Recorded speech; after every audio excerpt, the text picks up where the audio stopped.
A service of KIBMradio.com, the Internet's home for an all old-time radio.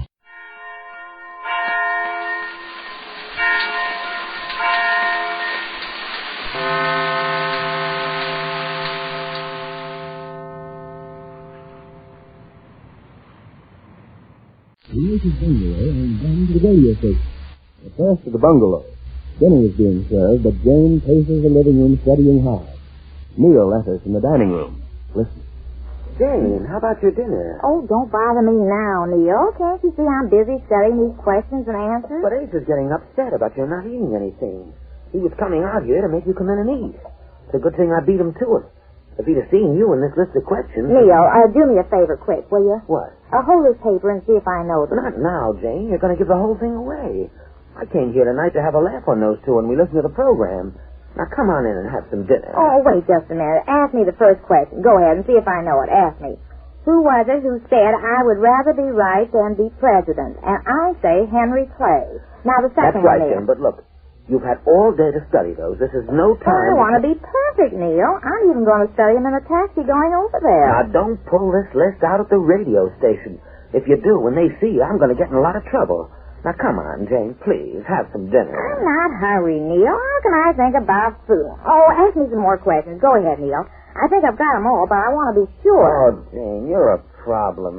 Oh, give me the list. Here comes somebody. What's going on, Jane? Oh, nothing, dear. I was just getting ready to leave. Well, if I'd have known this radio thing was going to make a nervous wreck out of you so you couldn't even eat your dinner, well, I'm not hungry. I had a very big lunch. I've got to go now anyhow. I got my coat and hat here all ready to go. Yeah, you're leaving already, Pug. You haven't even had a bite to eat. I tried to tell her, but she wouldn't let me. Well, this looks like a bad night for you, Jane. Not only you lose that bet you made me last night, but you also miss out on a meal. Well, all I can say is, oh, yes. Happy retort, I called it. I already called a taxi. I wonder if he's here yet. I'll go and see, Jane. Oh, a meal, a bet, and a taxi. A very bad night, Jane. Oh, you shouldn't count my sheep this early, dear. Oh, you mean before they're had? That's just what I mean. That's what I thought you meant. Jane, there's a cab out there now. Oh, I'll be right there. Well, goodbye, everybody. Good luck, Jane. Thanks, Marge. That goes for me, too, Jane. Oh, you don't mean it, because if you did, you wouldn't bet me. Oh, I can be a sport. Anyhow, I can spot you good luck and still beat you. Well, thanks, dear. Well, I'm off. Yes. Goodbye, Neil. Don't lose the $25 prize on the way home. Oh, I won't. I got the place all picked out in my bag where I'm going to put it. Don't forget to turn on the radio. Forget? We wouldn't miss this for anything. And there she goes. Poor Jane. Well, it was her idea. Got the place picked out in her pocketbook where she's going to put the $25. Did you ever hear of Well, it's nothing like confidence. I didn't get this bet business. What was that? Oh, Jane very foolishly bet her husband she'd win the 25. Yes. I'm going to give her an added $25 if she wins, and she's going to get along on half of her allowance if she loses. So she gets half an allowance this coming week. Yes, if she loses, of course. If she loses. Are you kidding? Well, no, I think you all underestimate Jane. Oh, Neil. Well, that's my opinion. Oh, your opinion, huh? Mm-hmm. You wouldn't care to back that up with a few bucks? No, I wouldn't take advantage of you. Take advantage? I ought to take advantage of you, but if you insist... Oh, no, Mr. Ace, if you insist. Well, it's up to you. Make it easy on yourself. Oh, are you serious? You want to bet something, too? If you insist. Oh, stop saying if you insist. Well, just forget about it. I'll forget about it if you insist. Well, will you stop saying if... Look, I'm trying to save you some money, but if you're going to make an issue out of it... If you insist. It's a bet. Anything. Anything you say. Put it up. If you insist. Will you stop? Anything. The sky's the limit. Right. Here you are. All I have. Let me see. Get it up. Just put it up. Get it up. 15, $16. Oh, Neil. Let him alone. He asked for it. I've got to teach him a lesson, just as we do James. I'd like to see the color of your money, Mr. A. Well, oh, yes, with pleasure. What a night this is going to be for me. Here you are. 5, 10, 15, 16. Now, hold this, Marge. Okay, Oh, Mr. Moss, the sponsor was just asking for you. Said he wanted to see you before we went on the air tonight. What now? He's always coming in just before we go on the air and making trouble. Jiggers, here he comes. Oh, well, hello there, Mr. Johnson. How are you? I'm quite well. Now, look, old man, you've got to do something about these questions tonight. Again? Well, you should make up your mind before this, Mr. Johnson. After all, you have this list of questions a week in advance all the time. I know, but I've been out of town. These questions are entirely too easy. We've had too many complaints about that in the mail. You know that. Well, they seemed hard enough to me. Well, they don't to me. You've got time. You've got millions of questions. You can change the list. But not tonight. Tonight, if you please. All right, you're the boss, I guess, but I don't see what's so easy about these questions. They seem tough enough to me. Well, you're an announcer. Anything seems tough to you. Yes? Well, Mr. Johnson, who was it said, I'd rather be right than be president? Who was it? What? I see. That's the first question on the list. Who was it said that? Oh, that's a cinch. George M. Cohan. That's too easy. George M. Cohan. Mr. Johnson. I don't care to argue about it. Change the list. Well, okay, you're the boss. You bet I am. We're going to give $25 away in these times. At least let's make them work for it. Okay. Well, now that we got the money up, there's nothing to do but sit back and relax and listen to this. Marge, how you come with that radio? I'm getting it, I think. Right on the dot. They ought to be on now. Oh, here it is. What a night this is for me. Who, what, where, when? Presenting for your entertainment and edification, a question mark program. And now we present Mr. Question Mark. Is that loud enough for you, Mr. A? Don't ask me. We want Neil to be comfortable. He's the one who's going to lose this bet. Loud enough for me. Okay. Thank you, Mr. Burke. And now we proceed at once to our contestants. First, please. Just step up here, please. That's it. What is your name? Henry Clark. Jane A. She is. Mrs. Yes, sir. Mrs. A. Here's the first question on the list. What is a laparotomy operation? Henry Clay. I beg your pardon. What did you ask me? I said, what is a laparotomy operation? Oh, I think you're asking the wrong question. Well, that's at least $5 that my bet What was is. that question he asked her? I'm sure I don't know. Hush, will you? Once more, Mrs. A. Don't be nervous. I'm not nervous. I think you are. You're asking the wrong Mrs. A, question. I ask you, if the doctor were to perform a laparotomy operation on you, what kind of an operation would that be? Now, don't tell me I'm asking the wrong question. Don't argue with me. Well, I think that's abdominal. Abdominal, correct. A laparotomy is an operation on the abdomen. What? Oh, now wait a minute. What was that? She didn't answer that question. What are you thinking there? I'm too dumbfounded to say. Next, please. Your name? James J. Martin. Mr. Martin, who was it said, speak softly and carry a big stick? You will go far. Speak softly and carry a big stick. Was it Babe Ruth? Wrong. Demerit mark, Mr. Martin. It was Theodore Roosevelt. Let's step right along. Who's next? I am. My name's Trent. Miss Trent, your question is, if you were on a ship and you heard 3 bells, what time would it be? Well, 3 bells at 3 o'clock? Wrong. I'm sorry. 3 bells is 1:30, 5:30, or 9:30. Next. Oh, yes, Mrs. A. Now we'll see if that was an accident or not. Quiet, Abe. Well, Now, which unit of electricity was named after which man? What? Right. Watt. After James Watt. Isn't that awful? She didn't say that. Something's definitely Well, I'm wrong here. Not with Jane. She's batting a But she's thousand. not answering the question. Yes, please. Step right up, please. Martin, is it? Yes, sir. Well, you're going to get your chance at another quotation. I hope I do better. I hope so. Who was it said, beware the eyes of Mars? Oh, that's an easy one. Yeah, who was it said that? Oh, that's right. It wasn't Julius Wait a minute. Caesar. Let's No, listen it to was said to this. him. Well, Mr. Martin? Just a minute now. Wasn't Caesar, it was somebody who said it to him. A soothsayer. Right, a soothsayer. Well, at least she isn't guessing or stumbling on answers. Come on now. How about that being a good sport? Well, she hasn't answered one question. She's just... Next contestant, please. Trent? Yes, sir? If you were about to eat some eggs, which of these would you sprinkle over them? Chloride of lime, calcium chloride, or chloride of sodium? Chloride of lime? Oh, no, not unless you wanted to get pretty sick. It's chloride of sodium, which is plain everyday salt. Another demerit mark, Miss Trent. Next. Here's Jane If again. she doesn't answer this one If you without... answer this one, Mrs. Ace, you win first prize, and the other 2 contestants play it off the second. Well, if you'll ask me the right question. We ask the right questions. You worry about the right answers. What is the expression used by the bailiff when he opens a court session? Now, that isn't the right question. What That's not again? the- Mrs. Ace, I'm asking the question. It's up to you to supply the answer. That's not one of the questions on... Do you or do you not know the answer to that question? Now we'll see who wins this bet, my friend. Well, come, Mrs. Ace. We can't stand here all night. What is the expression used in opening a court session? Well, I don't know where you found that question. I found it all right. I know what I'm doing. Oh, yes? Correct. What? Oh, yes. Oh, yes. Court is now in session. That is the expression used in opening court. Foul. That's no fair. Well, I never in all my life. Well, my friend, it looks like I collect a little better. Well, she doesn't know what she's talking And now, about. Mrs. Ace, I present you with this $25 award. Congratulations. Oh. Well, thank you. Well, she can't do that. Hello, dear. It was a tough fight. I'll be home early. Oh, isn't that awful? Well, if Jane wasn't smart enough to know the right answers, Mr. Ace is certainly a wiser man, though several dollars sadder. But more about that when next we meet these. The Anchor Hocking Glass Corporation brings you Crime Photographer.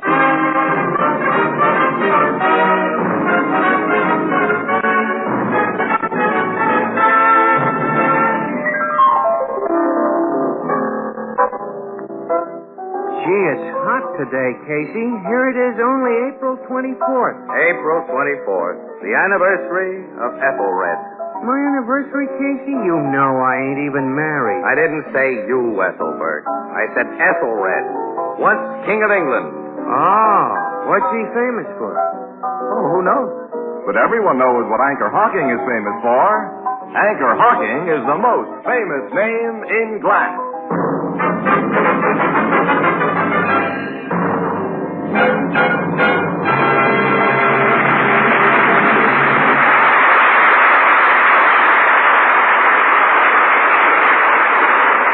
Good evening, ladies and gentlemen. This is Tony Marvin. Every week at this time, the Anchor Hocking Glass Corporation of Lancaster, Ohio, and its more than 10,000 employees bring you another adventure of Casey, crime photographer, ace cameraman who covers the crime news of a great city. Written by Alonzo Dean Cole, our adventure for tonight, The Gentle Strangler.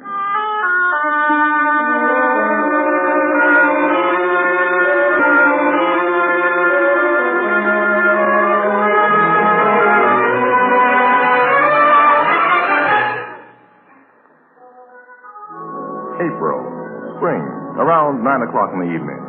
A quiet neighborhood. From one of these homes, a dignified, white-haired gentleman emerges and strolls leisurely down a tree-lined avenue. A man appears from the shadow of one of the trees and... Pardon me? Can I beg the favor of a light? Light? I wish to smoke. I have a cigarette and no match. No, certainly. My lighter. Thank you. You are Judge Whitcomb, are you not? Yes. I've seen your pictures in the papers. Well, May I walk with you to the next corner? If you wish. Good evening, Judge. Oh, good evening, Dr. Crawford. Beautiful night. Lovely, lovely. Spring is finally here. Yes, spring. The end of winter. The beginning. I don't recognize you, sir. You live in this neighborhood? No. I do not live anywhere. I beg your pardon? I say, I do not live. I do not understand. You will. Because the dead do not live. The dead? Yes, Judge Whitcomb. This clump of evergreens here. They are the dense. They cast deep shadows. Why are you choking me?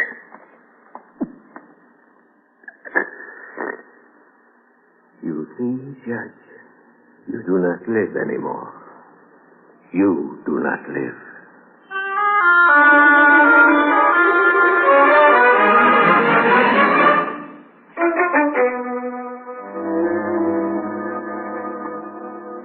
Hold it a second, guys, will you? I want to get a shot of you putting that body in the dead wagon. Okay, Casey. Okay, got it. Thank you. Slide him in, Jim. Let's go. Now, Logan, how did old Judge Whitcomb get it, huh? Oh, the captain's just been telling me you strangled Casey by a person unknown. Strangled? Like Assistant District Attorney Dunning got his last week. And are you newspaper people going to make things sweet for me, Miss Williams, if I don't crack both cases in a hurry? Well, when big shot citizens like a judge and an assistant DA aren't safe within a few minutes' walk of their own front doors, pal, there's obviously something wrong someplace. I'm in no mood for kidding. Who said I was kidding? You're nuts. Okay. When was the judge strangled? About 9 o'clock. He started out for his usual evening walk. Shortly after he left his house, Dr. Crawford, who lived in the next block, saw him with a strange man. But except that he was a big guy, and the doc can't give any description of the stranger. Well, nothing was stolen from the judge, Casey. Apparently, the motive wasn't robbery any more than it was in the Dunning murder. When a criminal court's judge and an assistant DA get killed within a week of each other, Logan, and are killed the same way. Sure, it looks as though someone they sent to jail is pulling a payoff. Oh, Dunning prosecuted an awful lot of crooks before Judge Whitcomb. Hundreds, Miss Williams. It won't be easy to figure the particular one who killed them both. This thing tonight at least looks like a tie-up. Yeah, the man last seen with the judge is described as big. That's something. Well, I'm heading downtown to check all cases Dunning prosecuted in Whitcomb's court. Then we'll see how much those somethings are.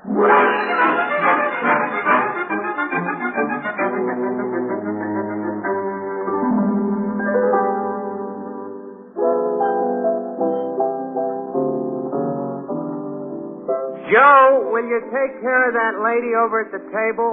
She wants a glass of half and half that's a third ginger ale. Oh, such people come in here, Miss Williams. They ask for the darndest things. I'll have another glass of water, pal. There, you see what I mean? Mm-hmm. Your pretzels, Ethelbert, have given him a third. That's the idea of having pretzels on the bar. But a thirst for water don't pay our rent or our license. I'll tell you what. I'll come in here someday and buy a beer, Ethelbert. That is when the price comes down. Have a pretzel, Annie? Mind if I do? While you two are eating up the profits, what's new on them strangling cases? Don't you read the papers? Sure I do. And I think it's a crying shame the way they're all picking on Captain Logan. You and Miss Williams told me he ain't got a single clue to work on outside of the idea that Dunning and Judge Whitcomb was killed by the same man. Yeah, well, that idea's beginning to pay off now, Ethelbert. Logan made an arrest this evening. He did? Yep. It looks as though he has the right man. Well, tell me about it. Well, about 8 years ago, Lloyd Dunning prosecuted a crook named Rankin before Judge Whitcomb on a burglary charge. He got a conviction. And the judge gave Rankin the limit. Rankin claimed he'd had a raw deal, made a lot of big threats. He was released from prison just a week before Dunning was strangled. He's a big man, and he has no alibi for the times when the killings took place. Have another pretzel. Thanks. A little more water, Ethelbert. For both of us. You know that water's on a meter, don't you? This is becoming an outright swindle. Hey, you better fill the pretzel bowl up, too. We're touching bottom down here. Okay, but... Oh, excuse me, there's the bar phone. His pretzels were saved by the bell, Annie. Blue Note Cafe, Ethelbert speaking. Yeah, he's right here. Your city editor, Casey. Uh-oh. All right, give me it. Take it. Hello, Bert. Wait a minute. Oh, now, Bert. Well, okay, all right, I got a pencil ready. Go ahead, shoot. Alleyway on Market Street, just south of 12th. I got it. Huh? What's happened there? What? We're on our way, Bert, right now. What is it, Casey? Another strangling, Annie. Another? A detective got it this time, and Rankin didn't do the job. He's locked up in jail.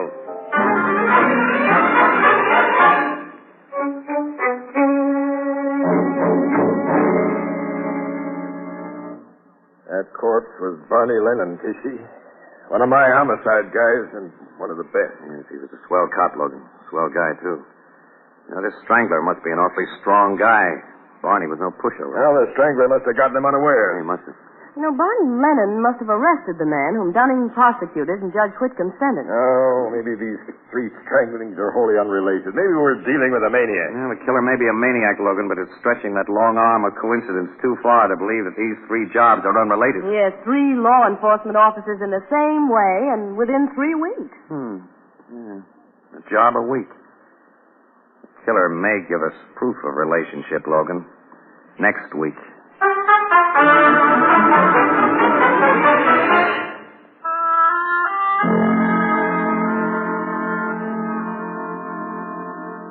Look, Mr. Candido, never have I offered anyone such a bargain in my shop. An almost new speed graphic camera with a double plasma 12. Jake, I need another camera like you need 12 toes. And sell one of your old ones. I'll make you a trade. If I lose money, so If you lost money on a deal, so it'd be a miracle. I'm trading no cameras today. You know, hey, a man can only try, you know.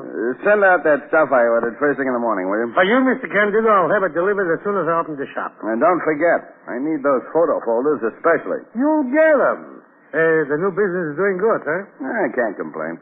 When I think of you running a photographic studio that specializes in taking pictures of little children, I got the will. You who used to be a press photographer taking shots of fires and accidents and political conventions. Yeah, it was those conventions that made me decide to leave the newspaper business. Good night, Jake. Well, I'll take you to the door, then I'm going to lock up and go home myself. There wouldn't be any more business tonight. That big guy looking in your window may be a customer. Dan, don't be crazy. He's just a window shopper. I can always tell. Well, good night, Mr. Candido. Night, Jake. And don't forget that early delivery. First thing in the morning, you'll get it. I got it all written down. Nice cameras you have in your window. The best that money can buy, mister. I'd like to buy one. You like it? Say, well, a man could be wrong. I beg your pardon? I was just saying to my last customer that you was only a window shopper. I was going to close up. Oh, come on in. Thank you. You are the proprietor of this? Me. Now, what kind of camera can I show you? Do you keep other things besides cameras? Anything for taking pictures, I got it. Where? This store is so small. I got a big stock room in front. Before I select a new camera, I had in mind an enlarger. Well, I got that big stuff in back. Now, what size do you want? Now, bring it out. To save you the trouble, suppose I go with you and look. Okay, this way. And what a bargain I can give you. Like none you ever had before in your life. If it's a 4x5 you want, I got an open dentist. And if it's a 5.7, I got an only projection that would make your head... only you I want. Only you I want. Only you.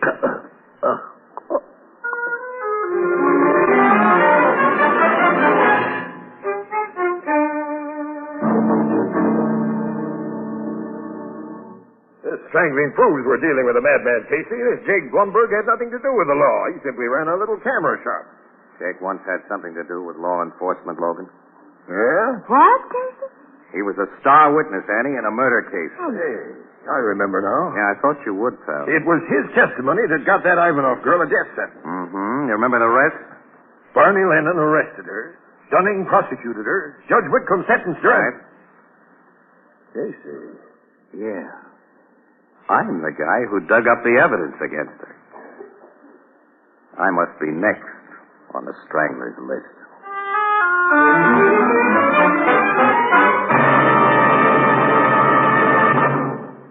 With present living costs what they are, Fire King Oven Glass is doubly welcome.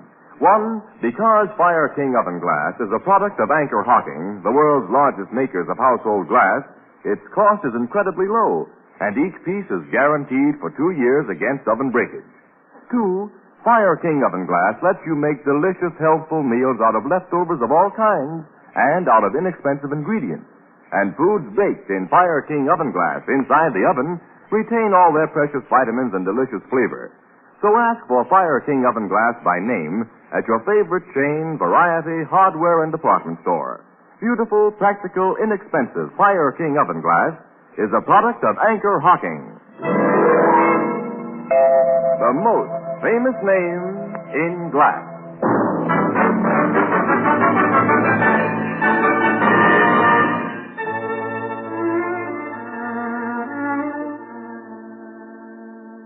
Come on now, talk, Casey. Tell me about this Ivanov case. Well, okay, Annie. It was before you came to work on the paper. 1939 or 40. 39, Logan. The war just started in Europe. Yeah. Well, a gal named Irene Ivanov was suspected of poisoning some guy. She handed him a poisoned cocktail But, one night. Casey, what did you have to do with this case? Casey discovered that Irene Ivanov had bought the poison at Jake Blumberg's camera shop in the form of a chemical used in developing photographs. Now, he got Jake to identify her, and that convinced the jury. Assistant District Attorney Dunning, Barney Lennon, and I were able to show that the Ivanov dame never even snapped a camera shutter in her life and had no legitimate use for photographic supply. Before Judge Whitcomb could sentence her, she committed suicide. Suicide? Yep. Got hold of a razor blade in jail and cut her wrist.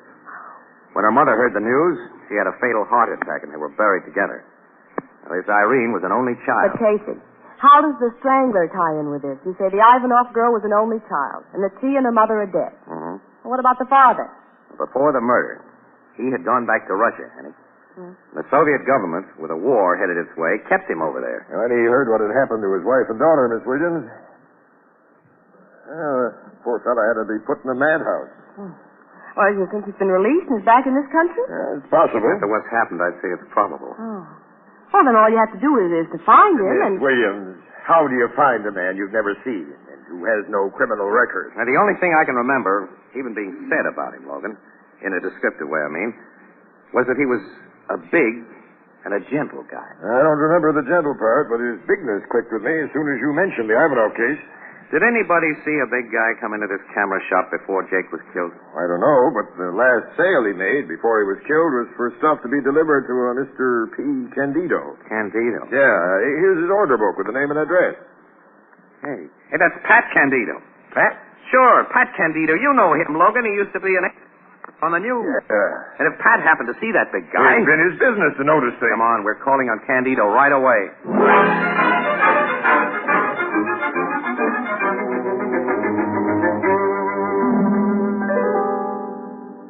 The medical examiner says that Jake was killed at about 7:30, Candido. You say you left his shop at about that time? Yes, Jake said he was closing up his place and going home. But I saw someone go in right after I left. What did he look like, Pat?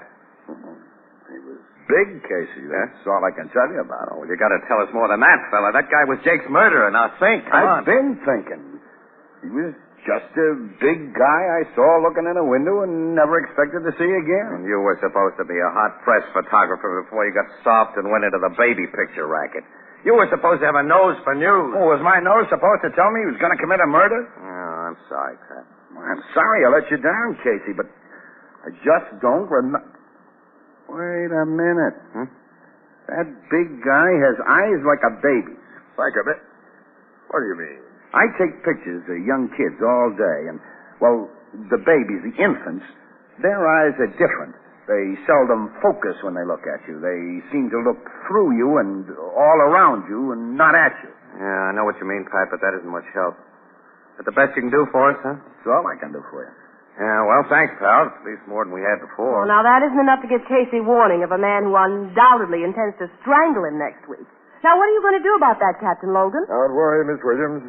Casey won't be alone any moment of the day or night from now on. Huh? What do you mean I won't be alone? Well, I'm not particularly concerned about your skin. And I want to catch a murderer in your bait. Wherever you go and whatever you do, a cop will be right beside you.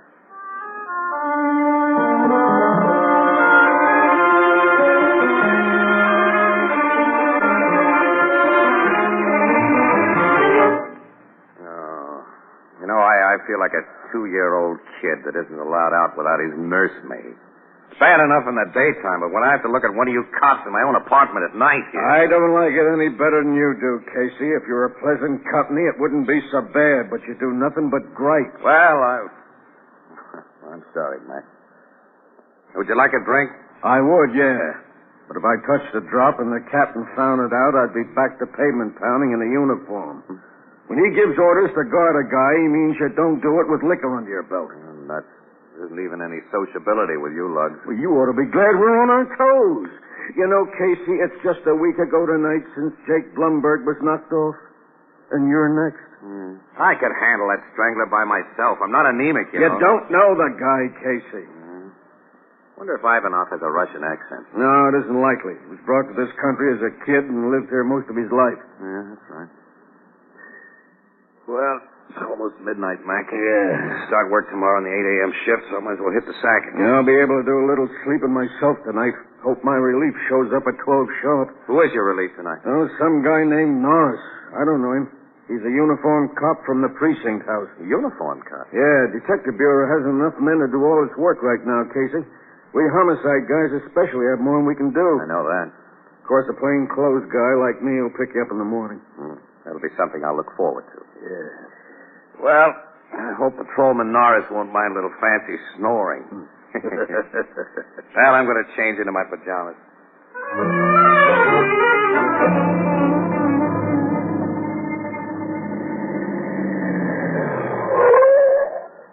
All right, this is the place, Norris. Casey's apartment, 3B. Thanks for giving me a lift here, Lieutenant.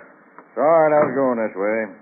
Now, remember your instructions, lad. No sleeping on this job. Keep your eyes open and your ears working. Anything happened to Casey while you're on duty, it'll be too bad for you. And if you're lucky enough to nab the strangler, you can store away that uniform and get yourself a detective shield. I'll be on the job, sir.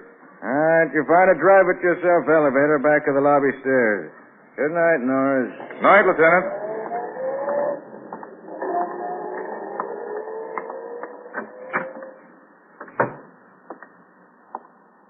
Good evening, officer. Evening. Going to Mr. Casey's apartment. Who wants to know? I'm a friend of his. Just left him. The detective with him said he was expecting his relief. Oh, I see. Here's the elevator. I just got out of it. Press number 3 button there. Oh, thanks. You went to sleep nice and quiet, officer. Hardly a sound. I'll take you to the roof and tie you up. You're big like me. Your uniform will fit me fine.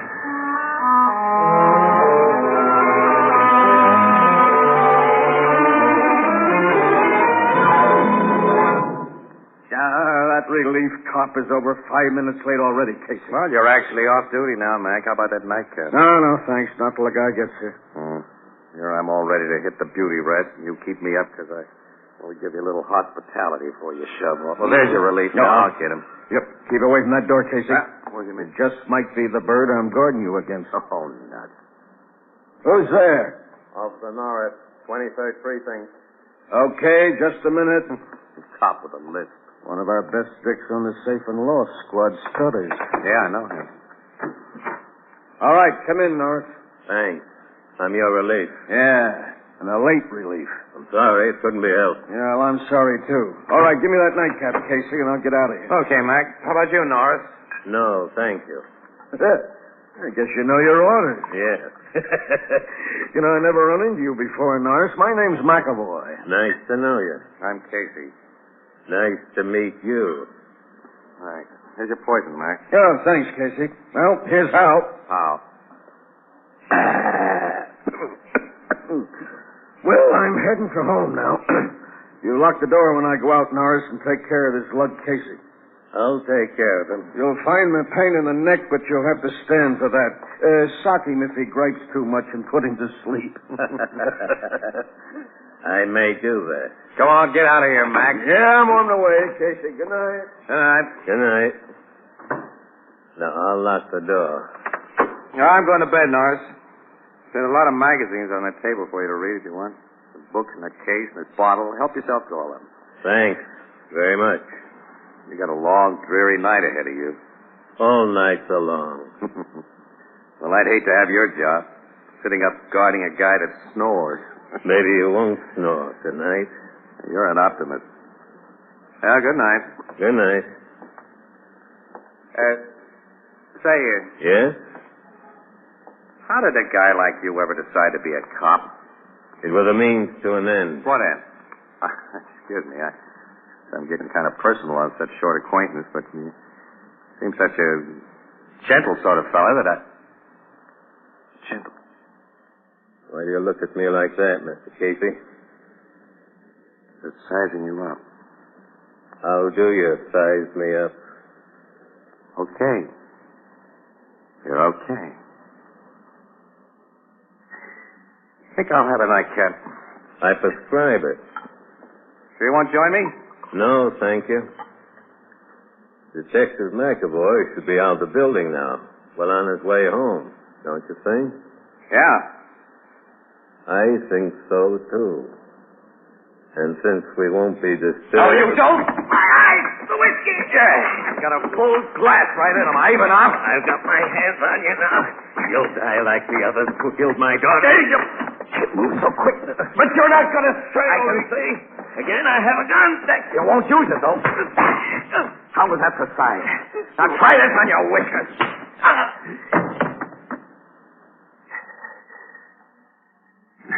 Boy, you'd ever really gotten those big mitts of yours around my neck.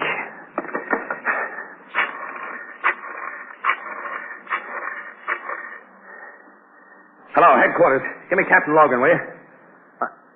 He isn't in, huh? Well, when he comes in, tell him Casey called. And to send a wagon up to my joint for the Strangler. Yeah, he's sleeping right now in my apartment, and I'm afraid I'll wake him up if I start to snore. Oh, wait a minute. Give Logan another message for me. Tell him my opinion of his idea about having me guarded is phooey.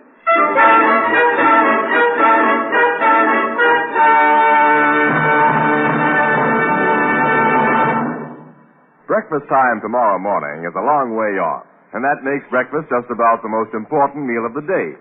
Now, when I was a small boy, breakfast was an exciting experience.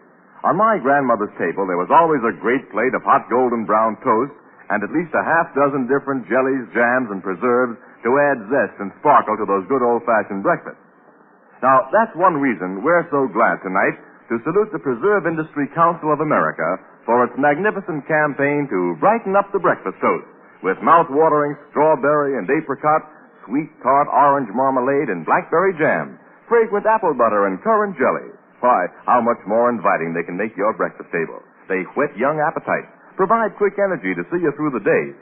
Practically all preserves come to you today in crystal-clear sanitary glass containers. Anchor glass containers and modern anchor hocking sealing methods not only protect these superb products of tree and bush and vine more perfectly than any methods known to our grandparents, but they also provide a stimulating, colorful rainbow on the table.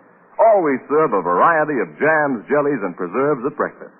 Anchor glass containers and easy-to-remove anchor caps are both products of Anchor Hocking.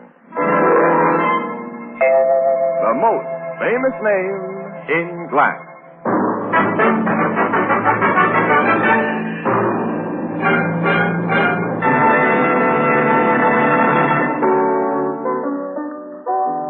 But, Casey, how did you get wise to that Ivanov guy in the cop's uniform? His eyes were like a baby's, Ethelbert.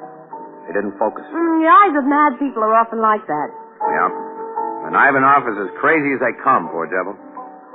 He's going to spend the rest of his life in a nut house. Of course, those funny eyes Pat Candido noticed put me on guard, you see.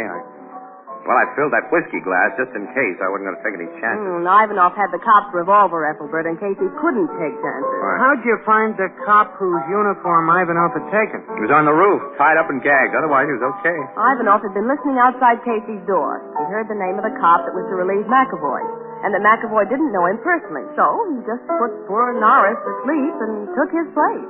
Seems to me that for a crazy guy, he went about his strangling business in a pretty smart way.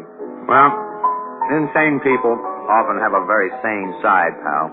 And vice versa. Why look at me? I wasn't looking at you, Casey. I was looking at that pretzel bowl. Oh. Well, don't just look at it. It's empty again. Fill it up. Yeah. And Ethelbert. I know. 2 more glasses of water. Yeah. And cold this time.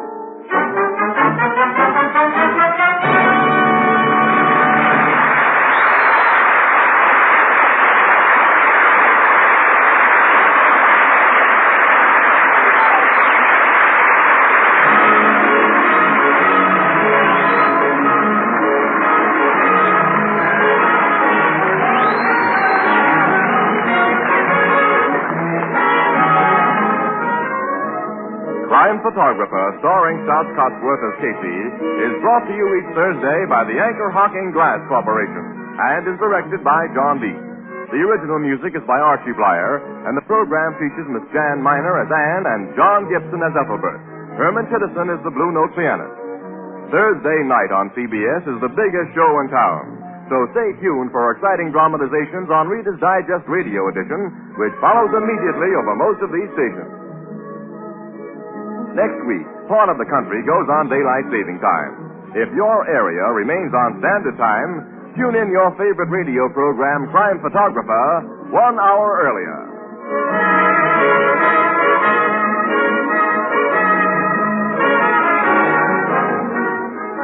This is Tony Marvin saying goodnight for the Anchor Hocking Glass Corporation of Lancaster, Ohio, with offices in all principal cities of the United States and Canada.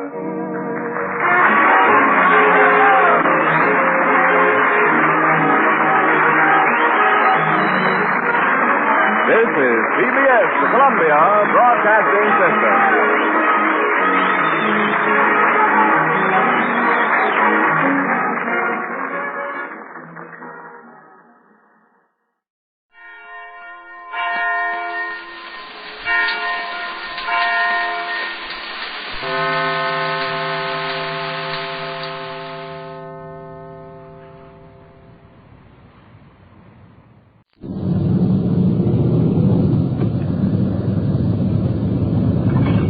561 reporting in service, starting mileage 7395, 7395. Officers Perkins and Walter.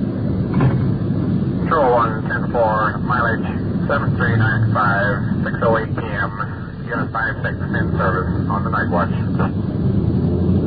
This is Don Reed, a police recorder. Tonight you're riding in Detective Unit 56, just reporting in service on the night watch. While you're with us, bear one thing in mind. The people we'll meet are not actors, because I'm recording this as it happens. You see, this Unit 56, come in. 56, go ahead. Control 1 to 56, assist Unit 50 on a burglary investigation at 1923 Ramona. 1923 Ramona. 56, Roger. We're out on the west end of the patrol. We'll be there in about 10 minutes. Control 1 to 56, stand by. Control 1 to 56, cancel your last call. Take this one. In the 2900 block on Sepulveda, 2900 Sepulveda, unknown trouble. Our only information so far, woman called for help and dropped the phone. The operator is taking the call. We'll give exact location. Roll code 2 and stand by. 56, Roger. Code 2. Use your red light. Hurry up. As I was saying, this is it. This is real. This is Night Watch.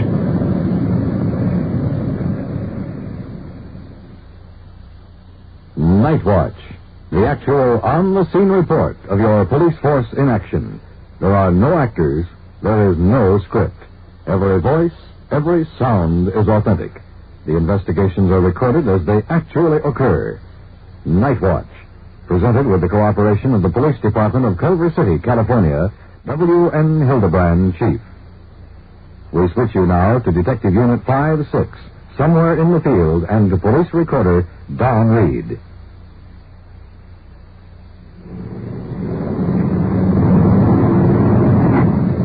We're southbound on Sepulveda about the 2000 block, so in a matter of seconds we'll cover that remaining distance. At the moment, there's just a bit of confusion because we don't know exactly where we're going or what to look for when we get there. As soon as the telephone company can pinpoint that call, Control 1 will radio us. Now, at the present time, we just have the approximate location.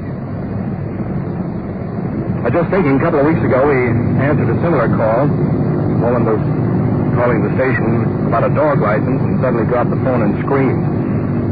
Seems the roast was burning and she forgot to hang up the phone.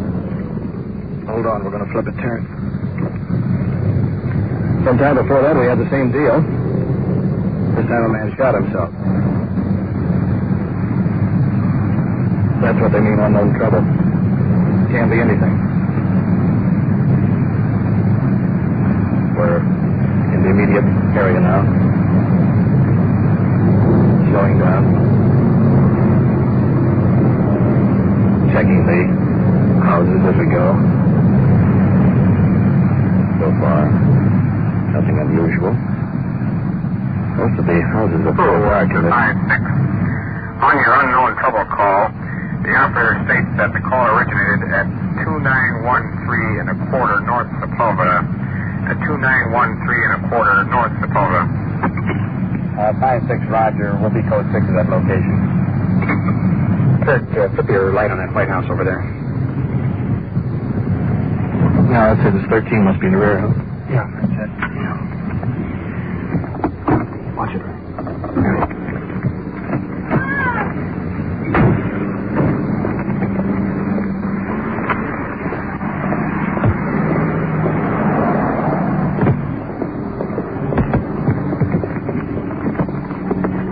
House in the rear.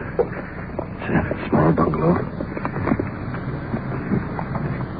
This could be anything. It could be nothing. There's a light burning in the hallway. I'll keep the back covered just in case. Detective Walter to the rear. We'll go in the front with Sergeant Perkins.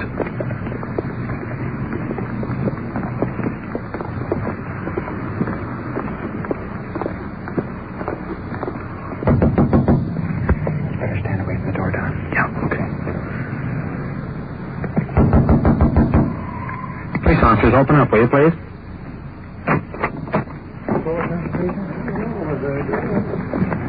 Nice. Look at him. We had a call. We had a call from this address here, and the phone hung up. Yeah. Have a drink?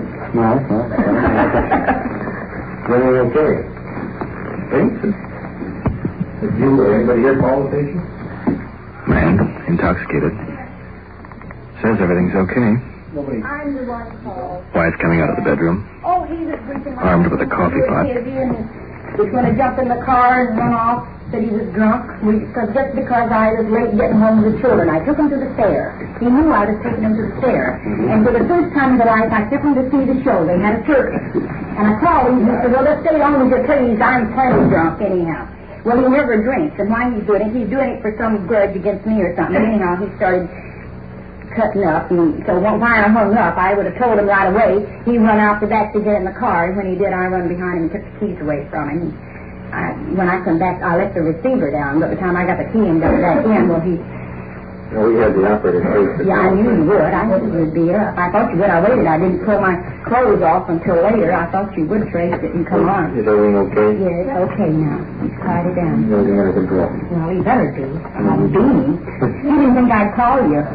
First time he's married 15 years, the first time he ever pulled something like that. And I mean, it's nothing. He knew where we were, and when you go to that fair, you can't go down there and get back. We didn't get away from here at 11 o'clock, and then the show doesn't even start till 8 o'clock, and we didn't even stay for all of it. We left and looked at the fireworks on the way to the car. Everything's okay now? Yeah. Okay? Yeah. Well, we'll talk to him. It's just his stupidity, that's all.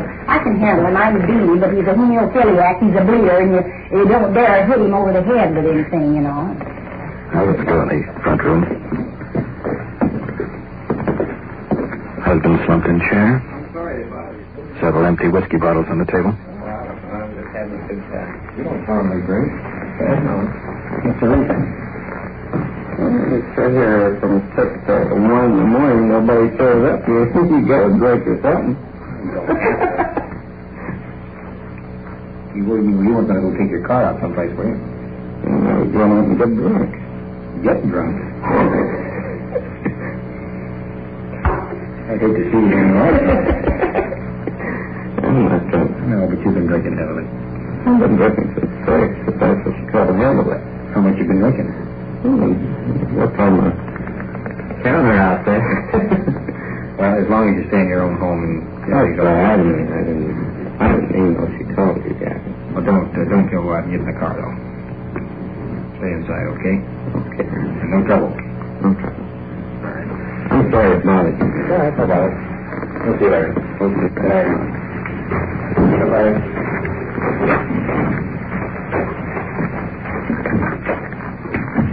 It's a good thing he was a free bleeder. His wife would have really clobbered him over the head. When he sobers up in the morning, he's going to have a headache anyway.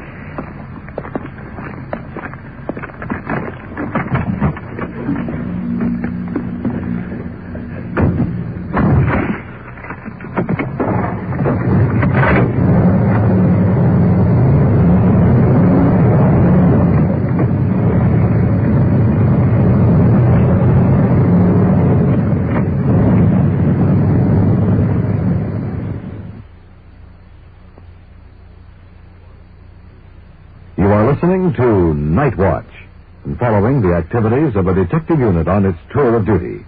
Remember, the people and sounds you are hearing are real, and the investigations are recorded in the field as they actually occur.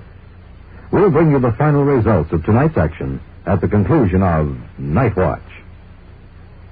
Each year, more millions of children throng into schools already overcrowded. If your child is to have the education you want for him, it is up to you and the fellow parents in your community to make sure your school is equal to its job. Your efforts, and only yours, will guarantee an up-to-date school for your children. And now we switch you to Detective Unit 5-6, somewhere in the field, and your police recorder, Don Reed.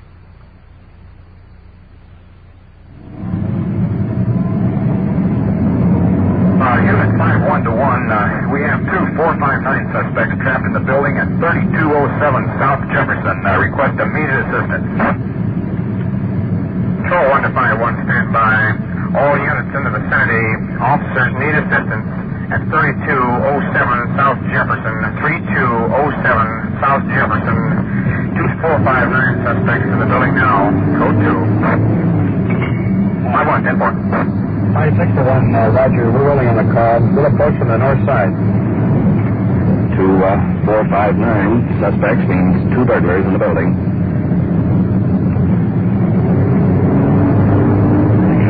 Very high rate of speed. Recognize that address. Had an attempt burglary there a few weeks ago. It's a large bottling plant scattered over several acres. Apparently one of our uniform cars has two suspects trapped. And knowing this layout, every second counts. There's 1,000 places to hide. The other units answering this call will be coming in with just a red light. Now, we haven't far to go, so we didn't take our red lens out of the glove compartment. Under normal conditions, detective units don't leave the red lens on. It's detachable.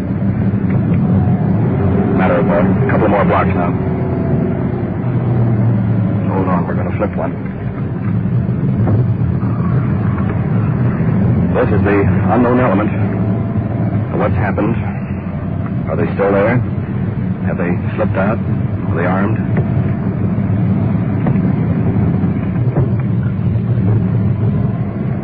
And we're approaching the plant now. Cut our lights. Getting into a stop. Uniformed officer guarding the door. Guns are out of holster. Fingers on the safety catches. Burglar. Trapped in the building. He just started hammering on the safe in there, and we heard him as he come up. He's in here somewhere. Yeah, he hasn't had a chance to get away. I don't think we can find a light switch. All right, here's your picture. Hammering on the safe. We're out in the dark yard now. Officers on both sides. Guns out. Can we have one up this way? Large bottling plant. Whole series of trucks lined up. We're all walking along in the dark. You can hear the officers shouting on both sides. We're watching the trucks on both sides. There's where the lights are now. They're switching the lights. This will help us determine if he's in here. We're all police officers out here. Anyone hiding in there, come out with your hands up. Everyone have to dig him out. Here comes another police unit rolling in on the other side. Going in among the trucks. Large stacks of bottles. Must be 30 feet high. A couple of officers. Perkins is up on top here. Did we hear this? Well, he's still around here then. Only information. Suspects were attempting to break open the safe. Check all these trucks. Oh, yeah. What'd you do, cut your hand? Yeah, I got a cutter on the barbed wire going over. That's sure he didn't slip out, huh? I don't think so. He did. He was awful fast. Water's on the roof. Passing the word. I think the water's up on the roof. Just a matter of identification. Hey, Roger, look out down the alley here. Going west, right down here. Car just took off. Ronnie? Car just took off going down the alley. Whereabouts? Right, going down this way. Westbound. Let's get back to our car on the double. Water's piling off the roof. Let's get back to the car.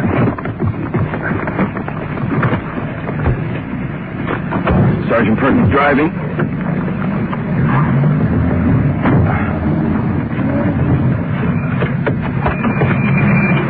What's that, Chip? Yeah, that post I used to get up on the roof? Yeah?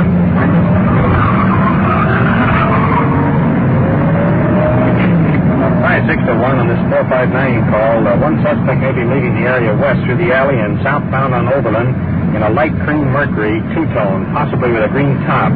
About a 50 or 51. And it should have one male occupant. We advise all the units to be on the lookout for this car. You might also notify West L.A.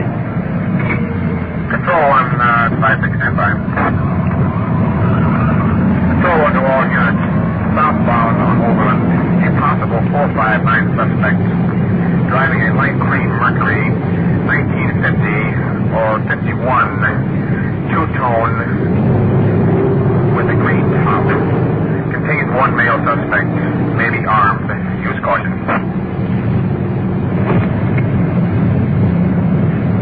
We're skirting the plant to get on the road taken by the suspects heading south.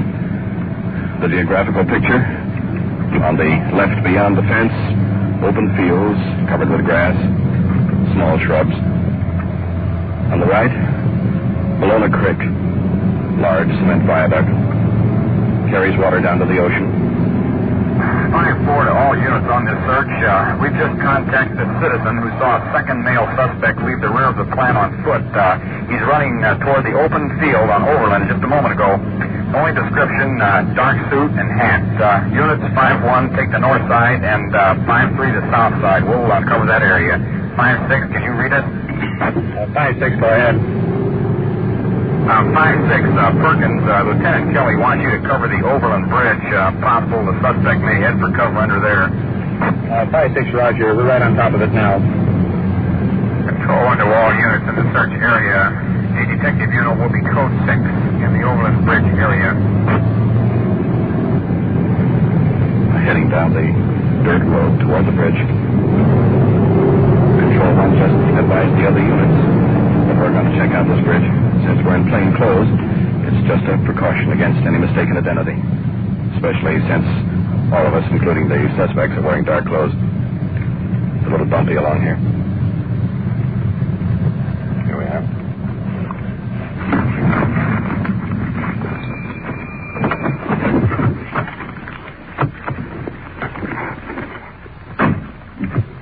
Perk, you want to check out the creek bottom, and we'll take the girders over here with the bridge. Okay, Perk. Well, let's make our way down now onto this bridge, going down the side of the creek, right down the side of the mountain. Way in the background, calls to come over our speaker. We're getting quite a ways from them now. Making our way down through the dark. Frogs off there along the creek bed. Boy, it's dark out here. I dare put a flashlight on. At the moment, get a chance to look under there. Should be flushing out. The eyes wouldn't be accustomed to the light. The second flash, you're liable to get shot. And tomorrow's my day off. Now we're in a cemented area, going down on the bridge. It's dark, pitch dark under here. Hold on, here we go. Under the steel girders. Now we can use a flashlight. Sergeant Perkins off way up, climbing into the overhead beams. See if anyone could be up under there. Up about 50 feet above us. We hear a car shoot over the top of our heads here with these overhead beams, making our way along. Now we're on the other side. And we're out in the open now. On the creek. Probably can hear the water moving on out toward the ocean. Perkins over on the left. He's got his light on, checking some small shacks, wood piles. Well, I guess this is what they call legwork in the business. Let's go back and make our way underneath here again. Down in the dark cavern underneath this bridge. We're going across. Very difficult to walk. It's about a 45-degree angle.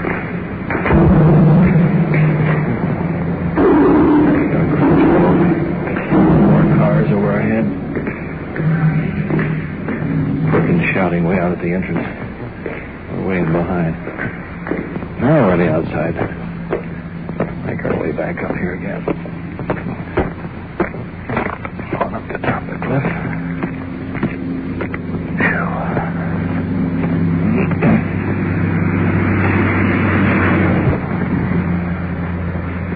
Well, I know why I joined the Air Force in the last war. Well, back to our car again. Well, we proved one thing. He isn't under the bridge anyway. What are you puffing for? I'm out of shape. Well, uniform cars have got the area surrounded. It's going to have to show sometime. Kurt, let's get back to the plan. Check out that safe he was working on. Yeah.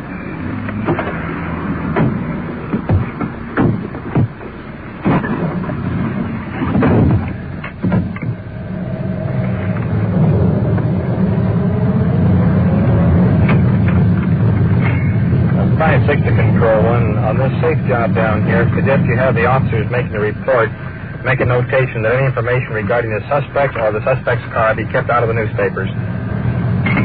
Control 1 to 5610-4. We'll make a notation to that effect.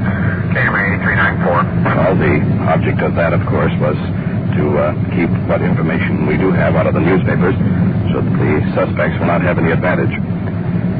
Now, let's get back to the plant and check out that safe.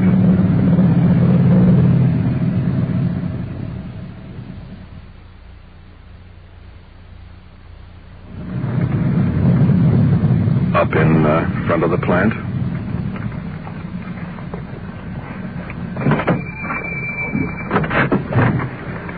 Bring my flashlight, will you, Kurt? Okay.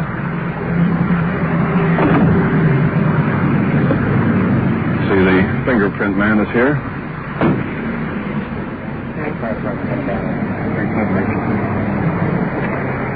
Right in the building. Papers over the floor. Holy mackerel. Here's the picture. Safe about 6 feet tall. The safe is outside, completely out of the cement wall. And cemented all over the floor. Let's see what they've used the sledgehammer on it, apparently. What do you got there, Bill? There's a spring here in the floor. Gee, they broke the, see, that's part of the dial, isn't it? This is part of the dial. It's half of it. Looks like they broke it in half. Holy mackerel, they were really going to work with that sledgehammer. There's the top of the dial ring over there. Here's the handle to the safe to get it through. Here's the pry bar. Apparently that's the stuff they brought in with them. Craig? Yeah. Houston must have brought this stuff in with them, huh? Big crowbar. Here's a crowbar. You know, Bob, they probably might have used these fibers here, too. Here is the officer who will take the prints. Officer Ray Lang. Quite a character. He's got his haircut about a quarter of an inch long. Hi, Curly. This is sledgehammer. But you might, just possibly. Well, the handle's got a good shiny surface, so if there's anything there, we ought to be able to develop it. Let's now get hold of Woodguard and get some pictures out and back, too. Okay, fine. Let's move on out. Now, that's every one of these windows open. There's even one open in the other office. I don't know how they get knocked over. The guys wouldn't even have to do that.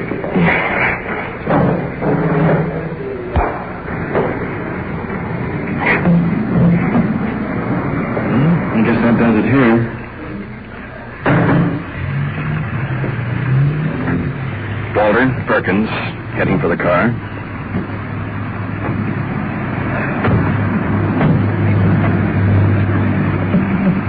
Well, those guys didn't get the safe open, but they sure got a lot of exercise.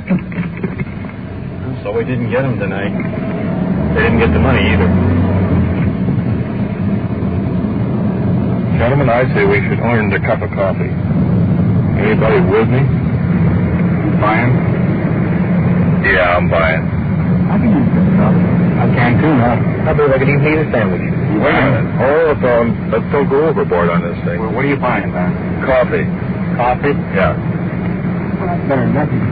Go have coffee. Yeah, I'll have that. Good. Go to the place where we get it free, will you?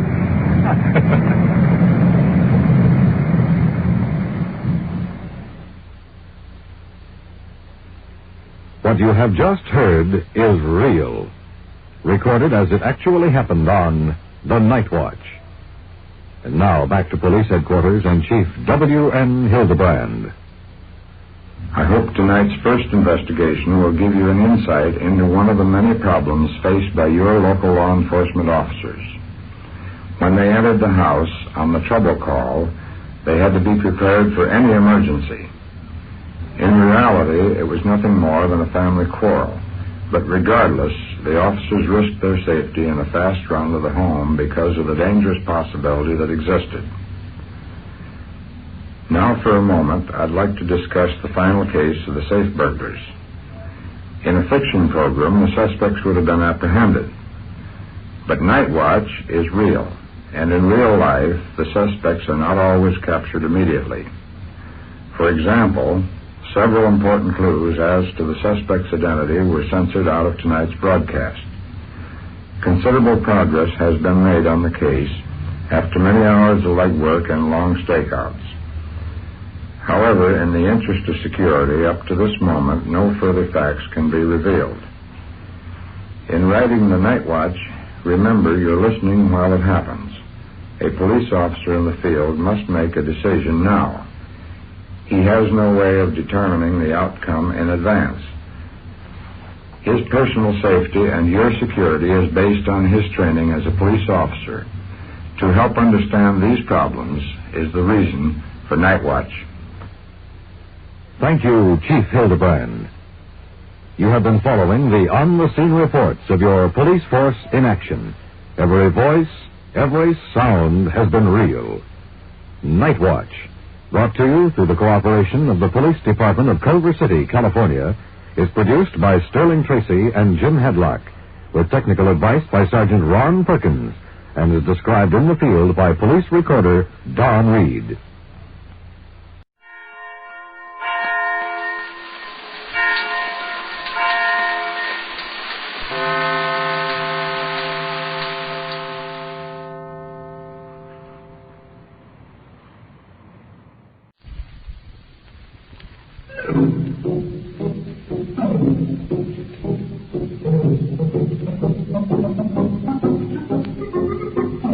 Lifebuoy presents The Adventures of Philo Vance, starring Jose Ferrer.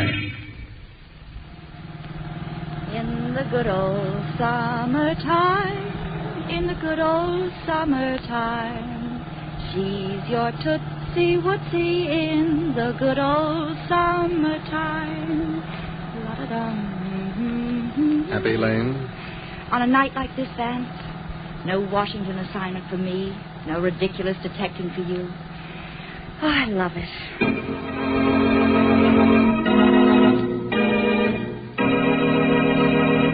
In all the realm of crime and crime detection, in all the history of murder, mystery, intrigue, the master of them all, Philo Vance. Tonight, the case of strange music. But first, when it's hot and sticky and muggy, you'd probably like nothing better than to whip off your clothes and hop right into a mountain lake or the surf at the seashore. Well, if you can't do that, try the next best thing, a swell tub or shower with thoroughly refreshing Lifebuoy. You'll find that Lifebuoy's grand, rich lather is cooling, exhilarating, and makes you feel fine. You'll feel extra clean, too, because you're Lifebuoy clean. And Lifebuoy in your daily bath means you're safe from... Lifebuoy is the only soap that's especially made to stop BO. Lifebuoy gives double protection, all-over protection, and lasting protection. Use Lifebuoy, and you'll come out of that bath saying, "Oh, I feel great." Be popular. Use Lifebuoy.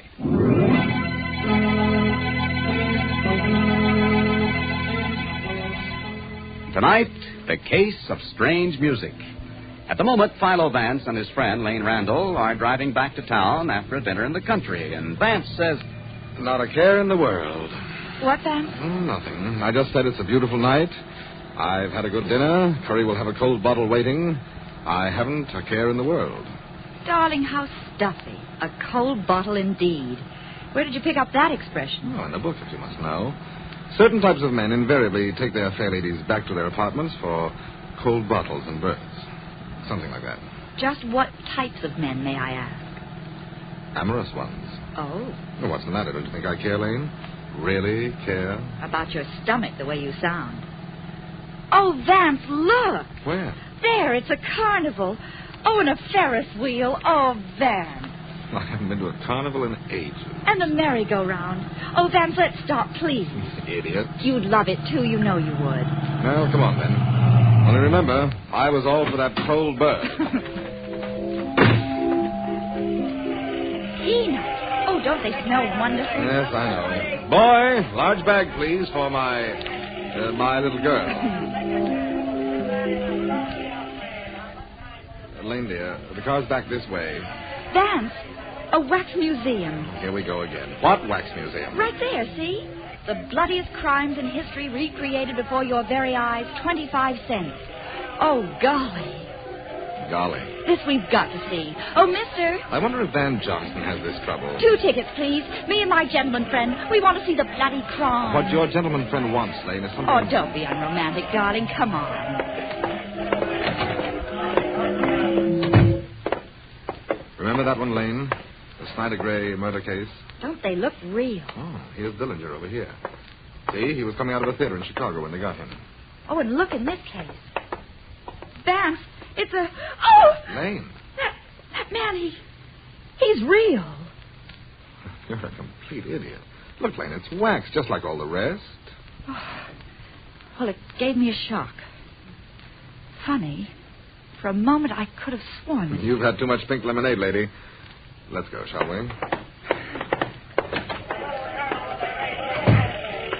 Where's the car? Over to the right, Oh, excuse me, please. Oh, will you help me, please? My ankle. I've turned my ankle. She's going to faint. Here, miss, here. Thank you. Take it easy. Just lean on me a moment. Lane. Are you all right? Yes, thank you. I didn't mean to faint. I turned my ankle. Quite all right. Perhaps we can find a bench of some sort. Francis, come here. I can't, Bertram. My ankle. I've turned my ankle. Nonsense. Come along, I say. Time we were getting back. I can't. I tell you, I can't walk. Francis? I'm afraid the lady is right, sir. She did turn her ankle. And I'll take care of her, thank you. Give me your arm, Francis. No. I'm certainly not going to carry you all the way back to the house. Never mind, Bertram. I'll get there alone. You little fool.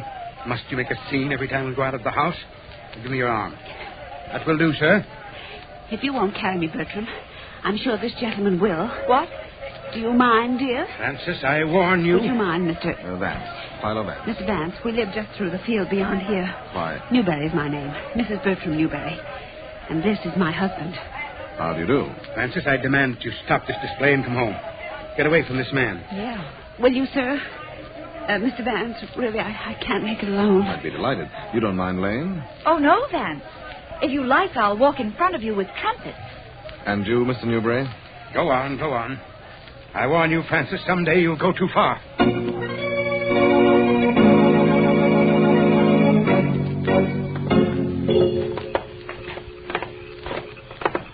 There we are. Now we'll just put you down in this porch chair, Mr. Newberry. So kind, Mr. Vance. Oh, think nothing of it. Lane.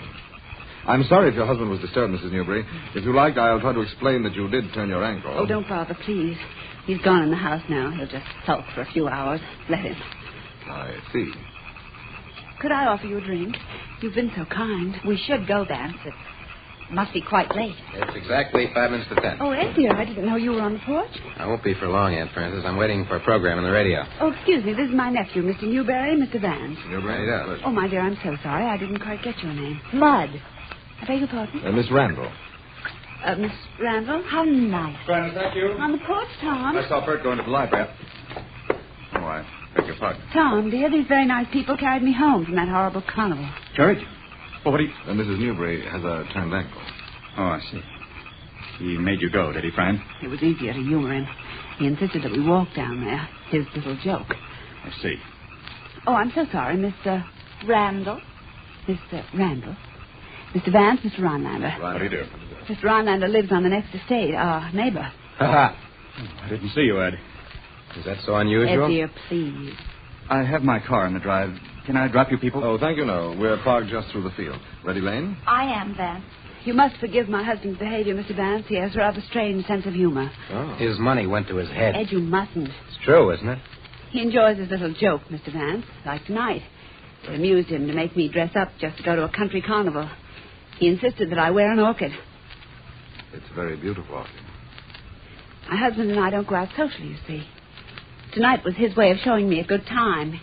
He got quite a kick out of it. Fran, no. I didn't mind, Tom. Anything to... Oh, but really, this is most discourteous. I shouldn't be talking this way at all. Why not? Is there anybody who doesn't know? Why not put it in the papers, Aunt Fran? An ad. Bertram Newberry spends a dime. Edward, that will do. Nicely, I think. Well, I'm going to my room. It's 10 o'clock. At least Uncle Bertram won't have to pay for the radio. It's free. Really, I'm so embarrassed. If you'll let me ring for a drink, I'll get them, Fran. No, really, we are going. Take the path down by the river, Mr. Vance. What? It's a little longer, but it's pleasanter walking. Aye. Good evening, Bert. I suggest you go now, Mr. Vance. Get out. All of you. Get out of my house. Vance. Right. Lane, this is our exit line. Good night. It was nice to meet you. Well. Chummy, aren't they? Oh, come on. He was right about the path by the river. Look at the moon. Of all the neurotic, mixed up, unbelievable. Oh, come now, Lane. Don't be so shocked. You've seen family skeletons before. Never such naked ones. Why, they don't care what they say or who knows it. Money, darling. It makes you that way sometimes. Oh. What's the matter? Lose something? One of my gloves. My good white ones, too. What, do you want me to go back? Not on your life. Besides, I'm almost sure I dropped it in that wax museum. I remember putting them in my purse in there. Well, we'll stop and inquire. Vance. Yes? Am I crazy or do I hear music? What? Wait. Listen to this. Why, it's coming from the Newbury house. An organ, isn't it? Ooh. Gives me the shivers. Just listen to it. Strange music. Mournful. We will be, too, in a minute. Still want to see about your glove? If you don't mind, Vance. They're so darn hard to get these days. Isn't it odd what meeting people like that will do? Gosh, we had so much fun at this carnival an hour ago. Now it seems almost sordid. I'll ask about the glove. What was it? White kid. Okay, kid. I suppose it is silly to worry about people like that. I suppose... Oh, I don't suppose anything. Have they found it? No. For 50 cents, we can go into the museum and look for ourselves. But didn't you tell him that we were... I didn't argue, Lane. It's easier to buy the tickets and look. Come on. Well, it won't be there now, I'm sure. I don't even want to look at the exhibit. Not now. No, Snyder and Gray haven't changed any. On his Dillinger. Look for my glove, silly. We've seen the exhibit. It's amazing how they can take wax and... Lane. Did you find it? Lane, in that exhibit. That body is real. Oh, no, you don't. I bit once, darling, but not Lane, again. I'm serious. Look. Good Lord. Vance. It's... Right, Lane. That's Bertram Newbury's body.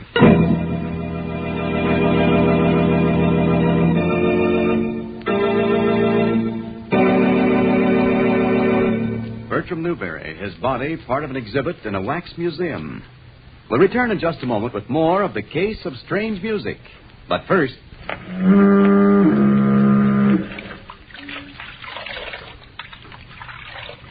My old friend, the Lifebuoy Foghorn. You don't scare me. I'm taking a Lifebuoy bath right now. I used to say to myself, what's wrong with me? No dates, no friends. And I couldn't imagine why. Didn't dream I had B.O. Oh, what a fool I was.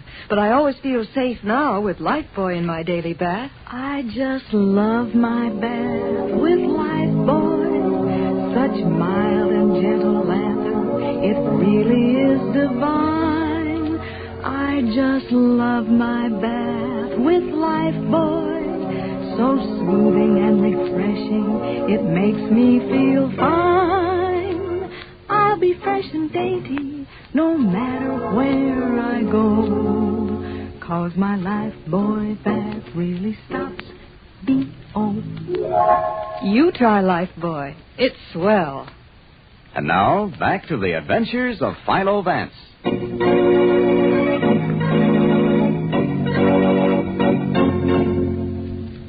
You came out fast enough, John. You remember Lane, of course. Lane, the district attorney. Of course I do. How are you, John? Well, not too happy, Lane. I just bit a small slam when Vance's call came in. Well, where are they, Vance? Inside? Well, I suggested they stay in the library. As soon as I found a patrolman to remain with the body down at the carnival, Lane and I came back here to the house. Yeah. Who was here? All of them. Francis, the wife, Ed Newbury, he's a nephew, and Tom Rhinelander. Who is, to put it delicately, interested in Mrs. Newbury. I see. Any ideas, Vance? Oh, I'm full of them, John. Care to hear? I would. Well, down in the Wax Museum, we have a body. The body is stabbed in the back and placed in an exhibit. 15 minutes before it was placed in that case, that body told us to get the blazers off this porch. Which we did. Go on. Inside, 3 people. A wife who was quite obviously put up with a lot from the old boy. And who loves her neighbor. Tricky, darling. Thank you. Number 2, a disgruntled nephew who apparently had nothing to do in life but wait for the reading of his uncle's will. Money. Bertram's money seems to be Edward's big interest. And finally, the boy next door. He's got money, incidentally. I know the name. Well, he's rather pleasant, John. We had a little talk while you were on your way. Oh, then you questioned him. And toured the house. Vance has been playing detective like mad, John. Oh, thanks for the playing, Lane. Well, Vance, who, what, why? Well, frankly, John, I'm not sure. Not sure at all. What about the servant? Oh, all accounted for. Let's go in, shall we? Lane and Mrs. Newbury were hitting it off so well earlier this evening. Maybe there's a chance for a beautiful friendship.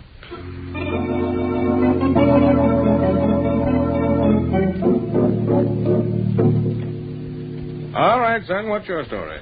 I could write a book. Well, you might have to. You admit the knife in your uncle's back belonged to you? Look, I went all through this with him. Sure, it's my knife. I use it fishing. And you left it where, Ed? In my room, I told you. It was in my fishing box. I saw it there this morning. May I cut in? Sure, go right ahead. When you left us on the porch this evening, Ed, you announced that it was 10 o'clock. Remember, Vance? Vividly. And we found your uncle's body down at the Wax Museum at 10:20, so it's simple. Account for those 20 minutes, and you haven't anything to worry about. Can you account for them, son? I was listening to the radio. Alone? In my room. I was alone. That's not a very good accounting, boy. Look here. That will do. Send in Mr. Rhinelander, please. And don't leave this house. I'll want you again. Tough, isn't it? His knife, his money when Newbury dies. That's a familiar story, then. But the fingerprints on the knife were not a man's. The sergeant was sure of that. Easy enough. Ed got Francis to handle the knife, then preserved her prints by using a handkerchief. A very old trick. Then they are her prints, John? He checked. They're hers, all right. They match with everything in her room. In my room? Oh, come in, please. Come in. I didn't hear you. Thank you. It's after midnight. I was just wondering, is it entirely out of order if I have some food prepared? Now, see here, Mrs. Newbury. Oh, John. Yes, Vance. An excellent idea, food. By all means, see to it, Mr. Newbury. I'm starved. Why, Vance. And ask Mr. Rhinelander to come in, please. Thank you very much, Mr. Vance. I'll have sandwiches and coffee brought in. Ed said you wanted to... Oh, Fran, dear. It's all right, Tom. It's all right. Come in, Mr. Rhinelander. Come right in. Thank you. Now, this is going to be abrupt, I'm afraid, but quite to the point. You are in love with Mrs. Newbury. Very much, Mr. Markham. Are you shocked? Why, no. I'm the cad who loves another man's wife, I suppose. But Bert wasn't a man. Not to Francis. He... go right on talking, Mr. Rhinelander. I just want to... Oh! Silly way to make sandwiches, Mrs. Newbury. Crouched against the door. Come in. There isn't anything to say, is there? I was listening. If you ask me, I think there's a lot to say. Do you, Lane? What? You can ask questions all you want to, Vance. You know who did it, and so do I. You're forgetting motive, you know. Edward had that. Right, Vance? Oh, money's a good one, John. Always was. Motive, my foot. This woman hated her husband. Yes, and she loves him. It's obvious. You've told them, Tom. Why not? If that isn't motive, what is? And as for the crime, her own fingerprints are on the knife in her husband's back. Well, there is something to that, Mrs. Newbury. I told you. My husband brought me the knife this afternoon. I was cutting flowers with it. That's just plain silly. There are dozens of garden shears in the tool house. Vance and I saw them. Why go way up to Edward's room, into his fishing box, and use that particular knife? I don't know, I tell you. Well, the boy could have brought it to her, you know. Oh, Heath, send him in, will you? Might as well have the whole group. Well, you made a nice try, Lane, but you slipped up on one detail. Francis couldn't have gotten the body into that exhibit case, not with her twisted ankle. Ankle? See this book on the table? Mm-hmm. Francis, catch! See? A very neat catch, Mrs. Newbury. And you were pretty quick on your twisted foot, too. Lane, you've done it. Vance, she's remarkable. Well, Vance, Where were you between 10 and 10:20, Francis? Oh, Vance. I was playing the organ. You said yourself, Mr. Vance, you heard me when you were walking back to your car. Did you, Vance? Yes, we did. And you, Mr. Rhinelander, where were you? I was with Francis. I was here in this room listening to her play. I see. Oh, John. Yes, Vance. I'm supposed to come in here. By all means, Ed, you're just in time for a concert. You remember what you played earlier this evening, Mrs. Newbury? Yes, I do. It's horrible music. Bertram wrote it years ago, and he made me play it over and over again. Some nights for hours. Play it now, will you please? No? Why? Oh, please, Mrs. Newbury. I'd be glad to. It has no name. It just sounds like this.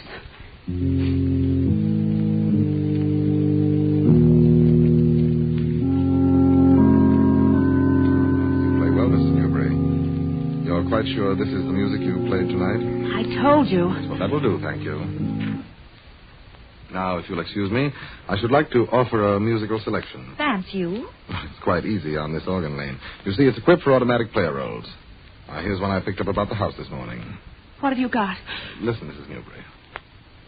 There we are. Just snap this little switch and listen for yourself.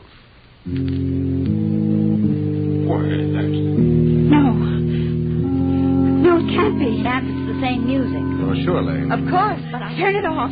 Please, turn it off. Bertram wrote that music. He made me play it over and over. I hate it. I hate it! And you still say you played that piece? After that, Mrs. Newbury? I did. I swear I did. Bert insisted. I played it over and over to humor him. Better do better than that, Francis. I found the roll in your desk drawer upstairs. No, you're lying. But you... Now we're getting somewhere. Turned ankle. Vance, will you, Gladly, John. As the detective would say, I'll unravel the whole thing. Edward? Me? Now, listen here. I told you, motive every time. Go on, Vance. Quickly, Edward. You said you listened to a radio program. Something called, what did you say again? The tenor-voiced killer. He's on every week. Strenuous, to say the least. Who done it, Edward? What? Isn't that the phrase? In tonight's program, who done it? Why, Butler. Stebbins, his name was. He poisoned the guy with a secret formula made out of ink. Good boy. And that takes care of you, Edward. Sit down. Just how does it take care of him, Vance? I called the studio, John. The butler did it all right. Edward was listening to that program, all 15 minutes of it. All right, so it's not Edward. Let's get back to these two. Right, Lane. You weren't playing that organ, you know, Francis. Matter of fact, you were in your room, packing. Mr. Vance? Just as you, Tom, were at your house doing the same thing. Your grips, incidentally, are still in the trunk of your car outside. I looked. Packing? For what? Well, Reno, I should think. Wasn't that why you turned your ankle, Francis? You and Tom had planned to leave tonight for some time. Bert's little joke of attending the carnival almost ruined your plans. It's not true, I tell you. It's no use, Tom. He'll only find out. We might as well tell him the truth now. At last. You were planning to leave your husband tonight. Yes, I was. I did make that roll for the organ myself. I was going to put it on while Bert was listening upstairs and then leave with Tom. You made a roll for an organ, a complicated thing like that. It's not hard, John. If you know the keyboard, you can work out just which holes in the paper will make each note play. It takes patience, but it can be done. I had a great deal of patience. And courage, I'd say. Right, Vance? Go on, Lane. It's obvious. Bertram found out about their plan, and they killed him. That's good enough for me. But not for me, John. Frances didn't kill her husband. No, and neither did Rhinelander. You thought she did, though, didn't you, Tom? Otherwise, you wouldn't have lied to save her. You wouldn't have pretended you'd heard her play the organ at the time of Bert's death. Now, see here, Vance. If Edward didn't do it, now you say these two didn't do it. Yes, Vance, in case you've forgotten, the man is dead. Who killed him? My moment, eh, Lane? Well, suppose we all walk down to that wax museum, shall we? And I promise when we get there, I'll tell you who did the job.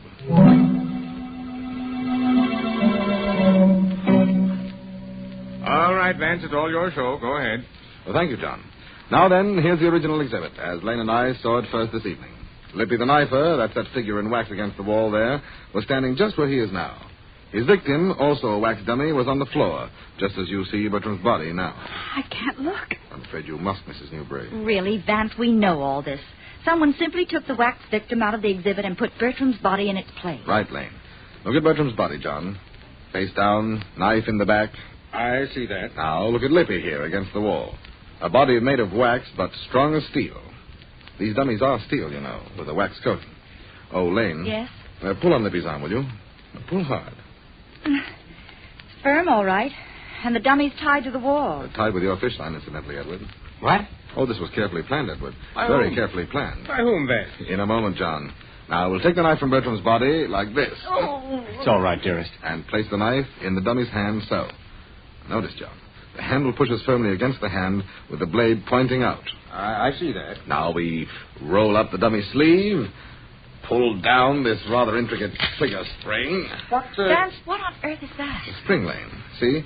We set the knife against it, draw this fine piece of thread out here, like this. Follow me, John? But... Now, oh, Edward. Yes? Will you help me a moment, please? Sure. I want to lift Bertram's body into a standing position. That's it. Slowly, please. Yes. Mr. Vance, is this necessary? I mean it. It's quite necessary, Tom. Observe, John. Bertram is now standing directly in front of the dummy, and the point of the knife is directly at his back, in the exact spot where it entered his body. Go on, then. Now we take the thread attached to the spring, place it in Bertram's hand, give it a slight pull, so. Oh! And Bertram is stabbed in the back. You can put the body down now, Edward. Yes, sir. But Vance, that spring, the thread, all that. Who did it? Who in the world... Well, Vance? No one, John. Bertram Newbury killed himself. What? He had time, Lane. We took the long way back here from the house, remember. And while we did, Bertram came down here alone, got into this exhibit, and committed suicide. The end of a plan he'd worked on a long, long time. But I... Bertram was ill. Ill in mind and body, I'd say. When he discovered or guessed that Francis was leaving him, he planned it that way. Got her fingerprints on the knife and then used this spring mechanism and the dummy to plunge the knife into his own body. That way, Francis, he hoped you'd die for the crime. Good Lord. I was to be the accomplice. Exactly, Tom. But reason that the police would be sure Francis couldn't have carried him down here, especially with a turned ankle. You were to be accused of doing that for her. Vance. Well, Lane? What were the customers in this place doing while Bert was playing Poke the Circle with the dummies? See that curtain? It's used when they're changing the exhibits. Oh. Pull it down if you like, Lane. With that cold bird in a bottle, it might not be bad at all.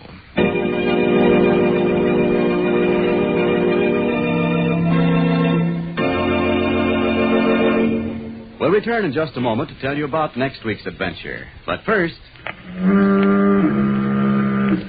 They say there's a manpower shortage. Hasn't affected me. Girls still give me the brush off like they always have. That's because you're not careful. Not careful? What do you mean? This sound should tell you. Say, have I got... In hot weather especially, use Lifebuoy in your daily bath. It stops BO. Lifebuoy's protection is double protection. First, all over head-to-toe protection. Second, protection that's lasting. Lifebuoy is the only soap that's especially made to stop BO. So why take chances when it's so easy and pleasant to make sure that you're safe from offending? There's no better summertime habit than wonderfully refreshing Lifebuoy. Say, I'm heading for a Lifebuoy bath right now.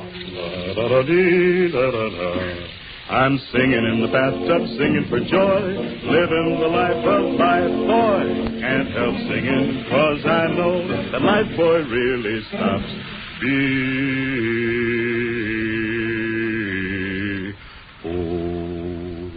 Be popular. Use Lifebuoy.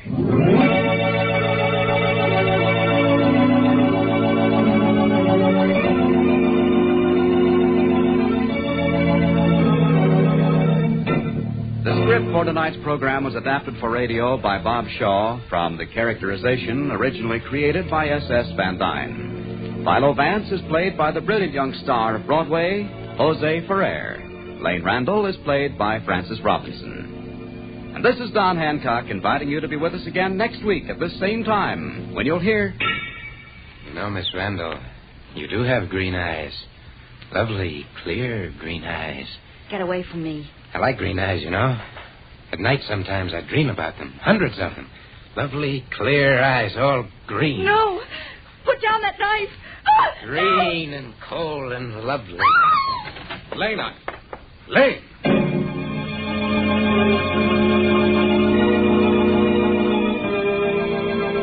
A mad killer, the amazing atomic bomb, and the strangest motive in the history of crime. You'll want to hear The Case of the Green Eye next week when Lifebuoy again presents The Adventures of Philo Vance. Every pound of used fats that's turned in means fewer American casualties because used fats go into vital munitions that help shorten the war. Used fats are essential to the manufacture of paints, fabrics, and soap, too. Ladies, everyone knows how tough it is to get meat, but the government has announced we will get 10% more of it this month. This is our chance to save more used kitchen fats. So keep on doing your part. Remember, American men in the Pacific are counting on you.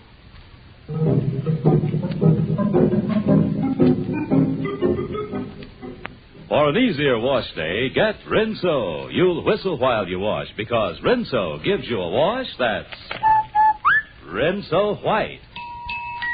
Rinso bright. Yes, Rinso white, Rinso bright. And tune in Rinso show starring Dunninger, the master mentalist, every Friday night. Thrills, music, and plenty of excitement. See your local paper for time and station.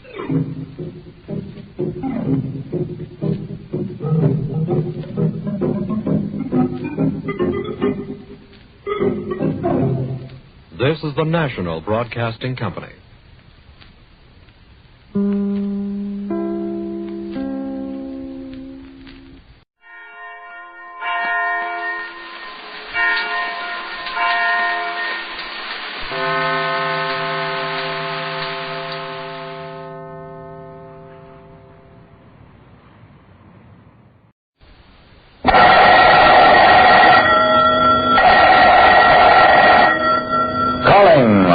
Detective.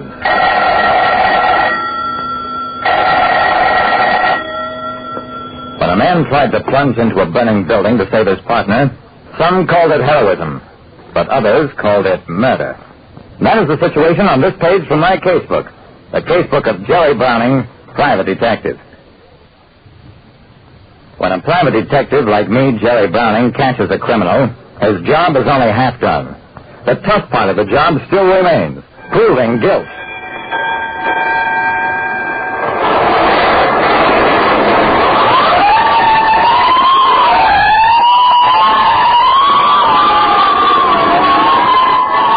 Every time I hear fire engines at night, I think of Harrison Murdoch and the Chantilly case.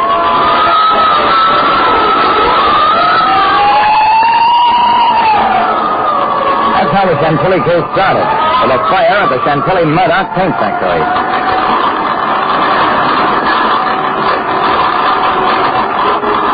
The factory was a solid mass of flames impossible to approach. Alongside me, Battalion Chief Callahan muttered, "Please don't wait to look at it. Just out in too many places at the same time."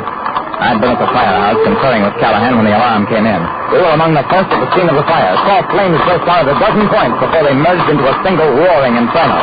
Just then, "I tell you, my partner's in there. He was working late tonight. He's still in there. You gotta let me save him." That was Harrison Murdoch, and he actually broke through the fire line and was halfway to the building before two cops grabbed him and yanked him back out of danger.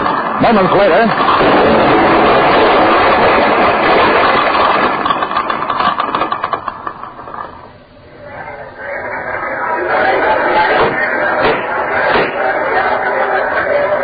We, the jury, find the defendant, Harrison Murdoch, not guilty of the murder of Peter Chantilly.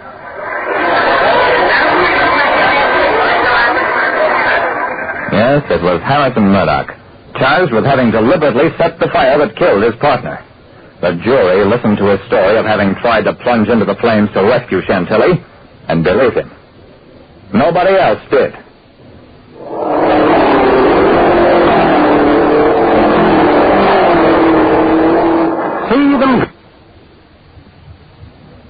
Harrison Murdoch was charged with having set the fire that killed his partner at the Chantilly Murdoch paint factory, and the jury acquitted him. I drove Battalion Chief Callahan back to the firehouse after the trial.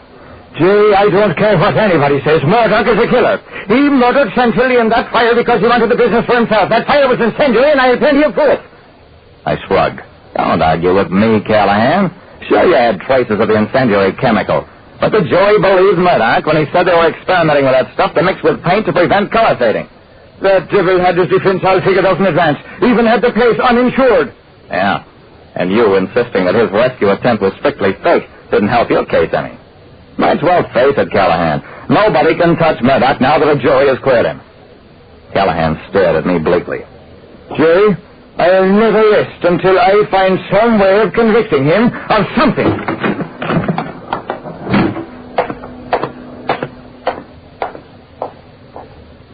From time to time thereafter, I saw Chief Callahan and knew that he was still doggedly working on the Chantilly case. A thing had become an obsession. Sure, the factory was uninsured, Jerry, but 3 days before the fire, Murdoch moved most of the valuable inventory to a new plant on the other side of town. What do you think of that? Look, Callahan, why don't you forget it? But Callahan didn't forget it. And one day, months later, I had an urgent message from him to come down to the firehouse. The firehouse was empty when I got there, except for the maintenance crew. Company number 11 had gone out a few minutes earlier. You, Mr. Browning? The chief says be sure and wait for him. He's got the evidence to send Harrison Murdoch to the chair. Is he still on that one? Doesn't he realize that Murdoch can't be tried twice for the same crime? The maintenance man shrugged. All I know is what the chief said. For you to please wait. I waited. And Company 11 came back 2 hours later. But Chief Callahan wasn't with him. A flaming staircase had collapsed under him. He died instantly. Callahan's men stood by and watched soberly as I went through the desk that had served as Callahan's office for 18 years. His papers were in good shape, cases carefully written up. There were 4 heavy envelopes on the Chantilly case alone, the results of over 6 months of patient digging after Harrison Murdoch had been acquitted. The mass of evidence was irrefutable. Paint stocks removed from the factory just before the fire, statements from leading chemists that the incendiary chemical found on the premises could have no possible value in paint making, evidence proving that Murdoch had diverted company funds, that Murdoch and Chantilly had quarreled bitterly. Evidence enough to convict Murdoch beyond any possibility of doubt, if he hadn't already been tried and cleared. I put the papers away, got up. Boys, that stuff doesn't mean a thing. We might get Murdoch on a straight arson charge, but since the factory was uninsured, I doubt whether we could get a conviction that would mean anything. I'm sorry. Honest, I am.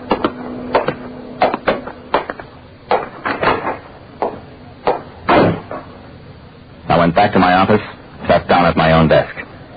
Callahan had never been my close friend. He was one of many people I worked with, respected, liked. He died the way he wanted to. There was no reason for me to feel as broken up about it as I did. I sat there. And after a while, I knew what was wrong. Callahan hated evil the same way I did. He'd found a method of punishing a killer, but he died before he could tell me. In death, he was defeated. His defeat was my defeat. Unless I found some way of completing his work. I drove out to the charred ruins that had once been the Chantilly Murdoch paint factory, all the time racking my brain to figure out how a man could be tried twice for the same crime. That was double jeopardy, forbidden by the basic law of our land. I sat in my car and watched kids clambering over the ruins where a man had died in flaming agony. A man had died. Yeah. But suppose he was not the only one who died. Suppose it had been somebody else. Say, a watchman. Why had nobody ever thought of a watchman?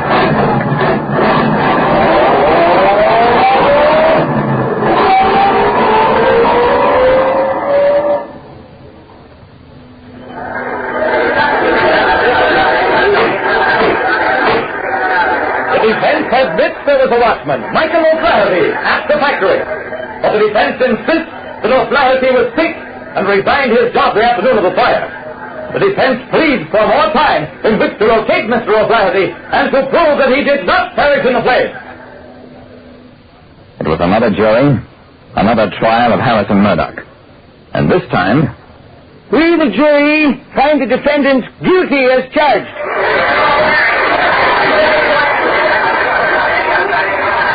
I don't know whether O'Flaherty died in that fire or not.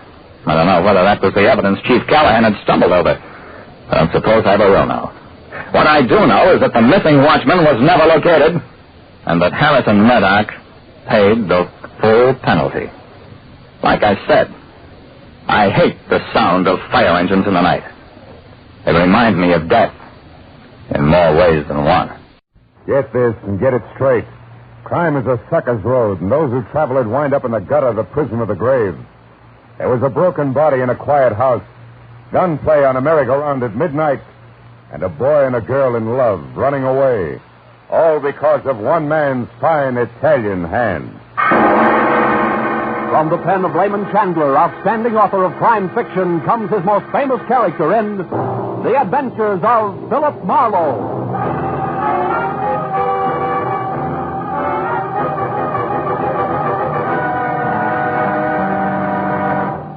Now, with Gerald Moore, starring as Philip Marlowe, we bring you tonight's exciting story, The Fine Italian Hand.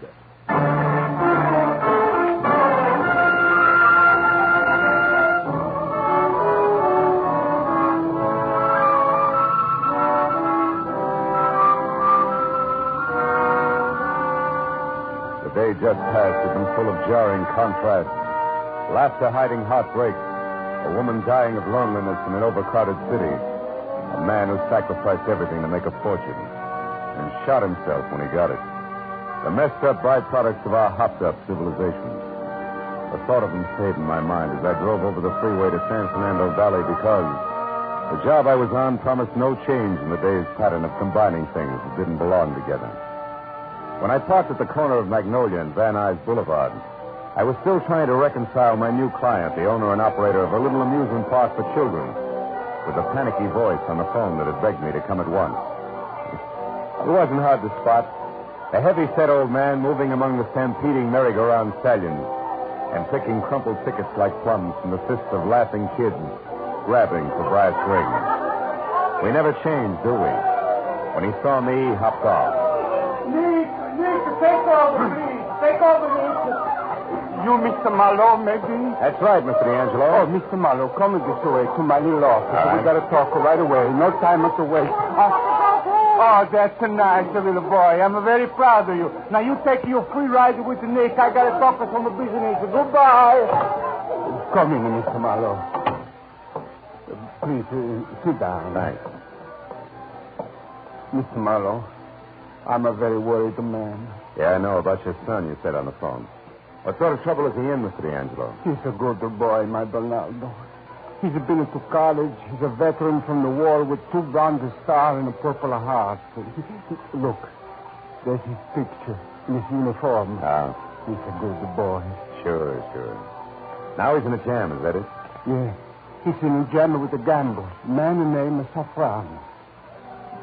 You know this man? Yeah, slightly. Frank Safran's a bad boy. Does your son owe him money or what? No. My boy not throw his money away like that. No. It's about a girl. Oh. Which way does it go? She's Safran's girl and Bernardo's making a play for her? That's right. This girl belonged to the gambler, and my boy is taking her out. Oh, fine. He won't tell me nothing. I find out just the same. Maybe he's just playing the big shot.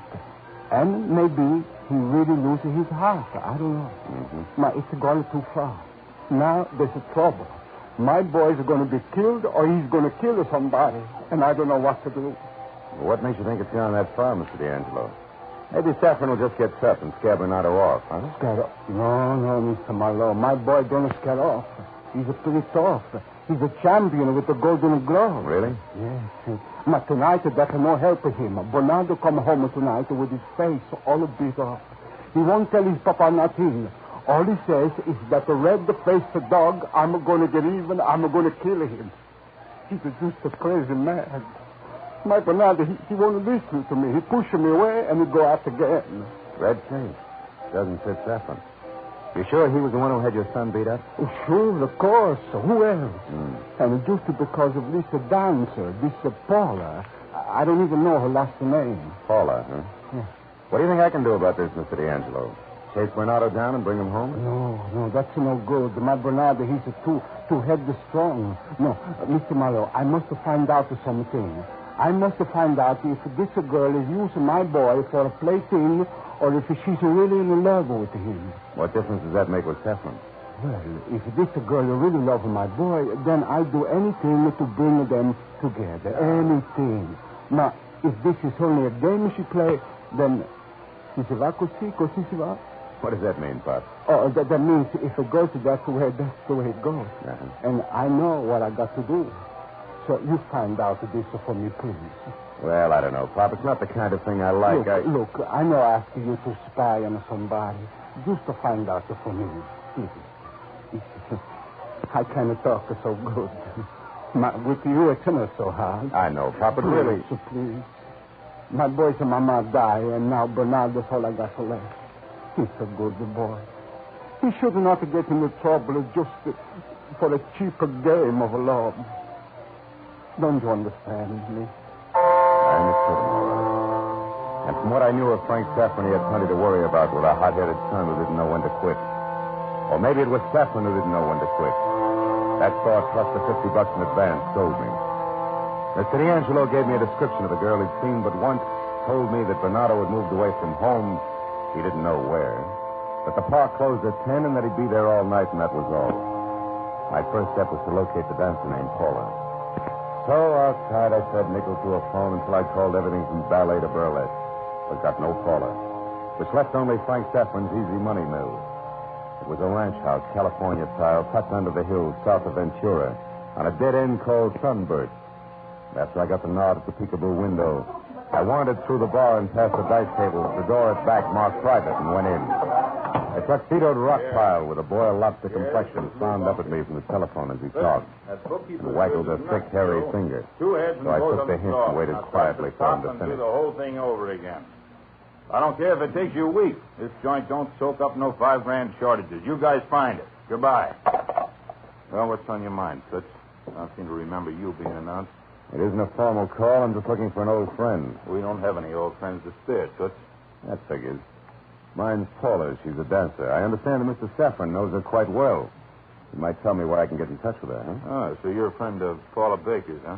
Yeah, that's right. From way back. Well, that's all, Toots. You're through. Her name's not Baker. That came right out of thin air. Now, what do you really want? Take it easy, boy. She just caged you with last names, that's all. She gave us Jones. Who's that? The Duncan Department Store, credit section. $300 worth. I got this far in her references, and I want to see Mr. Saffron. Well, he's not in. I'll take it up with him later. If it's worth his time, you'll hear from us. Take it easy on yourself, Max. Just tell me where I can find her. Out that door there. You got the whole city to look in.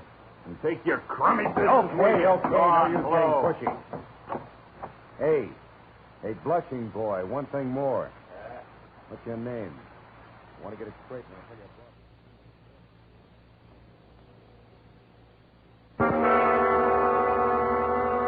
So it wasn't a total loss. I'd managed to keep the back door open long enough to snap off the night latch. And I'd met the red-faced man who no doubt supervised the beating Bernardo had taken earlier. I kicked plenty of noise out of the iron steps going down, and then I crossed the parking lot, leaned back against the wall, and waited. Halfway through, my first cigarette bunker came out, got in his car, and drove away. I watched him out of sight, then slipped back in quietly, located Saffron's 8x12 desk, and started through it.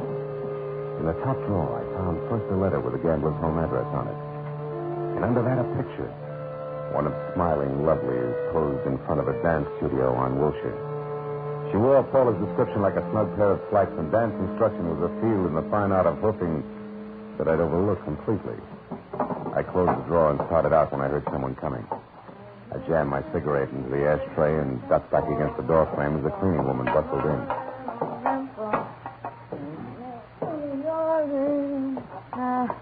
Smoldering cigarette butt.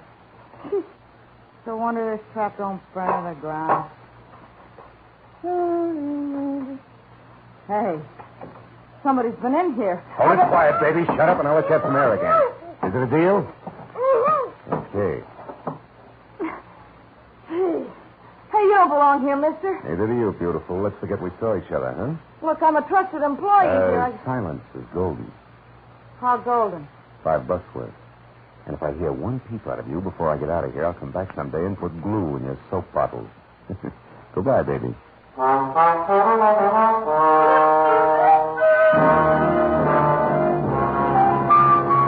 The dance studio was pleasantly glossy from its ultra-modernistic facade on Wilshire Boulevard to its far from old-fashioned receptionist inside, who signed me up, expressed sympathy over my rusty rumber, and assured me that since I'd heard so much about her, I could have Paula, that is, Miss Calvin, while on duty as my instructress, if I'd only be so kind as to step this way. So I stepped this way. into a ballroom with a black burnished floor that looked as deep as the night sky, and after a deft hand signal from the receptionist, Paula Calvin glided toward us. Introductions were made. How do you do? And suddenly, the room was filled with the soft beat of a rumba band, and we were off. Rusty or not, it would have been fun. If I hadn't had work to do. That part was tough. You're doing beautiful, Mr. Marlowe. Just loosen up now and relax, huh? Yeah, I'll try. I'm glad I drew you as my instructor, Miss Calvin. Mm-hmm. Bernie said you were top. Told me to insist on you and accept no substitutes. Bernie? Uh-huh. D'Angelo. You remember him, don't you? Yes. Yes, of course, I remember him. Nice guy, Bernie. Good kid. Don't you think so? Keep your feet a little closer together, Mr. Marlowe. Don't be afraid to use your knees. You know, baby, Bernie's got everything. Looks, brains, even a temper. Just to keep life interesting. Isn't that right, Paula? Guy thinks a lot of you, doesn't he? Hey, I'm talking to you. I heard you.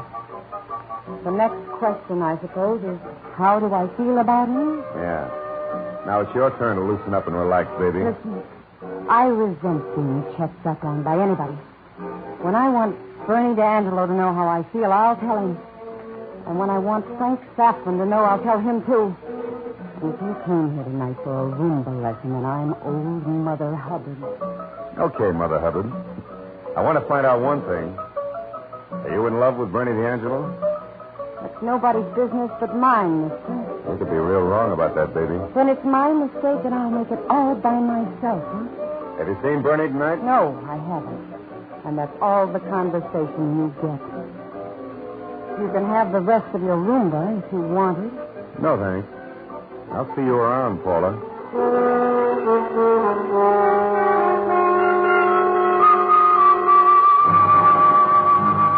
The next best bet for finding what my client wanted was a talk with Saffron. I stopped and called his gambling client, but he was still out. So I drove up into Coldwater Canyon to number 8100. The first real hint that something was wrong was a curtain, dangling at a crazy angle over one of the lighted windows. Next it was the front door, standing 6 inches open, and inside, the legs of an overturned table sticking up in the air, and then pieces of a broken lamp littering the floor. That was only the beginning. I nudged the door open and stepped in. It was a mess. I saw his feet first and behind the couch. I only took one glance at his face. Frank Saffron had been literally beaten to death by a pair of very fast, very deadly fists.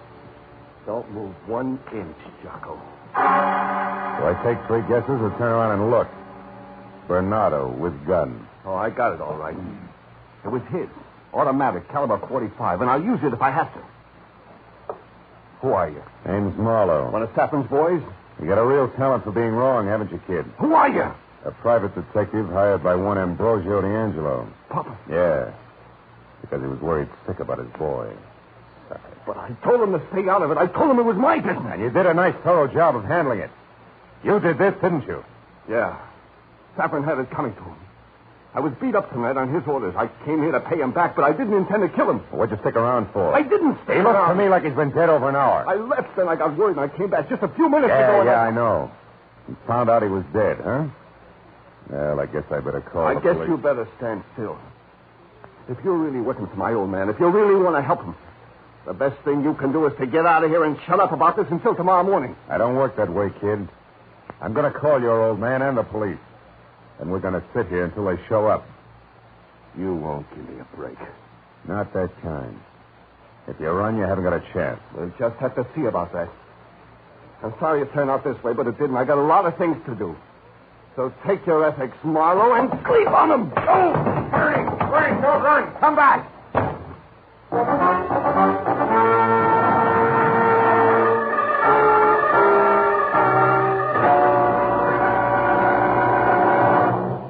In just a moment, the second act of Philip Marlowe. But first, with thousands of dollars of wonderful prizes, Sing It Again is fun for the whole family to play. Make a date to listen over most of these CBS stations every Saturday night. Now, with our star, Gerald Moore, we return to the second act of Philip Marlowe and tonight's story, The Fine Italian Hand.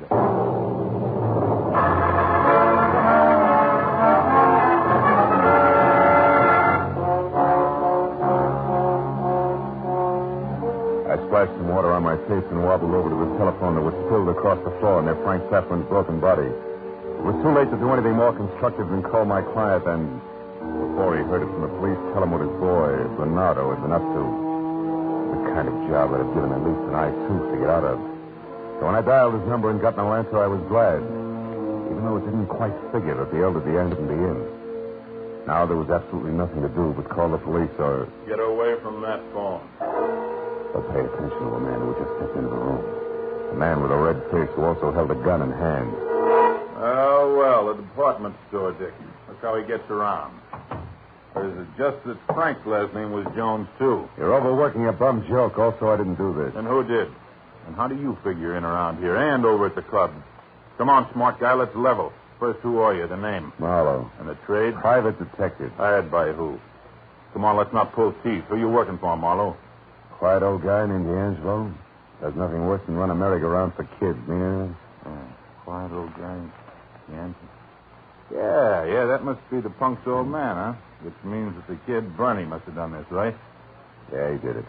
But only after he got cut up this afternoon by the late Mr. Saffron here, or representative. That's not me, Rover boy. I never messed in Frank's private life any more than I could help. Which means what? But I tagged Bernie D'Angelo one night to a flat he has over on Lancashire near Moore Park. A flat on Lancashire? What number? I don't know. It's the first house off the corner of Moore Park on the south side. He just moved in. Well, what's the difference, what now? Don't move, Marlowe, or I'll knock you flatter in that handkerchief. What handkerchief? That one by the body. Oh, yeah. With the initials D.A. The apostrophe A is in D'Angelo. That does it. Okay, Buster, put away the house. I'll leave quietly. For where? For a crack at that flat in Lancashire near Moore Park, south side. Why? So that if the kid's still around, I can stop him without calling the cops. And only rattle him into losing his grip altogether. Which would mean lots of firepower and the kid sooner or later dead in the gutter. What's wrong with that? A couple of things. But in particular, what it might do to him. Yeah, I know. To a nice old guy who runs a merry-go-round for kids. Nuts. So long, sucker. The howitzers lowered. Beat it before I start crying.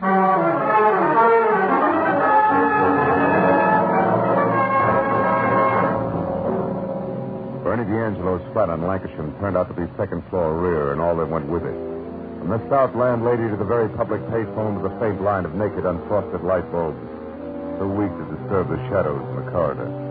Plus, of course, the unhappy marriage of a half a dozen distinct cooking odors sneaking out of the transoms of as many rooms where cooking was strictly prohibited.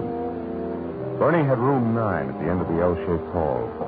And when I turned and started for his door, I was glad to see yellow light oozing out of the cracks. And to hear a tinny phonograph making not-so-grand opera. When I knocked, I did it with the barrel of my .38. Yeah? Who is it? Connor! You better turn that phonograph down. We can't hear ourselves think out here. Okay, I'll take care of it. Goodbye. Not so fast, Junior. Take care of it now. I won't have to come out here again. It'll make me feel nasty. Does that come across? Yeah, real clear. Marlowe. Yeah, Marlowe, get back all the way. Got it. Quit shoving. Oh. Quit shoving. What do you want with me? Conversation for a starter. Turn that thing off. Now, we're going to talk, Bernie. About what? Not my old man again. That's a waste of time. What's done is done, Marlowe. You know that. Yeah, and I also know you'll never get any place running. Unless we try real hard. Don't turn around, Marlowe. Oh, fine. Madame Lazanga. Take his gun, Bernie. Throw it over there. Yeah. If you please, Mr. Connor. How stupid did you think we were, Marlowe? Or had you forgotten all about Paula here? No, I hadn't forgotten.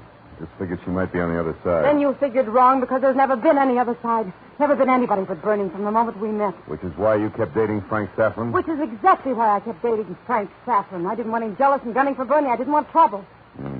Now that you got it, you don't want to let it go. Is that it? What do you mean, Marlowe? Yeah, I mean if you turn yourself in now tonight, there's still a chance you'll get off easy. Yeah, and a better chance that he won't. All right. But even then, it'll only be manslaughter, prison for a few years. This way, it's got to be worse. Hide and seek from here on out for both of you, right up to the end. No matter when that is. Look, honey, maybe Marlowe... No maybes, Bernie. I don't want you rotting away in jail and me rotting away on the outside because you accidentally killed Frank Saffron. Now, come on, Bernie. Let's get out of here. Put him in this closet here. Yeah, sure. Hey, look, Marlowe, if you do go back to Pop, tell him I wish it had been different, will you? Why? So he can eat his heart out a little more? No dice, kid. Shut the door. The sight of you is making me sick. Okay, fella. Shut it in. and shall it stay.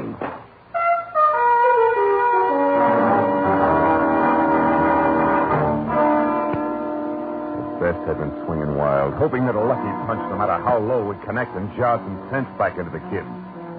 But it had played differently, and as I started to kick the lock on the closet door, I knew now that Bernie D'Angelo resented me and probably his father along with the rest of the world. It wouldn't give him an even break. All in all, it was the kind of thing that made me mad enough to do the trick. Well, that's a fine way to treat a house. What's the matter? Handsome or fight over the girl, or don't you like the way the furniture's arranged? Which? Neither. Before you get too upset about this landlady, I'll cut you in on something. A minute after I get to your phone, every cop in town is going to be looking for your star boarder. Because tonight, Bernie D'Angelo killed a man. Yeah, it's got nothing to do with the stuff you've wrecked. Come on, Handsome, let's settle up. There's one splintered door and a smashed thin table and a lot of little pieces that used to be a vase. That broken box over there with them papers in it ain't mine, so it's no charge. Okay, how much... How much do you want? How much? Well, 20, 25, 30 with the vase. $30 in all. Well, Hanson, what is it? What you staring at? Oh, this slip of paper here. Fell out of the box. So did a lot of other papers. Can't hurt you. It's only a receipt. What's the fuss? Because it is a receipt, Granny, from of all places a department store. A receipt for a present delivered a long time ago. What? Yeah, it's got to be. All right, Granny, here. 30 you said, huh? 10, 20, 25, 30. $30. And if I'm right, sweetheart, I'll send you another vase come Christmas. Now, forget what I said about the phone and Bernie's being a killer. Because a mistake may have been made all the way around. What kind of mistake, Handsome? A big one, Butte. And I can't be more specific than that until I find the elder Mr. D'Angelo. Good night, Granny. By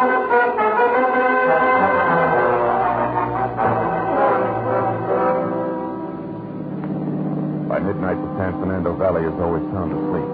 So I covered the 5 miles back to the amusement park in close to as many minutes worrying all the way that either my hunch was wrong and I was heading no place, or that it was right and I was too late to keep murder from happening again. When I was out of my car and moving quietly in between the dark machines that stopped being gay, bobbing animals when the kids were gone, I knew that I could quit worrying altogether. Because standing ahead, in close to the merry-go-round, was Mr. Ambrosio D'Angelo. And opposite him, holding a gun that I'd already seen once tonight, was Lou Bunker, the man I figured had killed Frank Stafford. And when I was within a dozen yards of him, it played just like that. Far enough. Stop right where you are and turn around. Why? So you can hit me over the back of the head and kill me like it was accident, huh? I fall in the dark while I work on the merry-go-round, huh? Pretty smart guy, mister. That way, no Ambrosio D'Angelo to testify that you killed Frank Stafford. No, my boy Bernardo. Turn around and quit yapping. Nobody told you to go peeking into windows or to play drop the hanky when you went inside to make sure that I killed Frank Stafford. It was all your own idea. Yeah, and brilliant. Drop it, Bunker. Mr. Marlowe, look out, Mr. Marlowe. You won't get far, Buster, believe me. Mr. Marlowe.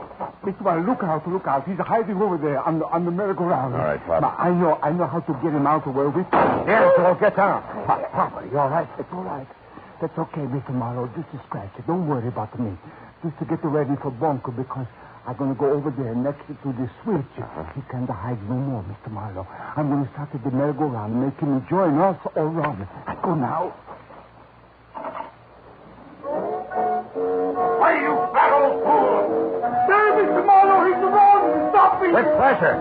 My leg off! Listen up, Marlowe. Not quite, Bunker. You want to make it to our hospital? Fill in the blank fast. Come on, why did you kill Stafford? Come on! Okay. I dipped into the till at the club and dummied up the books to cover. He was going to find out about it, so I went to his place to get him. Bernie got there first, huh? Yeah. They had a fist fight, and after he left, I went in and... And finish him off with your piece. I see that. I went there, Mr. Marlowe, because I was worried about Bernardo. I had to do something. How did you know that D'Angelo was there, Bunker? Oh, Marlowe, please. Come on, keep talking. Well, I heard a noise when I was inside. So I left and doubled back. He was inside then, but I only knew that it was an old man. I didn't know who he was until later when I came back a second time, when you were there and saw that handkerchief. Hadn't been there before. Then when you talked about the old man here, I figured that D'Angelo initials could fit him as well. Oh, that's my boy, Bernardo. Bernardo, come up, please. Up here, Bernardo. I better go round. Look, Mr. Marlowe. The girl is with him. They didn't run away, did they? No, they didn't run away. That's it, Mr. D'Angelo. Welcome your boy home.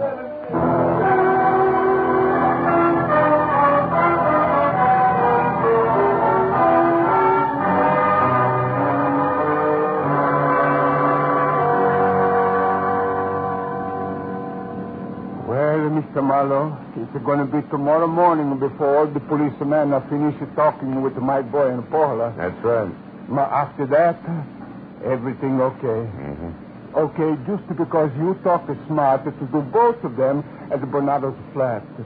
Just because of what you said. Well, that and what they were smart enough to do, D'Angelo. I don't think it was easy for them to change their minds and come back to what could have been prison. No, I guess not. It's also on account of you that there won't be no prison, and there won't be a funeral for me.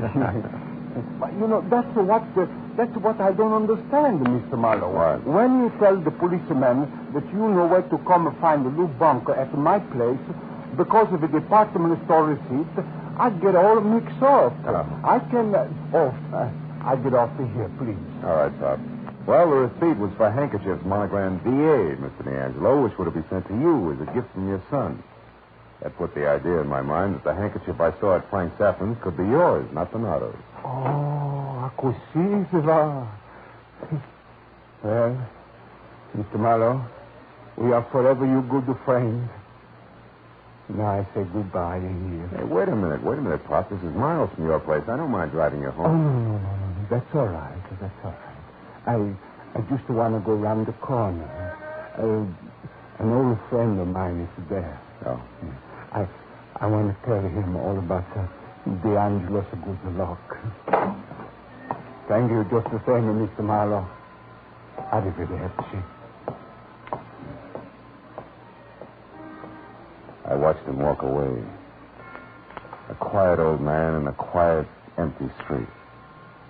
A grateful old man who at 3 o'clock in the morning had to find his friend and tell him all about the D'Angelo good luck. And then, when he was around the corner and out of sight, I found myself wondering who the old friend could be.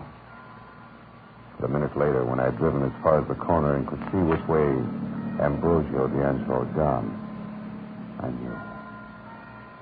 It was less than half a block away.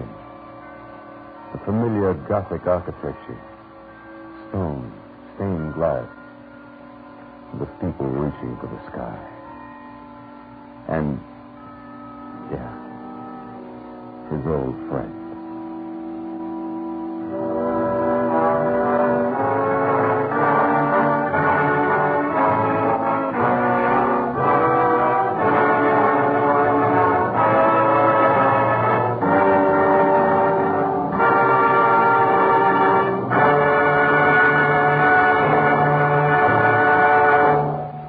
The Adventures of Philip Marlowe, bringing you Raymond Chandler's most famous character, star Gerald Moore, and are produced and directed by Norman McDonald. Script is by Robert Mitchell and Gene Levitt. Featured in the cast were Georgia Ellis, Jay Novello, Paul Dubov, Bonnie Phillips, Ann Morrison, and Vivi Janis. The special music is composed and conducted by Richard Arson. Be sure and be with us next week when Philip Marlowe says... This time I took a beating from a clever Chinese, ran into a twisted corpse in an alley, and watched death strike on the railroad tracks. All because of an open-toed banjo, which was jinxed from the start.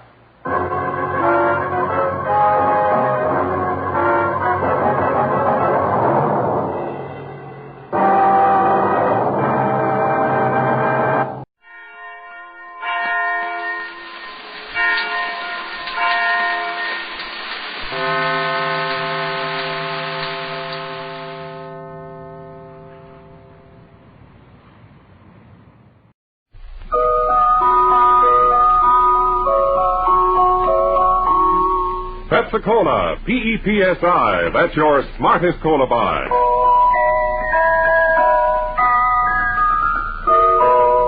Pepsi-Cola presents Counterspy.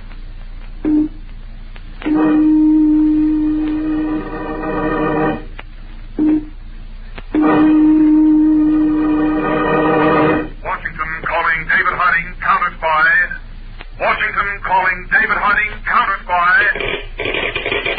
Harding, Counterspy, calling Washington.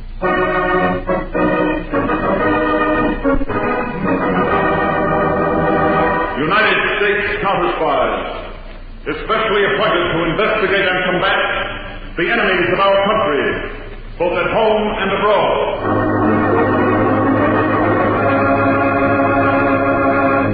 Tonight, the case of the arrogant arsonist. Another Counterspy report to the American people. Brought to you each Tuesday and Thursday by Pepsi-Cola. Pepsi-Cola hits the spot. 2 full glasses, that's a lot. That's right. You heard what they said. 2 full glasses of sparkling Pepsi from one big 12-ounce bottle. You're getting an extra glassful. And what a delicious glassful. The most refreshing, delightful cola that ever tickled your taste. You can't top Pepsi's tangy flavor. And that big, big bottle saves you money, goes twice as far. Pepsi's America's big, big favorite. And America's biggest cola value. So why take less when Pepsi is best? Whenever you reach for refreshment, remember, why take less when Pepsi's best? And now, to Counterspy.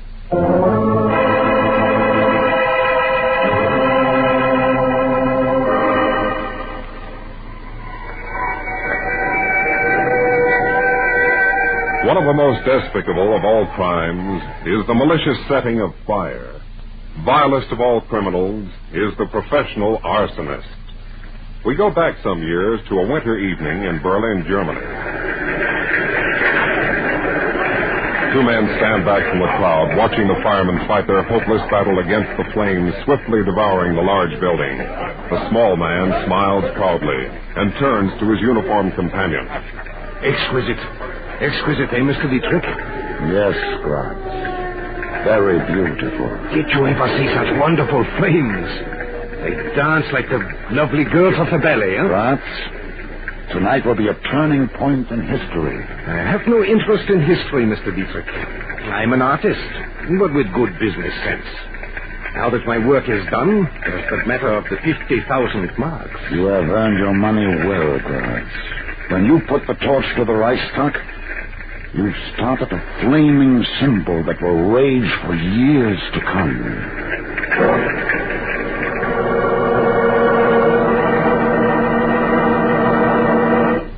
That was February 27th, 1933, the infamous Reichstag fire in Berlin. And though Hitler's Germany has since been crushed, sparks of that fire still smolder. The greed and ruthlessness that started it still survive and flourish.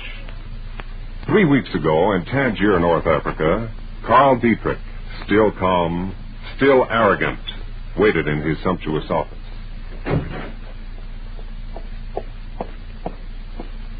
Your phone call to Wolf in New York is ready, Mr. Dietrich. Thank you, Nina. Hello, Wolf. Dietrich. Did you get my message, Mr. Dietrich? Yes.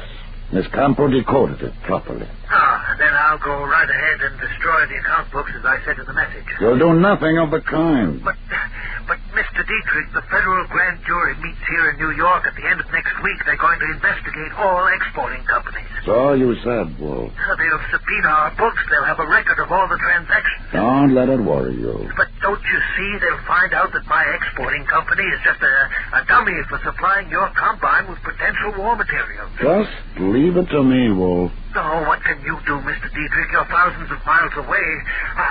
I'll be ruined. I'll kill myself before I let them put me in jail. Wolf, stop talking like an idiot.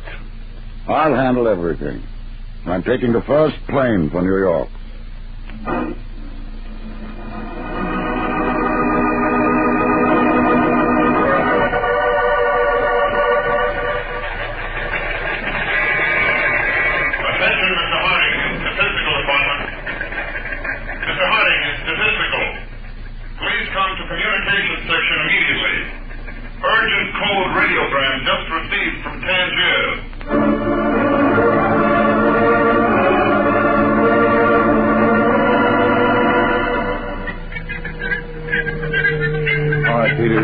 That message to Channel 4. Just the speed of the turntable. Right, Mr. Harding. These electronic decoders the laboratory boys developed certainly save time, and we have to decode in a hurry. Oh, hold it, Peter. You started from the beginning. Agent Robeson, Counterspy transmitter LC4, Tangier, North Africa to Harding, headquarters, Washington. Carl Dietrich and his secretary, Nina Campo, left here by plane, 1500 Tangier time. According to passports, their destination is New York. Investigation shows Dietrich's departure was hasty and unexpected. It followed an overseas phone call with New York. That is all.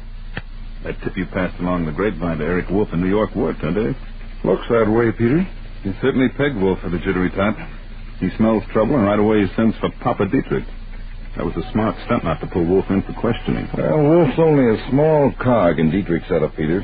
He's just the man who ships the supplies to the Marshall Plan countries. And you want the big boy, Dietrich? Yes. It's Dietrich who engineers the trick of getting such war potential items as oil, steel, and chemicals transshipped to his customers in nations outside the Marshall Plan. Well, it looks like we'll be able to reel in the big fish now. Yeah. As long as Dietrich was operating from his Tangier headquarters, he was out of our reach. Now all we have to do is nail him when he steps off the plane in New York. Well, I'm not having Dietrich picked up, Peter, yet. Dietrich's a shrewd operator. We need direct evidence against him. So we go to New York there? That's right, Peter. We go to New York and we stand by until Dietrich and Wolf give us the evidence we want.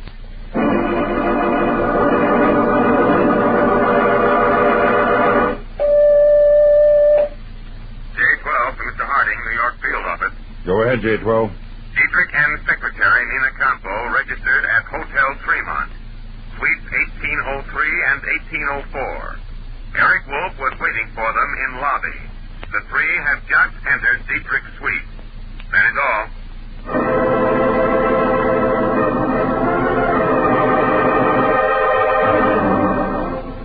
Wolf, you'll join us in a drink, huh? No, thank you, Mr. Dietrich. You, Nina? Usual, I suppose. The usual, Mr. Dietrich. Mr. Dietrich, the grand jury convenes at the end of the week. Yes, Wolf, I know. How can you be so calm? I have a calm nature. I won't have a chance. My books they'll expose everything. I'll be finished. Something's got to be done. You've got to save me, Mr. Dietrich. For heaven's sake, Wolf, stop that disgusting whining. Here's your drink, Nina. Thank you, Mr. Dietrich. Wolf, don't you realize I've as much to lose as you have? More. You think I ran the risk of coming here just for pleasure? I have millions at stake. But if our account books are taken before the grand jury... Let me worry about those books, Wolf. That should be Gratz, the gentleman I'm expecting. Nina, let him in, please. Of course, Mr. Dietrich. Nina. Yes, Mr. Dietrich. Keep that door to the foyer closed in case it is not locked. Certainly.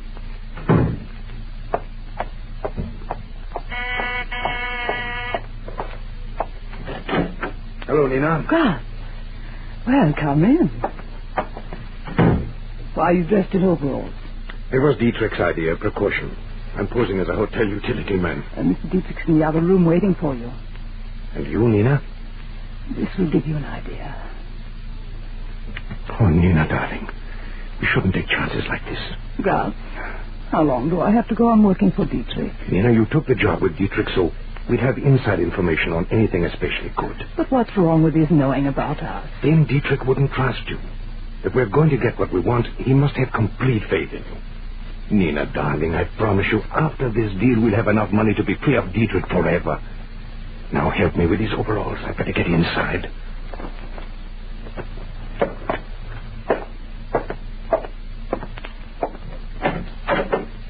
Oh, right. Come in. I want you to meet Mr. Wolf. This is Mr. Gratz. Mr. Wolf? How do you do? A pleasure. Wolf, my old friend Gratz is going to attend to your account books. He's going to destroy them. What? Destroy them? Well, that would give us away. You said so yourself. I believe you have a supply of kerosene oil on hand in your warehouse. Yes, for export next week. That kerosene is not going to be exported. Not? Your warehouse is going up in smoke. I had Gratz come up from Argentina especially for the assignment. Gratz specializes in fires. The Reichstag was my masterpiece. Tomorrow morning, Wolf, Gratz will visit you at your warehouse. He will pose as an insurance inspector. You will show me through the building, and I will select the best way to approach the problem. The evening after next, Wolf, your warehouse will be destroyed. An unfortunate accident. But, Mr. Dietrich, what if they find out it isn't an accident? Wolf, I, Hans Gratz, am a perfectionist. When I create an accidental fire, believe me, it's accidental.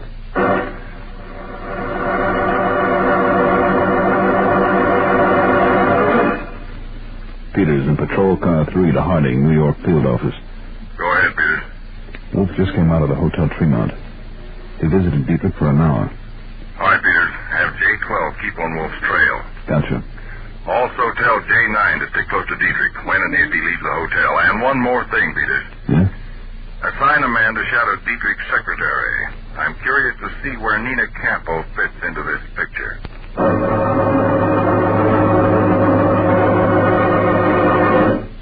Gratz, I waited for you this afternoon at your hotel. What happened? My work at Wolf's warehouse took longer than I expected. I was going to call you here at your hotel, but I didn't want to take a chance with Dietrich around. It'll be coming out of the living room in a minute. First, I want to know something. Anything, darling. You said last night that after this deal, we'd be free of him. We will, I promise. But he's paying you only $5,000. Darling, that's not enough money for us to get away and live. I have a plan, Nina. A plan that will build that 5,000 into 100,000. Hello, Mr. Dietrich. Sorry to keep you waiting, Gratz. Did, Miss Campo keep you entertained? I'm afraid I'm dull company, Mr. Dietrich. I don't think Gratz thinks so. Do you, Gratz? Miss Campo is always pleasant to be with. Nina, you see. Well, Gratz, how did your inspection trip go? Excellent, excellent. I'm going back to the warehouse tonight to prepare for tomorrow evening. And Wolf understands what his part is to be? Perfectly. I don't want any mistakes, Gratz. Mr. Dietrich, there'll be no mistakes tomorrow night. Everything will go according to plan.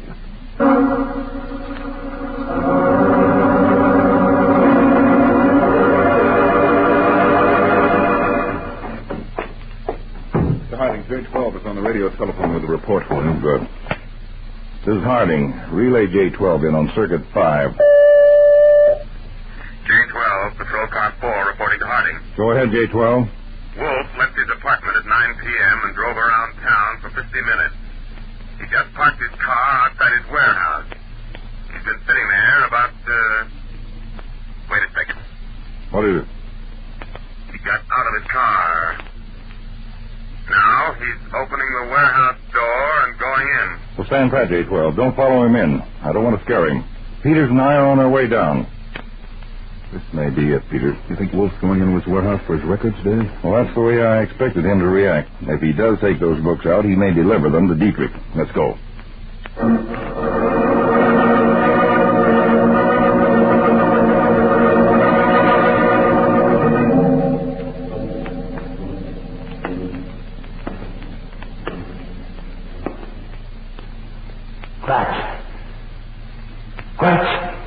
Over here, Wolf, near the rear door. You're 3 minutes late, Wolf. I waited outside a little first. You told me to make sure I wasn't seen coming in here. Is everything ready, Gratz? Of course. Amazing. How simply Mr. Dietrich solves such difficult problems. I thought I'd never get out of this difficulty, but soon my worries will be over. Yes, Mr. Dietrich is a remarkable gentleman. Hadn't we better get over to the kerosene drums so you can start the fire? Fire will start right here. with this pile of Excelsior. But the kerosene's at the other end of the building, near the office where the account books are. Rats, we can't take a chance. The fireman may get here and put the fire out before it gets that far. I told you, Wolf, I'm a perfectionist. Nothing can save this warehouse once I put a match to this Excelsior. How can you be sure? How can you? My dear Wolf, there are secrets to every trade. For example, look over there on the floor behind you. Huh? Well, where do you mean? I don't see anything particular. As you said before, Wolf, soon all your worries will be over. You were right. You and all your worries are going up in smoke.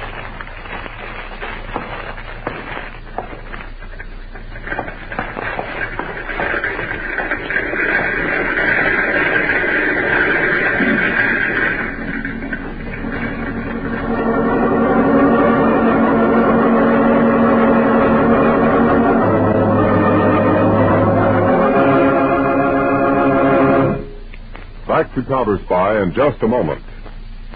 But first, Pepsi-Cola hits the spot. 2 full glasses, that's a lot. Lot more value, lot more zest. Why take less when Pepsi's best? More and more, among fellows and girls, among mothers and dads, you hear that sane and sensible question, why take less when Pepsi is best? No budget, no allowance ever had a better friend than tangy, sparkling Pepsi-Cola. Because one big 12-ounce Pepsi bottle gives you 2 delicious drinks. That's twice as much tangy taste, twice as much delicious Pepsi to go just twice as far. That's why more and more families say, why take less when Pepsi is best? Yes, families like yours and mine, families all over America, they're all saying, why take less when Pepsi is best?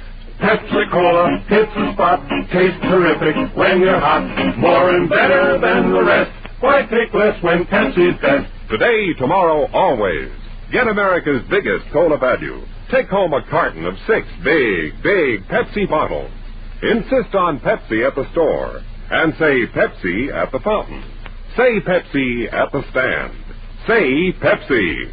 Whenever you reach for refreshment, remember, why take less when Pepsi's best? And now, back to Counterspy. The street before the Wolf Warehouse is a black mass of people as 3 fire companies fight the towering flames. Back of the fire lines, David Harding, in a Counterspy patrol car, with his assistant Harry Peters, is receiving a report from another agent. Harding, I was waiting outside the warehouse for Wolf, as you ordered. About 5 minutes after he had entered, I saw the flames. I tried to get in there to save Wolf, but no go. You better get those burns on your hands attended to, Edward. Right. Chief, I don't get it.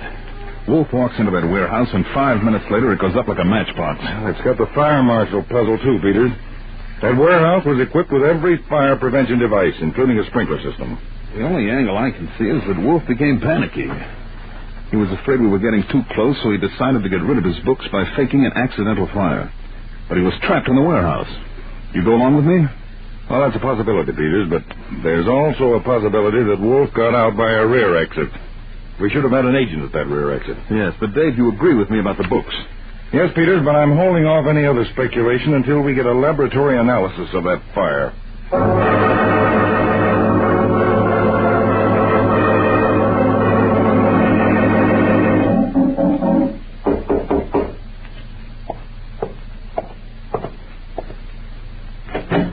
Nina, come in, darling. I can only stay a minute, Gus.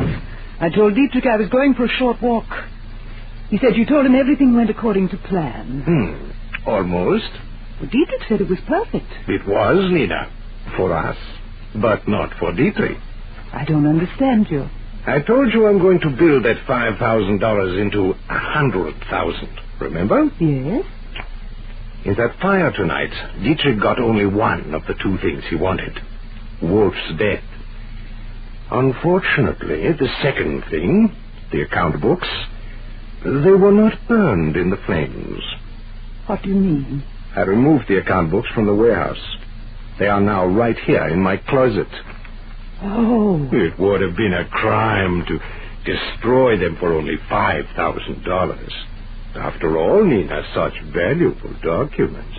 Really a crime, don't you agree, darling? Yes. Dietrich could pay anything to get his hands on those books, wouldn't he? 100,000 will be enough. We mustn't be pigs. Oh, Graz.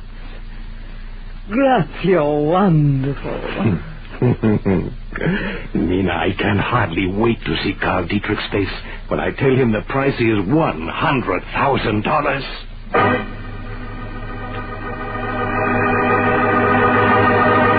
$100,000. And well worth the price, Dietrich, don't you think?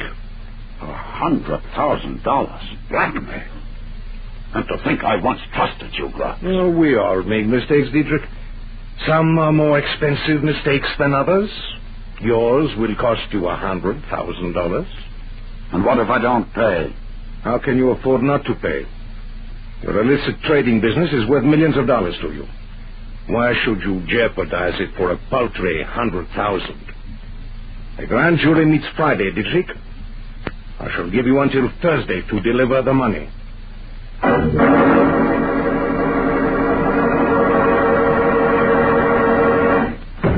got your message to get over here to the field office right away, Dave. What's up? The laboratory analysis on that fire is ready for us, Peter. First, that warehouse was set ablaze by probably the cleverest arsonist in the business. Oh? Next, the flames spread quickly because of oil in the warehouse. That black smoke, huh?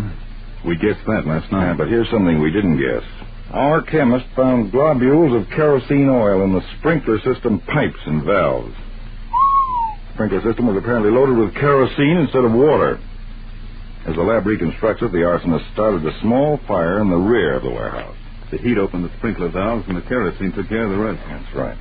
A real professional job. Well, how about Wolf? Traces of human bone were found in the ruins. There's no doubt Wolf died in that fire. There's a good possibility he was murdered. Yes. It might have been convenient for Dietrich to get Wolf out of the way. Very convenient. Dietrich would be burning two birds with one match. We can't pick Dietrich up on that rap, Chief. According to our reports, he was in his hotel room all evening. Yes, I know, but there's another... Harding. J-12 reporting, sir. Go ahead, J-12. Nina Campbell left her room at the Tremont Hotel. She's now visiting room 907 at the Hotel Sergeant. Okay, J-12, let me have a full report when Nina Campbell returns to the sergeant. Right. Nina Campbell? Hotel Sergeant, what's that about, Dave? Dietrich's secretary, Nina Campbell, left her hotel last night, Peters. You think maybe she's the one who put the torch to the warehouse? No. Nina Campbell walked out of her hotel at 11, almost an hour after the fire began. Where'd she go? The same place where she is now, room 907 in the Hotel Sergeant. And Peters, the occupant of 907, is a man named Gratz. Gratz? A checkup shows he arrived in New York Sunday on a plane from Argentina. And maybe Gratz is the firebug. It could be. There's more. J-12 got into the room next to his. He overheard Nina Campbell and Gratz making arrangements to meet there this afternoon again. Oh, it's too bad we haven't got a detector phone in there. But we have. I had it installed this morning. Oh, I might have known. Peters, I'm very anxious to hear the recording of the conversation between Gratz and Nina Campbell. There's no telling what interesting things those two are saying to each other.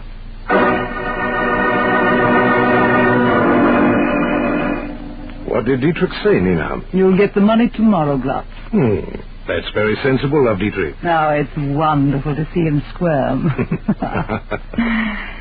Glatz, are the books still in that closet? Yes, of course, Swine. Well, they mean so much to us. I was concerned about your leaving them here. They're perfectly safe, Nina. You could never tell. Nina, except myself, only one person knows where those books are. And I can trust you, can't I? Of course, darling. Always. Oh, Peters? Dave, this record winds it up for us. Not quite.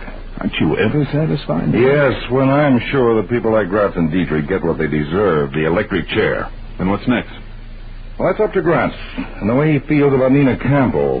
What do you mean? Well, something Gratz said to Miss Campbell. He said, and I can trust you, can't I? Peters, I have an idea that Gratz's faith in Miss Campbell is going to be sadly twisted.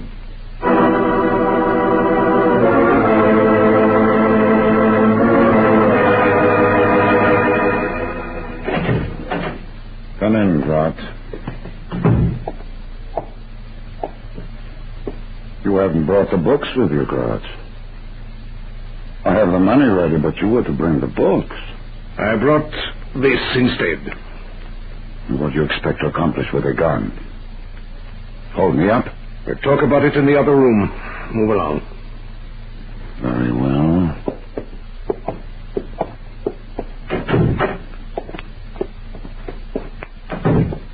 Stand right there. As you say. Where's Nina Campo? Why? Where is she? In the next room. Tell her to come in here. What has she to do with this? Dietrich, this gun can do ugly damage. Tell Nina Campo to come in here. Nina! Yes, Mr. Dietrich? Come in here, please. Right away. Now, really, Gratz, what is this all about? As if you didn't know. Yes, Mr. Dietrich, what is... I was taken aback by Gratz's gun, too, Nina. I don't understand, Gratz. You can stop acting, both of you. Mr. Dietrich, what's the matter with Gratz? Nina, you really had me fooled.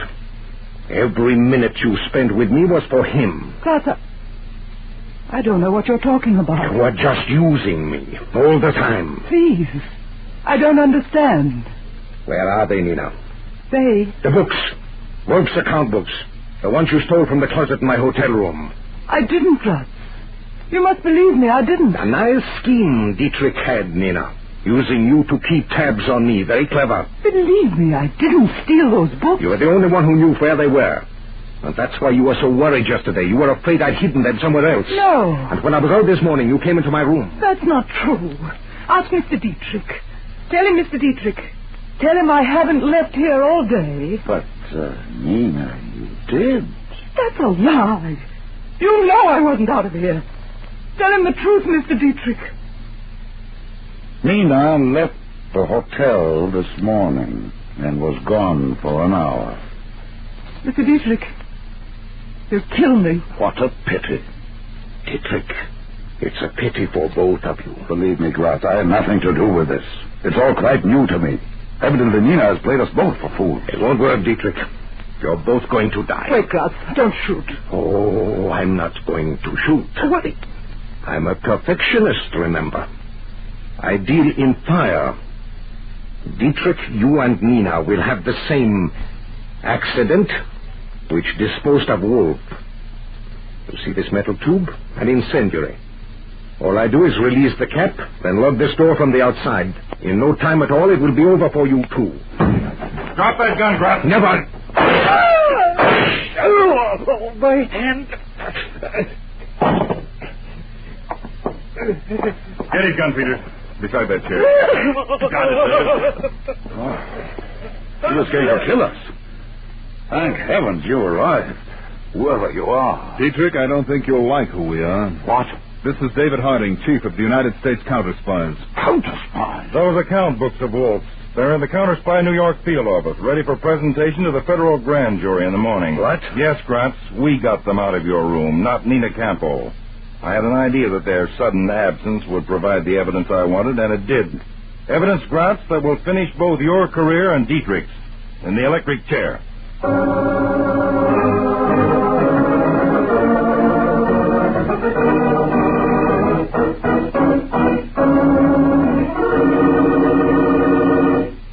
When your friends drop in, be generous, but be thrifty, too. Serve plenty of delicious Pepsi-Cola. Pepsi's big 12-ounce bottle gives you not just one sparkling glassful, but two. Get a carton of 6 and serve 12 delicious drinks. Yes, Pepsi is America's biggest cola value. You get twice the tangy taste, twice the refreshment, twice the Pepsi. So why take less when Pepsi's best? Whenever you reach for refreshment, remember, Pepsi-Cola, it's the spot. 2 full glasses, that's a lot. Lots more value, lots more zest. Why take less when Pepsi's best? Tune in every Tuesday and Thursday, same time, same station, to Counterspy. Listen on Thursday for the exciting Counterspy case of the courageous Come On. Our Counterspy case on Thursday is one of the most unusual we've yet presented. In this case, you'll meet the girl who was good at being bad until she saw a blind spot. The promoter who believed the sword was mightier than the pen and used it to escape.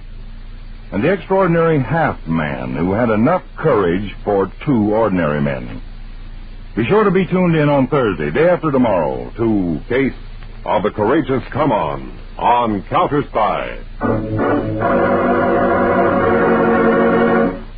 Tonight's Counterspy program originated in New York, was directed by Leonard L. Bass, written by Edward J. Adamson, and featured Don McLaughlin and Mansell Kramer, with music by Jesse Crawford. Counterspy is a Phillips H. Lord production for Pepsi-Cola. Enjoy some Pepsi ice cold tonight.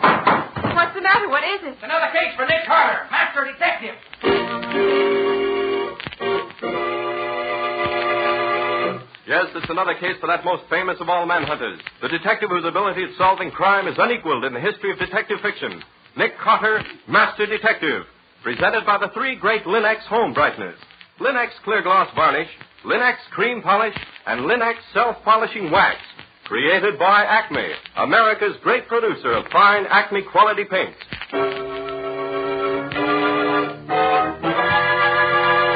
Today's curious adventure, Poison with a Past, or Nick Carter, the mystery of the Vedanta killings.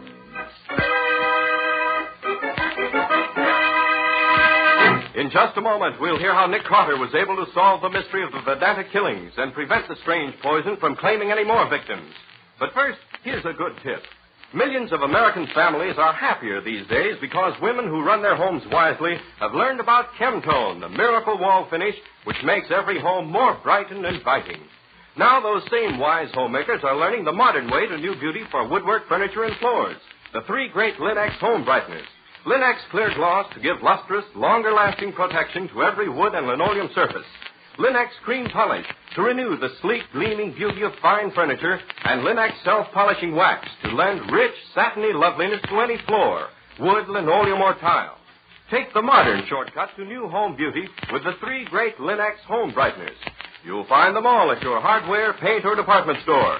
Your headquarters also for Chemtone, the miracle wall finish.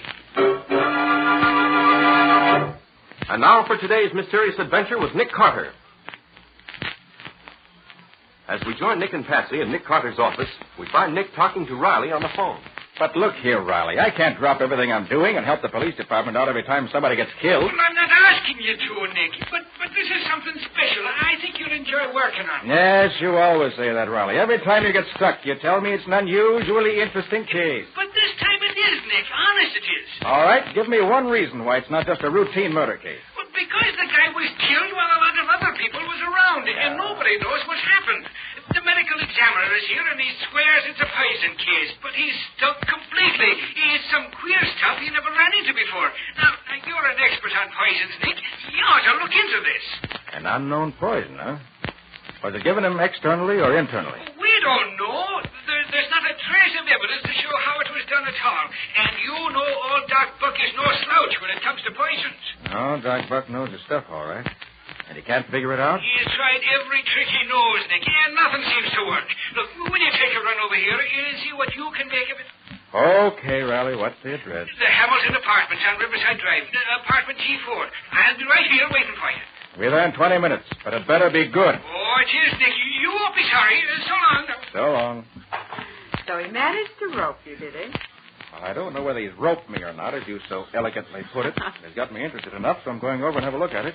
Want to come? Do I want to come? You don't think I want to sit around here when there's a murder case to be solved, do you? I suppose not. Okay, get your hat and let's be on our way.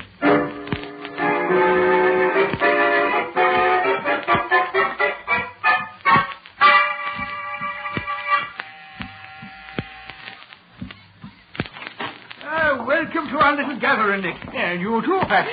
Sure, and it's nice of you to invite us. All right. Let's dispense with the preliminaries, Riley. Get down to business right away. Who's dead and where's the body? Oh, it's raring to go you are now, eh? Okay. The corpse is Frederick Shelby, the explorer. Shelby? Well, that fellow's got more lives than a cat. Well, he must have used up all 9 of them if he's dead now. The body's right in here, Nick, in the library. If you look at all the books, most of them pretty old, too. French, German, Russian. What are these, Nick? That one's Sanskrit, Patsy. Oh. Those there are Hindu. Who lives here, Riley? Is this Shelby's apartment? No, Nick. It belongs to Professor Alexander Travers. Travers. Oh, yes, a specialist on Hindu literature and philosophy. Yeah, that's right. Him and some of his friends was talking about that Hindu stuff when Shelby was killed. Well, here's the body here. All right. Been dead long? Oh, not over an hour, the doc says. And that text is what the others tell us. We're holding him here for now. Look at the expression on his face. He must have died in terrible agony. No doubt of that. And there's no doubt of it being poison either. Not with that look on his face. Doc Buck said the same thing. But not one of his tests showed him what kind of poison was used. He said it could be most anything. Patsy, shift that light over here a little closer, will you? I want to see something. Sure, Nick. Here. Yes. Look at the color of his skin. It's practically blue-white. He looks almost like a marble statue. Yeah. All right, Riley. Where are the rest of the party? Say you're holding him here? Yes, they're in the next room. There's Professor Travers. This is his apartment, like I said. A good-looking dame by the name of Mary Devine and Dr. Paul Starr. He's a college teacher. Now, they didn't know what happened when this Shelby passed out, so they phoned for an ambulance. And the intern took one look at him and called us. Anything else before I talk to them? Yeah, they told the doc that none of them had eaten or drunk anything before or after they came here. So the doc figured maybe Shelby was poisoned by the cigarettes he smoked. So we sent all the butts and ashes down to the lab for analysis. They sent down the pack of cigarettes, too. Only one pack? Yep, they was all smoking out of the same pack. Any report yet? No, I told them to call me here as soon as they finished. All right. Have a look at your witnesses. Okay, Dick, right in here. Let's see why they keep us... This here is Nick Carter, folks. Nick, this is Mary Devine here. Fine. Over here is Professor Travers. That's Dr. Starr. Glad to know you, Mr. Carter. Now, first, let's get straightened out who you all are. Professor Travers, what do you do? I teach Oriental literature at the university, Mr. Carter, but I don't see what You that will. has to... Dr. Starr, what do you do? I'm a botanist, Mr. Carter. I'm connected with the university, too, indirectly. See? You, Miss Devine? I'm just a student at the university. But a very fine student, Mr. Carter. Miss Devine won a fellowship in Oriental literature. She's done some excellent work. Any of you know any possible motive for Shelby's death? I know. We've been talking about it, and we're as much in the dark as you are. What do you know about Shelby? Not very much. We have only one common interest, the Vedanta. As a matter of fact, we first met him at a meeting of the Vedanta Society. Shelby feeling all right this afternoon? As far as we know, he said nothing about feeling ill. Mm-hmm. Now, tell me what happened here this afternoon, as near as you can recall. You say you were all sitting around talking? That's right. We were discussing the Vedanta. What is this Vedanta mean? Professor Travers can probably explain that better than I, Patsy. It's a philosophy of life. It was first put forward 1,500 years ago by Hindu scholars. It has to do with controlling the bodily expression so as to heighten the powers of the mind. Why don't you come to a meeting of the Vedanta Society with us someday? That would explain it better than I could, perhaps. Thanks. Maybe I will someday. But now, what happened here? Why, we were all seated around, smoking and chatting, when suddenly Shelby started to get faint. In a few minutes, he passed out. That's all. You were all smoking? Yes. Why? I understand you were all smoking the same brand of cigarette. Whose were they? They were mine, Mr. Carter. Shelby forgot to bring his pipe, and Starr was out of the private brand he smokes.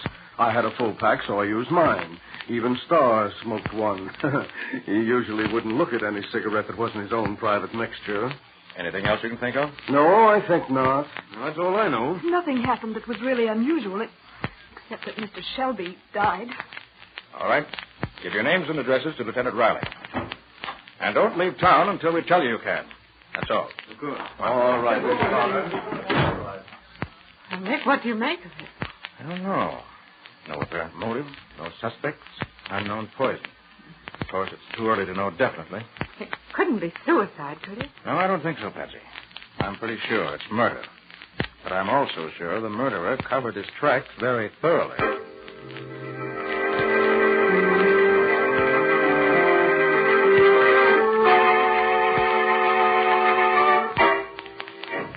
Yes, Lieutenant. Yes, I got it. Of course, I'll tell him. Well, what did you expect? Oh, you. Goodbye. I gather that was Riley you were talking to? You gather right.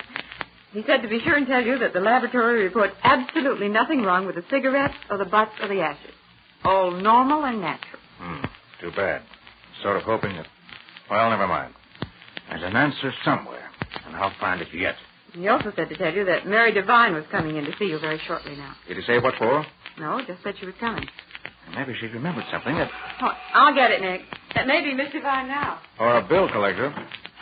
Oh, come in, Miss Devine. Mr. Carter is expecting you. Thank you. Good morning, Miss Devine. Good morning, Mr. Carter. I don't know that what I have to tell you is of any value, but I'll let you decide that. Fair enough. What is it? Do you know what this is? Oh, what a beautiful flower. What is it? In India, they call it datura. It has other names, too. Datura? Well, that's a poison. Yes. Patsy, look at my notes on poison. They're right here, Nick. Here you are. Thanks. Datura. Yes, here we are. Taste is pleasant, given in small doses. It intoxicates strongly. 2 grams will prove fatal at once. Can be mixed with food or drink and will kill without leaving a trace. Cannot be isolated unless the chemist knows what he's looking for. Gosh, that's a nasty poison, isn't it? Yes. In India, mothers feed it to unwanted girl babies. Miss Devine, where did you get this flower? Well, I got it special delivery this morning. Dr. Starr got one, and Professor Travis got one, too, the same way. I see. In other words, the murderer warns you that he's going to kill all 3 of you. Same way he murdered Shelby. It looks that way. Why would he want to kill all of them, Nick? Probably because he's afraid that they noticed something when Shelby was killed yesterday that would give him away if they told anyone about it. But I don't know anything, Mr. Carter. Neither do the others. Perhaps you do, Miss Devine, and don't realize it. It often happens. At any rate, the killer's taking no chances. Patsy, call Riley. Have him tell the lab what to look for. Maybe they can find some traces of it that way. Of course, Nick. What do you think I'd better do, Mr. Carter? Just be very careful of what you eat or drink and with whom you associate for a few days. In the meantime, I'll be busy finding out what I can. You have any plans for the immediate future? No, not especially. And you're sure nothing happened at Professor Travers' apartment yesterday that would help us? No, Mr. Carter. Not a thing. I better see Starr and Travers. Maybe they can tell me something they overlooked before. Well, Mr. Carter, they'll both be at the Vedanta Society meeting this morning at 11. Swami Atulanada is speaking, and he's the favorite lecturer. Why don't we go to the meeting, too? You can talk to them there.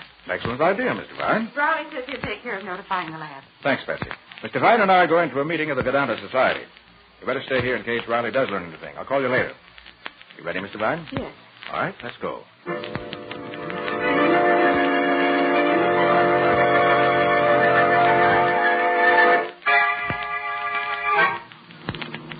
I really don't know much about them, Mr. Carter. I see, but perhaps you could tell me this. How close to Shelby were Travers and Starr? Well, Paul Starr barely knew him. As a matter of fact, he met Shelby for the first time yesterday. And Professor Travers? Oh, he and Shelby were pretty chummy. They had a common interest in the Vedanta, and they each have a collection of rare Sanskrit manuscripts, which they will to each other when they die. You mean whoever dies first bequeaths his manuscripts to the others? Yes, that's it. How valuable are these manuscripts? Oh, they're priceless, I understand. Now, what about you? Where do you fit into this picture? Well, I met them because of my interest in Oriental languages and literature. I feel that after the war, with the world made so much smaller by the use of airlines all over the globe, I may be glad to know all I can about the Orient. Oh, yes, of course. How much further is this place where the meeting's being held? Oh, just across the next avenue, in that old brownstone house. I'm sure you'll enjoy the meeting with Swami Atulanada being the lecturer. He's wonderful. Perhaps so, but I think I'm going to enjoy talking to Starr and Travers even more.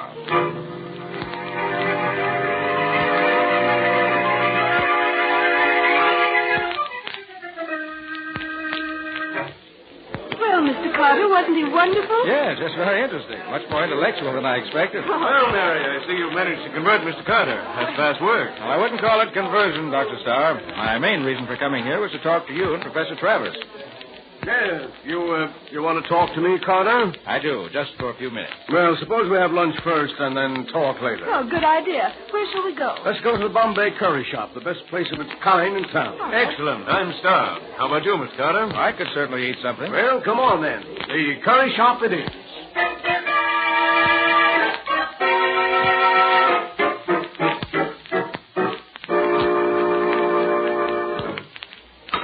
Mr. Carter, this is the main dish. It's curried rice and vegetables. And then over there in the center of the restaurant, on that long table there, those are the special seasonings, like hors d'oeuvres. You help yourself to those, whatever you want to go with this main dish. Such as what? Oh, Bombay duck, dried saltfish, tamarind, and other spicy things. See, Dr. Starr is getting his now. Shall we try some? Oh, by all means. Well, come on. Some of these things are really delicious. Here, Professor, how about some of the tamarind? Have you learned to like it yet? I ate tamarind before you were born. Give me a good helping of it, will you, Star? There you are. What? Certainly, it's delicious. Take anything you like, Mr. Carter. You never know what's good until you try it, you know. Certainly looks appetizing. Now, let's try a little of everything.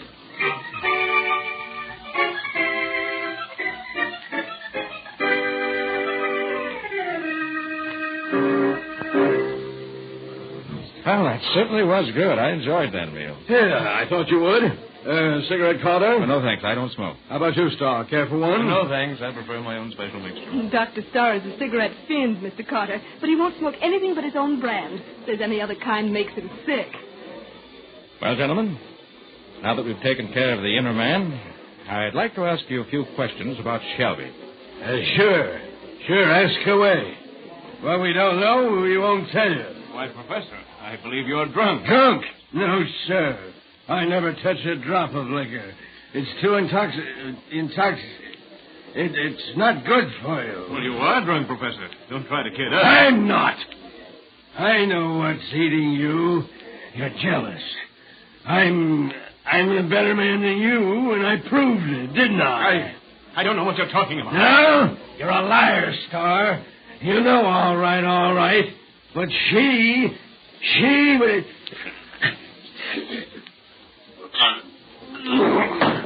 Dr. Travers. Travers! Why, he's dead. Mr. Carter, that's just the way Shelby died.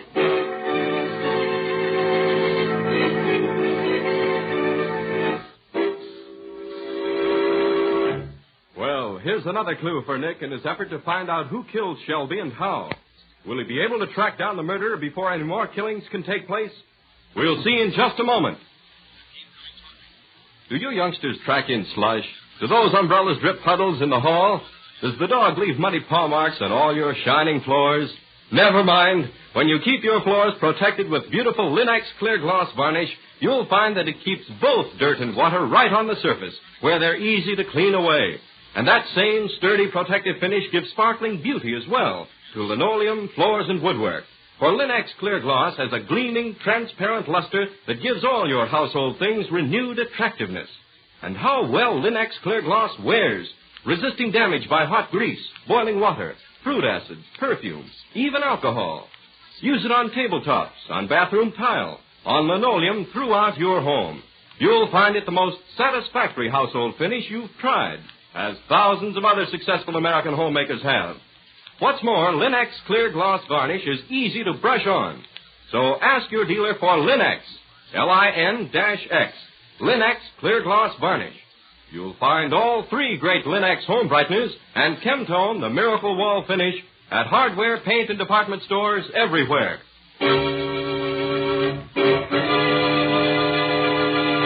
And now back to our story. We left Nick Carter in the Bombay Curry Shop where he has been lunching. Suddenly, Professor Travers uttered a few strange remarks and fell over dead. Later that same afternoon, Nick is talking to Lieutenant Riley in the latter's office. You say, Nick, that that tour, whatever it is, killed him, huh? Well, obviously, Riley. All the symptoms are present, although I didn't realize it until after it was all over. No, but, Nick, Lieutenant Riley's chemist has analyzed all the food in the restaurant, and nothing out of the way was found. You all ate the same food, didn't you? Yes, Patsy, we did. Then how is it that Professor Travers died and none of the rest of you were even sick? I don't know yet. Well, I think you're nuts, Nick. Now, look, you said Travers and Shelby was going to leave each other their collections of manuscripts now, didn't you? That's what Mary said. Well, then, Travers invited Shelby to his apartment and killed him so as to get Shelby's collection. Then when you started questioning him today, he got scared and committed suicide. It's as plain as anything. No, Riley. That's impossible. A man of Travers' type wouldn't kill himself to escape arrest. He tried to kill me instead. He was an egotist, as his conversation proved.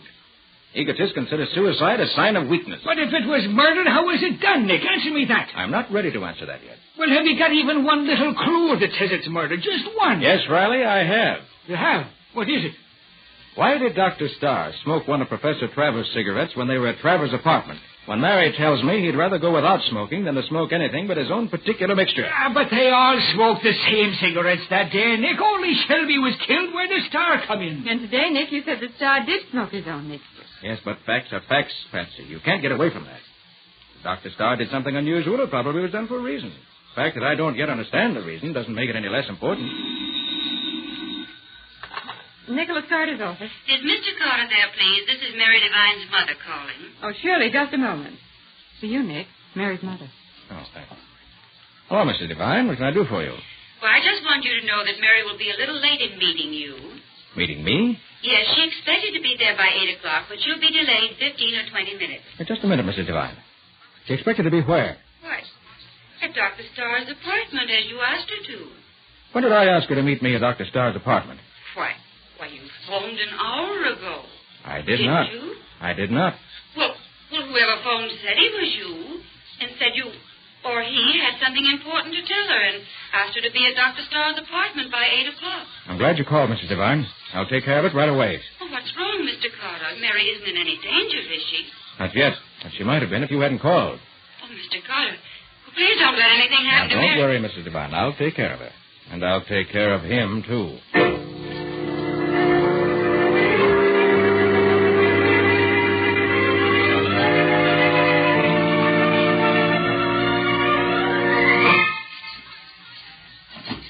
Come in, Marriott. Carter. Yes, Dr. Starr. Carter. You expected me? Why, no, I thought... You thought I was Mary Devine, didn't you? Why do you say that? Mary's mother told me. You were the one who phoned her, weren't you? Clever, aren't you? Yes, I phoned her. I had something I wanted to show her. Well, suppose you show it to me instead. I don't think you'd be interested. Well, you're wrong. I'd be interested in anything about you. For example, why you smoked one of Professor Travers' cigarettes yesterday at his apartment, when you'd usually prefer to go without rather than smoke anything but your own particular mixture. Why, I Can I answer my question for you? You wanted to kill Travers. It was glad blood between you. Probably over that woman Travers mentioned in the curry shop this afternoon. So you prepared a cigarette full of datura, dried, ground fine. And when you took one of the cigarettes from the pack Travers had, you substituted the one you prepared. You knew Mary was safe because she didn't smoke. But you made a mistake in your calculation somewhere, and Shelby got the poisoned cigarette instead of Travers. Isn't that it? You're very clever, aren't you, Mr. Carter? I've changed my mind. I do have something here I want to show you. This. A gun.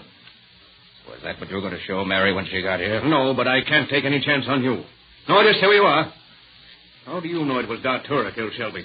I recognized the symptoms as soon as Mary told me what they were.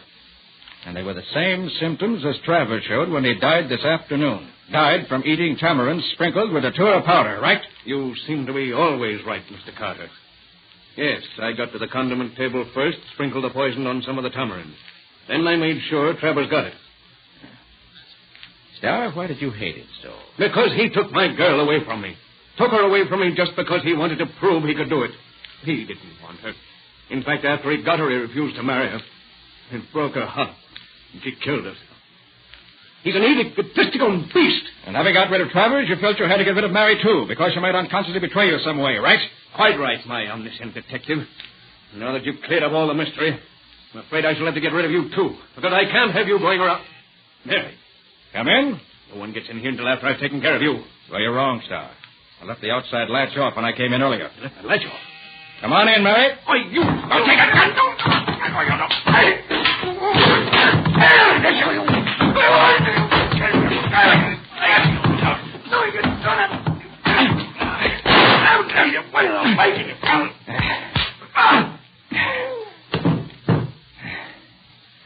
I don't like having anyone try to finish me off, Starr.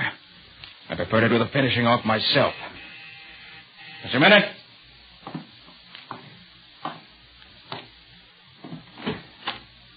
Come on in, Mary. Are you all right, Nick? What happened? Did you get him? What happened, Mr. Carter? Patsy wouldn't tell me. Dr. Starr's in no condition to ask you in, so I will. Come on in, all of you. What's the matter with Doc? Did you have to kill him, Nick? Oh, Riley, you know me better than that. No, he's just temporarily out. Oh, well, let me get the cuffs on him before he comes to. Yeah, that'll hold him. So you were right, Nick. It was Dr. Starr. Yes, Patsy, it was. I felt pretty sure of it from the first.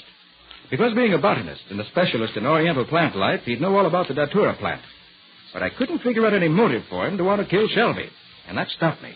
Until Travers was killed. Then I realized that maybe Starr didn't intend to kill Shelby at all. This turned out to be the case. But, Mr. Carter, how did you know that it was Dr. Starr even when Professor Travers was killed? It was Travers himself who gave me the clue I needed. You remember what he said in the curry shop about having proved himself a better man than Starr? Yes, but I thought he was just raving. Oh, no, Mary. He was doing that deliberately.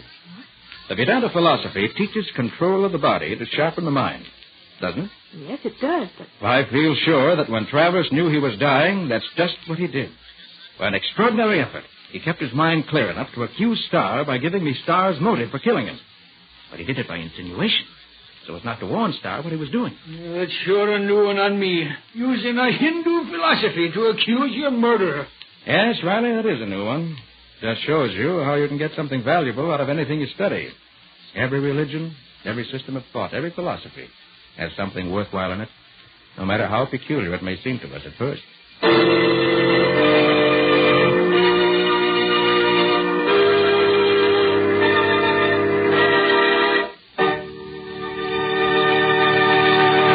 In just a moment, Nick and Patsy will give you a preview of next week's exciting case.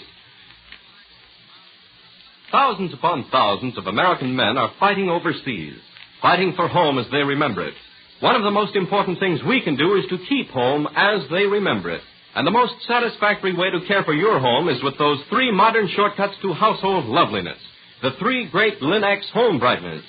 Linex cream polish, for instance, renews the original gleaming beauty of your fine furniture, reveals the handsome grain of the wood, frees it from the unsightly cloudiness of fingerprints, dust, and old polish.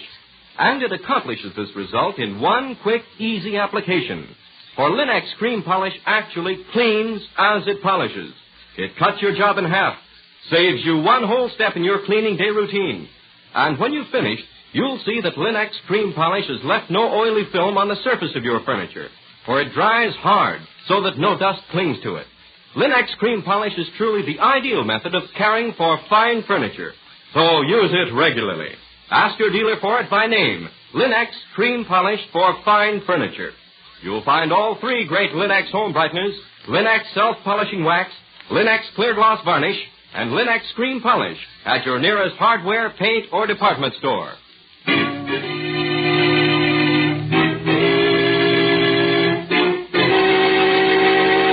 And now let's hear from Nick Carter himself. Well, Nick, what's your story about this next time? Black widows, Ken. What kind of widows are black widows? They're spiders, Ken. Poisonous spiders. But they spin very lovely webs that are used by the Army and Navy for making precision instruments. See, the web of black widow spiders is unexcelled for making hairs and sighting devices used by our armed forces. Well, who got into trouble, the black widows or the armed forces? Neither, Ken. It was the killer who wanted to steal a large shipment of spider web, and to do so was forced to kill 2 people. But a black widow stopped him, with Nick's help. Well, what do you call this cheerful little tale? Webs of Murder. Or the mystery of the black widow spiders. Complete details next week. So long. So long, everybody. And so long to both of you, Nick and Patsy. We'll be waiting for your story next week as usual.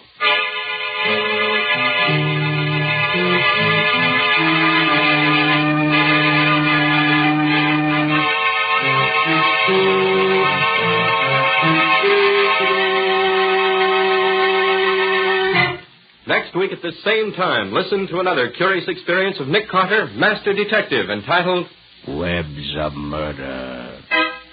Or Nick Carter and the Mystery of the Black Widow Spiders.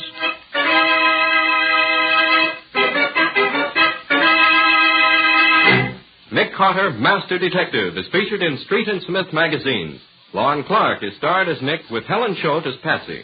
Original music is played by Lou White, and the programs are written and directed by Jock McGregor.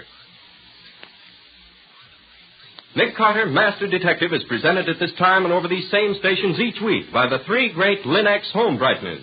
Linex Clear Gloss Varnish, Linex Cream Polish, and Linex Self-Polishing Wax. Created by Acme, America's great producer of Acme fine quality paints. This is Ken Powell speaking for the thousands of Linex dealers all over America and saying so long until next week. This is Mutual.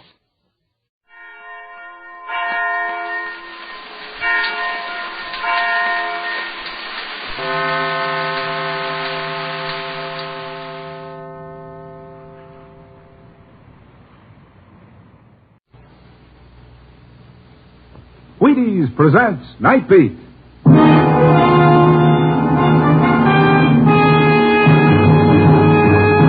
On stage tonight, transcribed from Hollywood, Night Beat, another in the Wheaties' big parade of exciting half-hour presentations.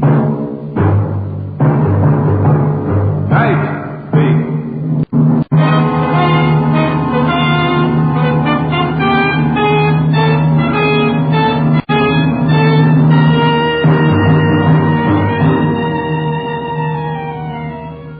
Hi, this is Randy Stone. I cover the Night Beat for the Chicago Star. Stories start in many different ways. And sometimes when you pick up the threads of a yarn and start putting them together, you find you've woven yourself a shroud. Night Beat, starring Frank Lovejoy as Randy Stone.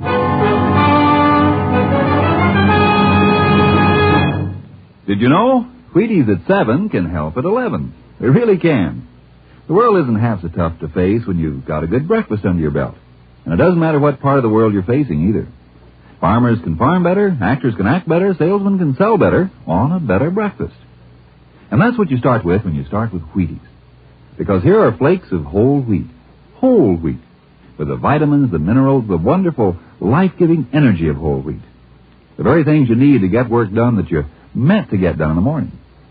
Of course, it's no fun getting up in the morning to just a batch of vitamins and minerals. Wouldn't that be dull?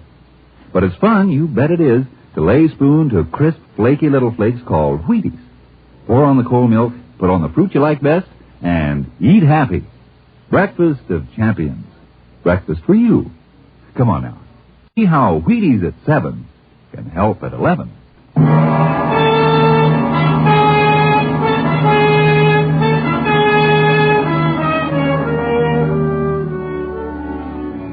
A great poet once wrote about Chicago.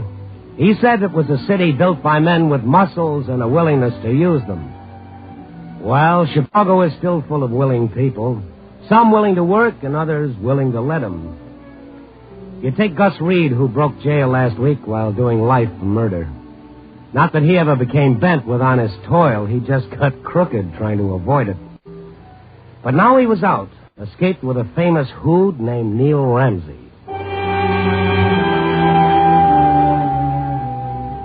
When I dropped into the precinct station to see if there were any late developments, the boys told me there might be some later on.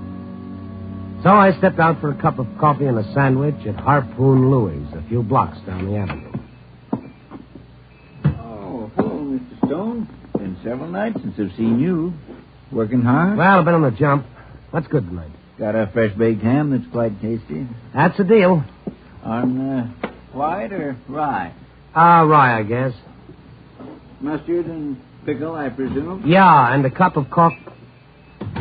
Well, look what just walked in. Huh? Looks like the man from Mars. What happened, kiddo? Your flying saucer breakdown? Oh, well, goodness, you're a big boy to be wearing a Halloween mask. Shut up. What's the big idea? What's it look like? This is a sticker.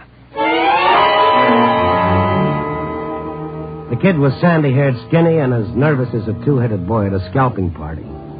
A mask covered his entire face, a fantastic false face with a couple of rubber antennae quivering over the eyebrows.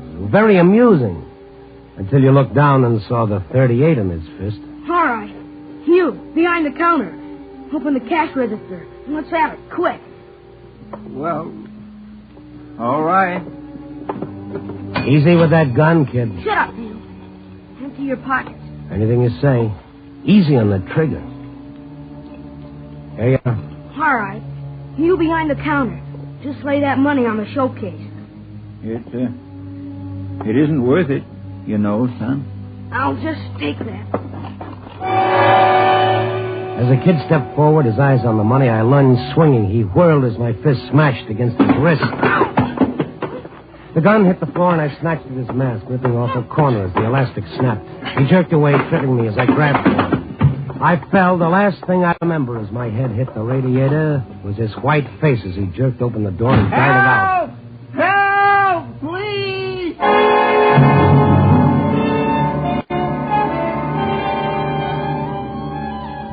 When I came to, I was lying on the floor with the delicatessen owner and a couple of cops standing over me. I stared up at them, my brain knee-deep in fog. Oh, that man's gone, huh? Oh. How's your head feel, Stone? Oh, it's sagging like a wet circus tent. Here, let me help you out, Mr. Stone. Thank you. I can manage. Say, here's the description of the kid that Louis gave us. See how it checks with you, will you? Okay. Yeah, that's right. About 13, 5'3", light hair. Mm-hmm. I suppose you'll be able to trace him by that gun you left, won't you? Oh, it's probably stolen. Why do you suppose a boy, a child, would do a thing like that? You suppose he was hungry? Those little rats are just born mean, I know. But all this juvenile delinquency we've been having lately, can't something be done? The only answer is treat them rough. You gotta be twice as hard as they think they are. Well, tombstones are hard too, officer, but they generally have a good word or two for the people beneath them. Okay, Mr. Stone. After what happened to you tonight, I'll leave it to you to find a good word for him. Well, heaven help us if we don't. Come on, Joe. Be at Detective Headquarters first thing in the morning, will you, Louis? Yes. Well, I suppose I'd better make a report to my insurance company. Uh-oh, what's this? What is it, Mr. Stone? You find something? Yeah, a piece of the kid's mask. Tore it off when I grabbed him. Police must have overlooked it flying there on the floor. Well, it doesn't matter, I suppose. No, maybe not, but it's the part that has the price label stuck on the inside. Oh? Yeah, with the name of the store printed on it. Eddie and Mabel's, refreshments, toys, novelties. Louis, where's your telephone directory?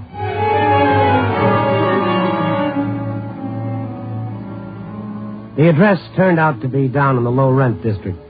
I hopped a taxi, and in a matter of minutes, I was standing in front of Eddie and Mabel's, staring at the toys littering the dusty showcase. Among them lay a few tired-looking masks, each one identical with the one the kid had worn. I went in.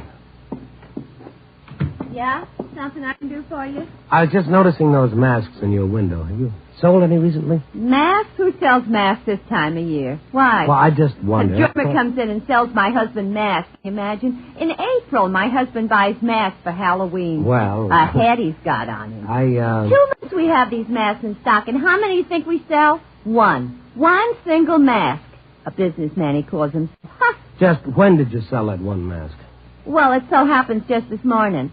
To a 13-year-old boy who needs it like I need a hole in the head. Who is he? His poor mother slaves all day long in a laundry, and he spends money on junk like that. Does it pay to have children, I ask you? What's his name? Reed, Jimmy Reed. Oh, I feel sorry for his mother. Such a bum that kid is. But with that kind of a father, what can you expect? Oh, wait just a minute. Did you say Reed? Who is his father? Gus Reed, the gangster who breaks out of prison. It's in all the papers. Oh, yeah. I see. How is it that you know the boy and his mother so well? Why shouldn't I? They live in the apartment house on the corner. Why? Oh, thank you. Good night.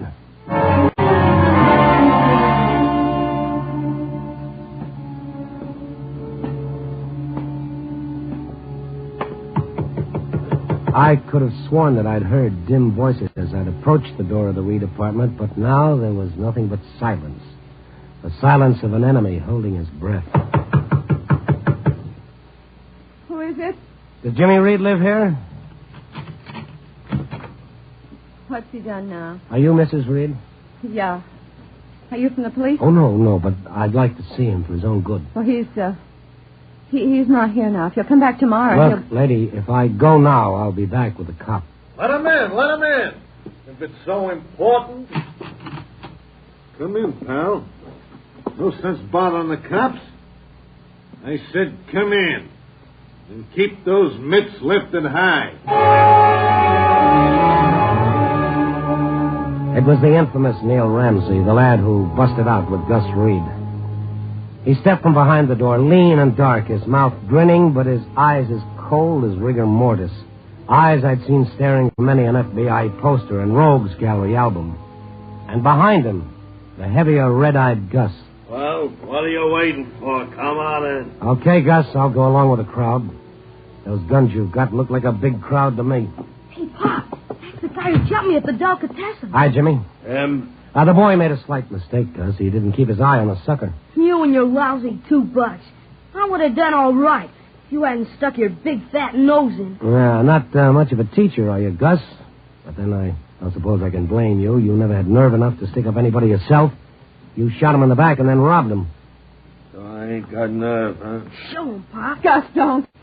Please don't needle him, mister. He's been drinking. Yeah, I know. Whenever he gets into trouble, he tries to pull himself out with a corkscrew. You can't do it, Gus. He said Papa's yellow.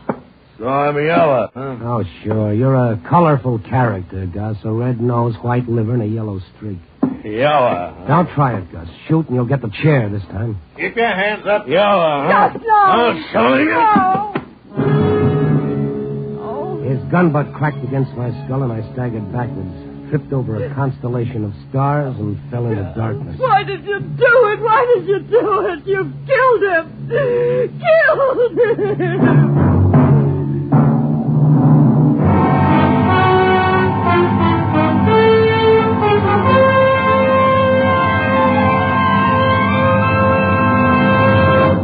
General Mills is bringing you Night Beat, starring Frank Lovejoy as Randy Stone. We have a special treat for you tonight, and here's Ed Prentice to tell you about it. Thanks, Frank. Folks, I'd like you to meet an old friend of mine. Here's Luke Appling, the dashing young man of the Chicago White Sox. Cut it out, Ed. I've been playing ball for the Sox for over 20 years. Why, that's way back before Wheaties baseball broadcast. That's almost way back before Wheaties. Say, Ed, speaking of Wheaties, I brought along some peaches from down home in Georgia. Reckon we can locate some bowls around here? Maybe the cast would like a little snack after the show. Well, what could be better than that? A Wheaties champion dishing up the breakfast of champions for a bunch of champion actors. Stick around, Luke. I got a whole case of Wheaties waiting for you. That's swell, Ed, but could I have just one bowl now? Wheaties are awfully tough to wait for.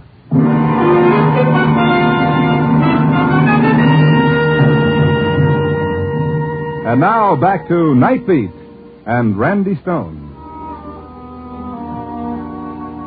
When I found myself the prisoner of a couple of fugitive killers, I should have played it dumb instead of giving out with a smart talk. Might have saved me a crack on the head to match the one I got in the delicatessen store. When I came to, I was lying on a sofa, limp as a poached egg on toast. I turned my head and I saw Mrs. Reed with Lieutenant Saunders of Homicide. Looks like he's coming out of it. How do you feel, Stone? One more dent in my skull. I'll rent it for a golf ball.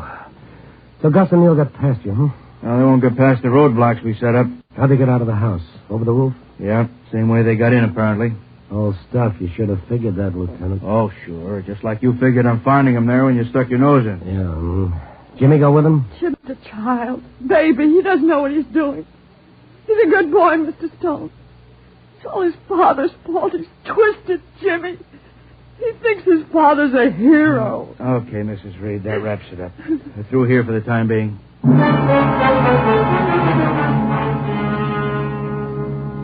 After Lieutenant Saunders and his men left, I tried to get the answers to some questions I'd missed. For instance, why had Gus and Neil come here? What did they want? Food, liquor, money. They took everything I had. Have any idea where they might be heading? I only wish I knew. Well, Gus broke out a week ago. If this is the first time he's been here, there's a chance he's been laying low in a hideout, probably just outside of Chicago. I don't know. Mrs. Reed, do you think Jimmy's known about the hideout? Has his father been in touch with him this past week? I don't know. He's been acting so strange. Mm-hmm. You think Gus could have contacted him before he broke out? Or that Jimmy might have known in advance? Well, how could he? Did he see his father in prison lately? No, not lately. Uh-huh. Gus write him very often? No, not nearly as much as Jimmy wrote him. He kept his father's letters? Oh, of course. Kept them like they were treasure. Can you get them? I'd like to look them over. I'll see if I can find them.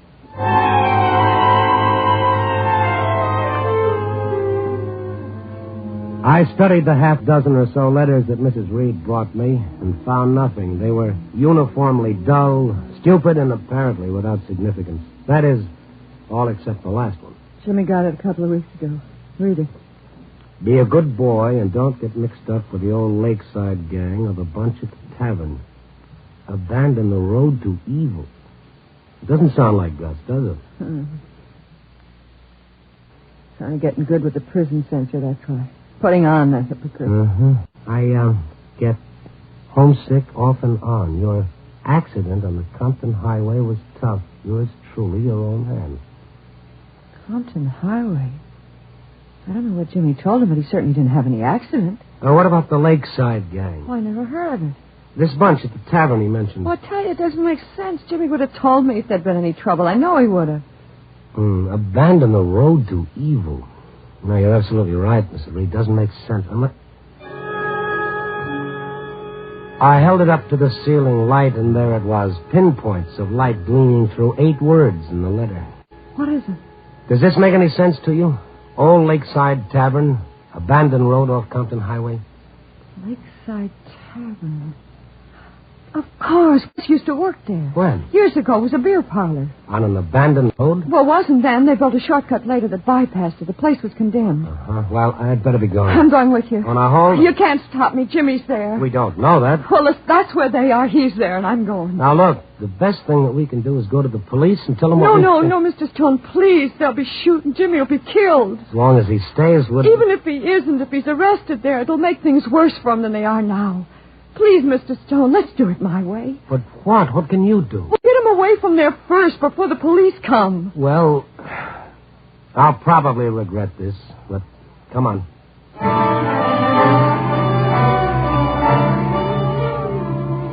We took a taxi to the garage where I picked up my car, and we headed out past Lincoln Park, turning southeast for the highway.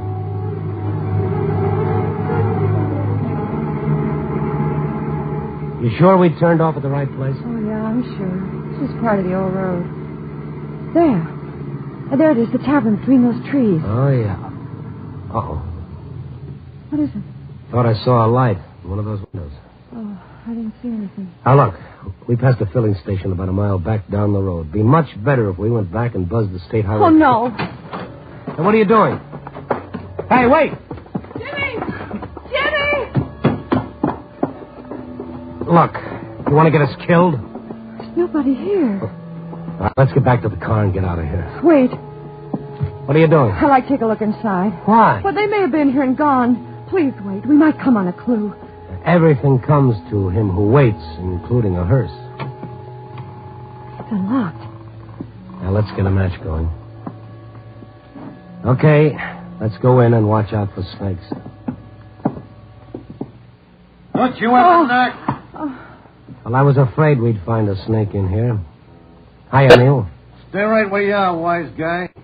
What are you doing there in the dark, waiting for something to develop? You know, that door with the moonlight behind you makes a very nice frame. I couldn't miss. Jimmy! Jimmy, where are you? Cut it out, sister. Okay, Gus, open up the lantern. We got him. Yeah. Gus. Yeah. Close the door, mister. So you found the place, huh? Gus. Well, I hope you're satisfied. Gus, where's Jimmy? What's happened to him? What's happened to him, she says. Here I am sitting with a bullet in my chest, and all she hollers is what's happened to that dumb little punk. Gus. She sees me. Gus, where is he? Oh, dry up. He'll be back. I just sent him down the road for a can of gas. Where's your car? You think we'd leave it out in front? What happened to Gus? Who shot him? What difference does it make? This is one story you ain't covering, pal. There ain't no kibitzes tonight. You dealt yourself in, and your cards don't look good, pal.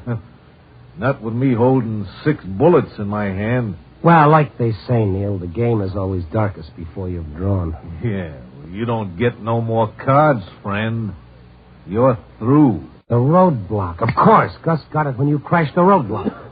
Give the sucker a cigar. You know, I'd get a bang knocking you two off right now. But just in case we do have trouble, maybe we could use a hostage or two. Hostage? Neil, that's a $2 word. Yeah. I got a 39-cent rope to go with it. Turn around, both of you.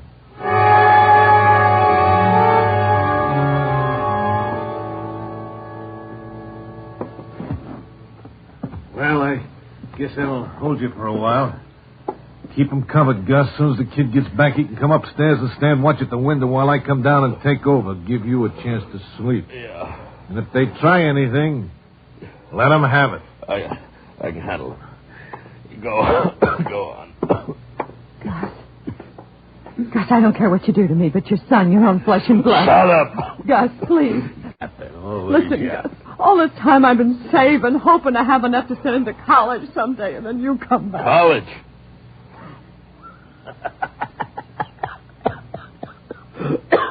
All right, so I'm going to college. I got some deals covered. Look, you help me get out of this spot. I mean, we'll have enough dough. The Gold Coast Servants College, huh? So I'll send him to college. But you can send him to college, Gus, now. What? What are you talking You're about? worth $5,000. Dead or alive. Reward for me? $5,000. Look, let Ann turn you in. Let her, Gus. She'll get the reward. Just cut us loose. What kind of a sucker do you think I am, you lying? All right, then. All I got to say is you better see a doctor before morning if you expect to live. Shut up. I'll dance on your grave, you creep. What's the use of kidding yourself? You're dying. You're just sitting there dying. Your only chance is a doctor now before it's too late. I don't have to tell you, Gus. That bullet's in your lungs. And when you start to go, it'll be fast. Nothing will save you. Go ahead and die, why don't you, now? No, look. Someone's coming. Jimmy! Ma! Ma, how'd you get here? Pa, did you have to tie her up? Hey, punk! Neil! Hey, why'd you have to tie her up? Seen you come up the road with that can of gas. Where is it? Outside. Well, get it in the car. You hear? Make it snappy. Yeah. And when you're through, come on up here. Okay. Ma. It's all right, Jimmy. Jimmy, Neil will kill your mother. You've got to cut us loose. Oh, no. No, he won't. Everything will be all right, Ma. I gotta get to a doctor. You haven't got much time, Gus. I gotta get out of here. Jeepers, Pop, we can't. Maybe if I can get Neil to let me go for a doctor. A doctor won't do him any good here. He's got to get to a hospital. Yeah. But, Pop... But I'm dying. I can't lay here and just die. But, Pop, Neil said all the Neil roads... be hanged. He can burn for all I care. It's your only chance, Gus. Not only for yourself, but for your wife and Jimmy. The reward will help. Reward? What difference does that make to me? Look, I gotta get to a hospital. Look, I'll cut you loose. You gotta help me. Huh? Roll over. Right. Close enough? Yeah. Make a sound, you little rat, and I'll blast. Gus, he won't. There. Now your hands are loose. Give me that gun and the knife. Okay, Mrs. Reed. Oh. And now your ankles. Oh. There you are. Okay.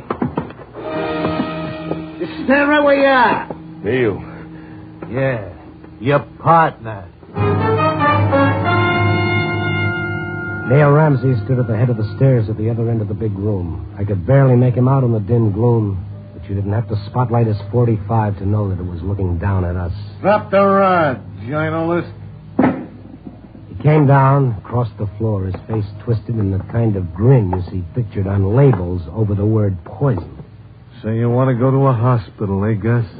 Neil, I can't breathe. And I can blame for all you care, eh? No, I didn't mean it that way, Neil. You want to go to a hospital, give up. They can't give you a worse sentence than what you got now, is that it? I wouldn't say anything, Neil. I But wouldn't... me, I burn when they catch me. Eh? But you don't care. That's okay by you, eh? I'm no good to you, Neil, please. Please, Neil, don't do it. I wouldn't double-cross you, I swear. Yeah, you swear. I'm just looking at you, Gus. I'm wondering why an operator like me, who's supposed to have a few brains, ever tied up with a cheap, yellow... Hi, Pops, not you. What's the matter, punk? Does the truth hurt? Well, he'll tell you so himself. Go on. Tell him, Gus. Tell him you're a cheap, yellow lout. Tell him, or I'll... I'm a cheap yellow lout. Oh, please, Neil, please let me alone. I can't breathe. Please. Pop. He can't breathe, eh? Well, nobody that can't breathe belongs in any hospital. Neil. No. The place for him is the morgue. You butcher! You shot my Pop. You shot him. I'll kill you!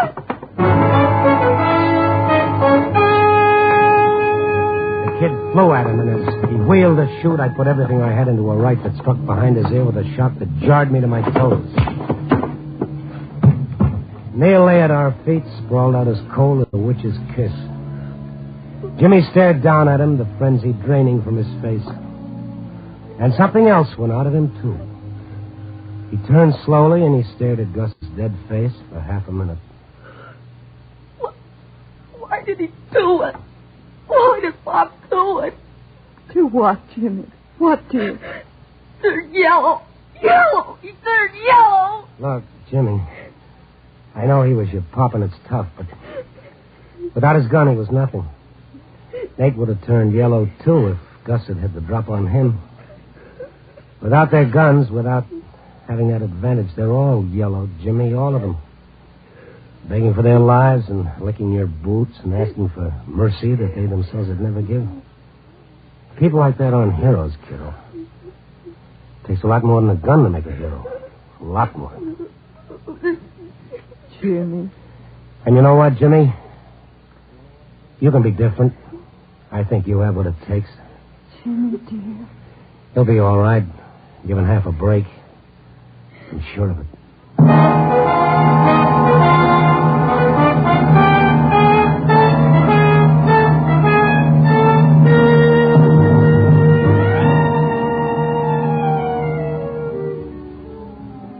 4 a.m., the morning still dark with leftover night. A few hours from now, Mrs. Reed will find out that there is no reward for Gus, that I lied trying to trick him into letting us go. But she'll feel better about it, maybe, when she finds out there is one for Neil and $5,000 worth. So maybe Jimmy will have his chance for an education after all. That is, after we straighten out a slight case of armed robbery and aiding to escape convicts. This is going to take quite some straightening, but when it comes to kids, even at 4 a.m, I'm an optimist. Well, so that's it. It isn't often life ties up a story with a rose-colored ribbon. Usually it just leaves the loose ends dangling. So, well, let's tie it up. Copy, boy.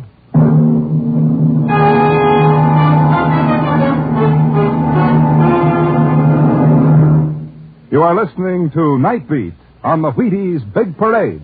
And here's the star of Night Beat, Frank Lovejoy. Got your Wheaties on you, Frank? Oh, no, I hardly ever carry them with me, Frank, but I always know where I can get them, you know. We have a place on the cupboard shelf at home reserved for the Wheaties box. Well, I suppose with a couple of youngsters digging in, the Wheaties don't last long at the Lovejoy house. No, that's for sure. We really go through them. So do we. I guess there are a lot of families like ours, Frank, where Wheaties have a reserved place on the cupboard shelf. Well, I can't think of a nicer whole wheat flake to reserve a place for, Frank. Good night. Good night, Frank Lovejoy. Get your Wheaties, everybody.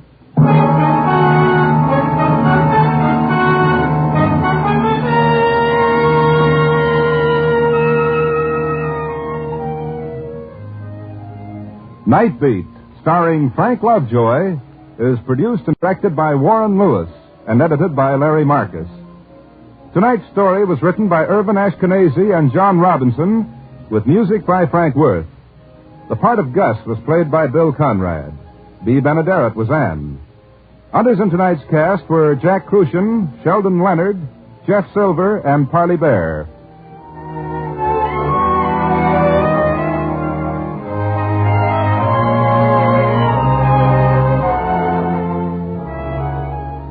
Listen next week at this time and every week as Randy Stone searches through the city for the strange stories waiting for him in the darkness. And this is the Wheaties man, Frank Martin, inviting you to listen also on Tuesday, that's tomorrow night, to the Penny Singleton Show on the Wheaties Big Parade. See you then.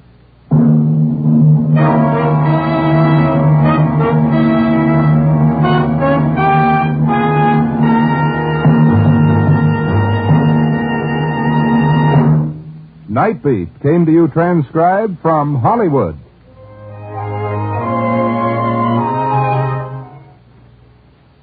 Stay tuned now for Top Secret, starring Alona.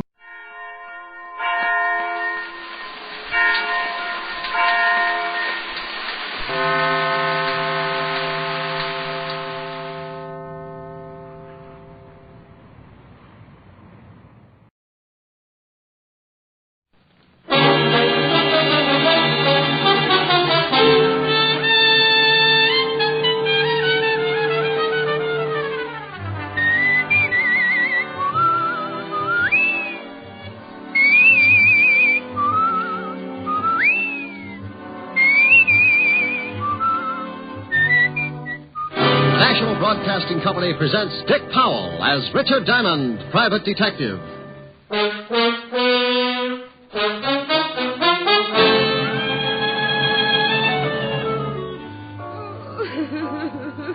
Oh, calm down, baby. Take it easy. It's all right now. Hey, what's going on in here? Go get a doctor to step on it. Yeah, okay.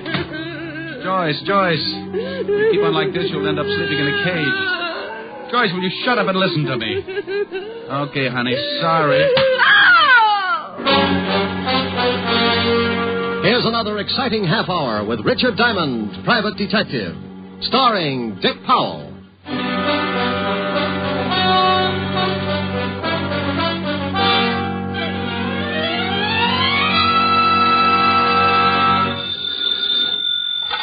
Diamond Detective Agency. Anything for the home. Reconditioned V2 bombs, complete with built-in seat for your mother-in-law's next trip.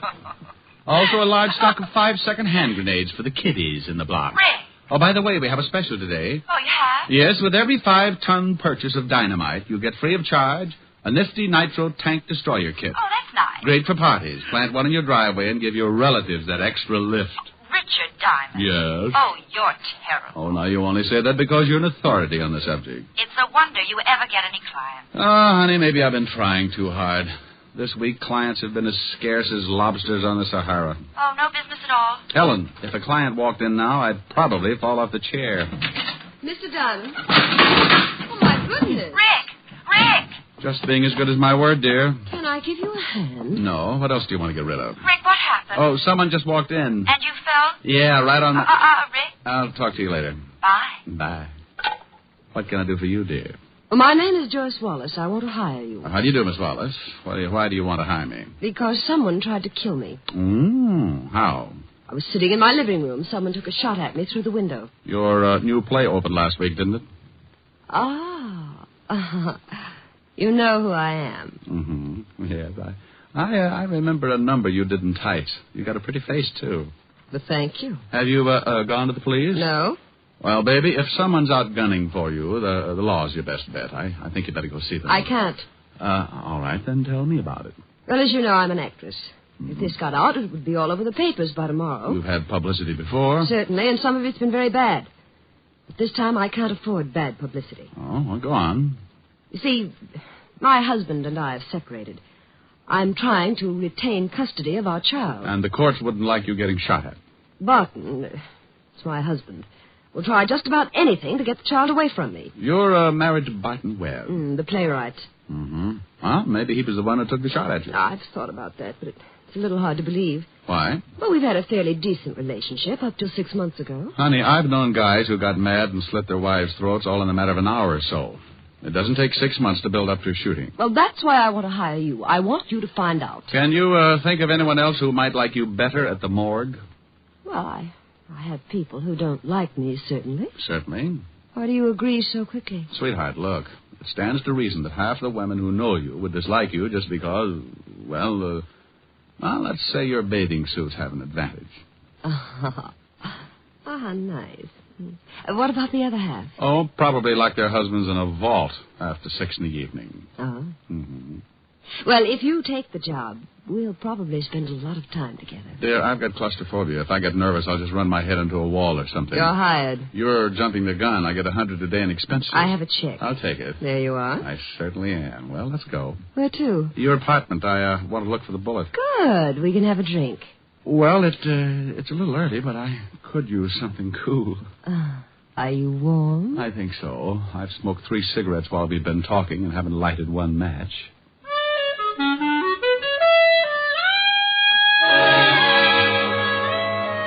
We left the office then with Joyce Wallace in the lead. I followed her down the hall, into the elevator, down to the first floor, where I bought some seasick pills and decided it was better to walk alongside of her. We grabbed a cab, and 20 minutes later I was standing on a foot-thick carpet surrounded by a very cozy apartment. Cozy. That means $25,000 worth of furniture that you'd never look at when Joyce Wallace is in the room. You like it? Oh, but yes. Tell me, when did Mata Hari go in for decorating? Would you like to see where the bullet came through the window? Mm-hmm. Well, it's right over here. See? Yeah. Mr. Diamond. Oh, yeah. Well, the bullet. Right through the window. I was standing over there by the sofa when I heard the shots. Mm-hmm. What are you doing? Well, I'm looking for the bullet. It's got to be around here someplace, unless you've already found it. Oh, I know. I never even thought to look. Well, it should be in this wall somewhere. I'll fix us that drink while you're looking. Take your time. What do you like? Oh, any old thing with Hey, wait a minute. You don't know any midgets, do you? Whatever do you mean? Mind if I stand on this chair? Go ahead. Oh, I see it. The bullet up there by the ceiling. Yeah, that's what I meant about knowing a midget. Your window's right on the street. If an average man pointed the gun, he was either down on his knees or he was a pretty lousy shot. Can you pry it out? Yeah. I got it. Uh-huh. There you are. What are you going to do with it? I'll run it down to the 5th precinct and have ballistics check on it. That means you're going to see the police. Well, honey, what else can I do? I don't think the Boy Scouts are equipped for that sort of thing. I told you I don't want the police brought in on this. Oh, they won't be. I've got a few friends who'll do the job, and that's that. Oh. Well, how about that drink? Oh, I'll take a rain check for later. Well, it's 4:30 now. I'll be at the theater at 6. If I don't get back here to you, I'll see you at the theater. That's the Strand. I'll leave word with the doorman. Tell me, dear, you don't do another number in tights, do you? Oh, no. Why? Oh, it's just as well. Last time my blood pressure went up so high, some guy sitting right behind me got an idea for a new pressure cooker and made a fortune. I'll see you later, dear.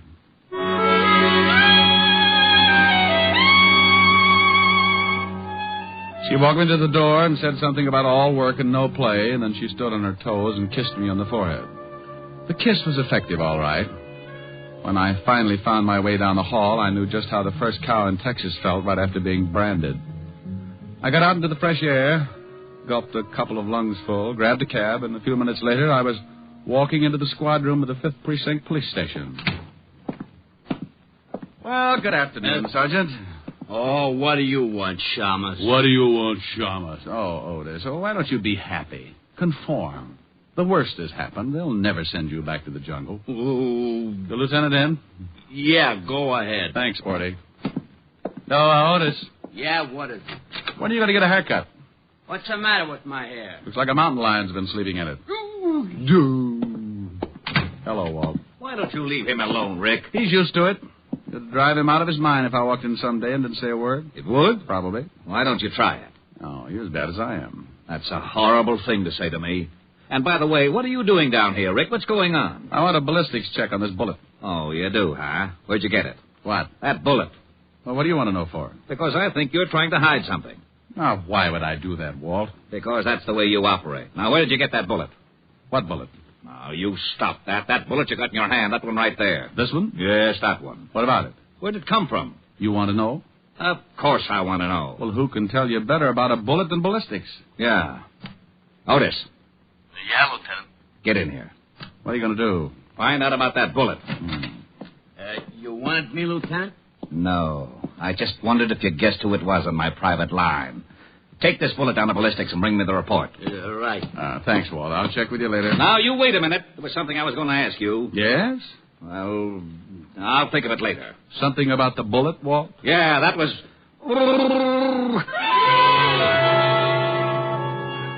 I let Walt chase me as far as the street, and then I grabbed another cab and headed for my own apartment. It was about 5 o'clock, so I cooked up a short meal, climbed into a shower, and my other suit. At 6 o'clock, I was at the Strand Theater, talking with the doorman. Say, your name's Diamond? Yeah, that's right, Pop. Well, Miss Wallace said to show you right back, but I don't know whether this is a very good time or not. Well, she said 6 o'clock. It's 6 now, Pop. Yeah, but she's got a visitor. Oh. Well, come on. I'll show you anyway. The dressing room is right down this way. I'm not going to give her up. Well, my dear, you may just cast us anyway. Oh, You see what I mean? Husband?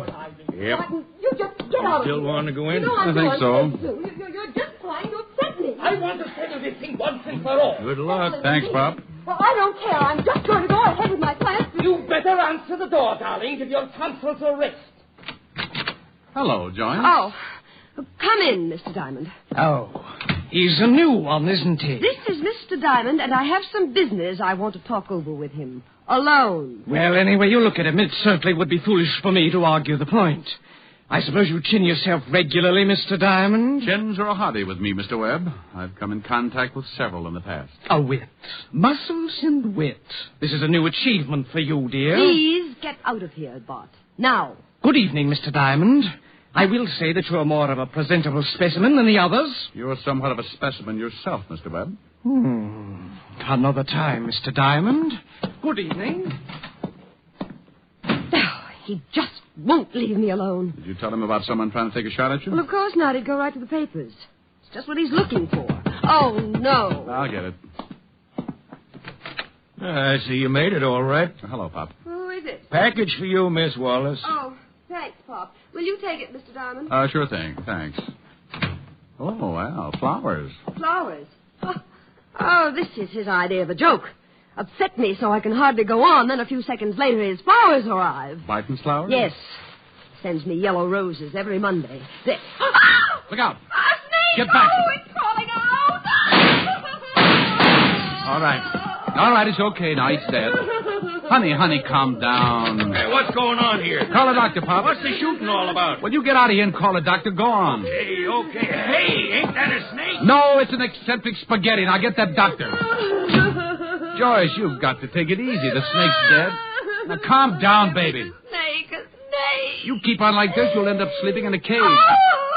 Joyce, will you shut up and listen to me? Okay, honey, sorry. Like I said, sorry, but it's better if you sleep it off. I don't usually like to belt women, but this was one of those times when a case of nerves had to be turned off in a hurry. Like a leaky faucet. Pretty soon the tub runs over and something gets rusted. I caught her as she went down, picked her up, carried her over to the couch, and then I left her that way until the doctor arrived. Oh, no wonder she went off like that. I'd probably end up walking on my hands if somebody sent me a snake. I think maybe I hit her a little hard. Best thing you could have done under the circumstances. She's coming out of it. I'll give her a mild sedative, calm her down. She'll be all right now after the initial shock has worn off. Joyce, how do you feel? Well, you bully. Had to do it. Think you'll be all right now, Miss Wallace? Who are you? A doctor. He's going to give you something to make you rest. He's not going to hit me, too, is he? Oh, no, just a mild sedative. Calm you down. Make you feel better. Well, thank you, but I don't need anything. I'll be all right. Besides, I've got a show to do. Whatever you say. You're sure it wouldn't be better? Where's the snake? Oh, dear. Pop just took it out. Oh. Let me sit up. I'm all right. Right in here, Captain. Lieutenant. Everybody duck. Aha. I might have known it. You might have, but you've still got your sergeant around to keep you at a stupor.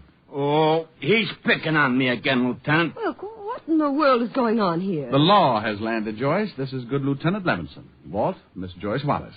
Oh, they must be here about the snake. Yeah, I called him, Miss Wallace. Who's this guy? Oh, this guy's a doctor, Walt. I'm just leaving, Lieutenant, and Miss Wallace seems to be all right now.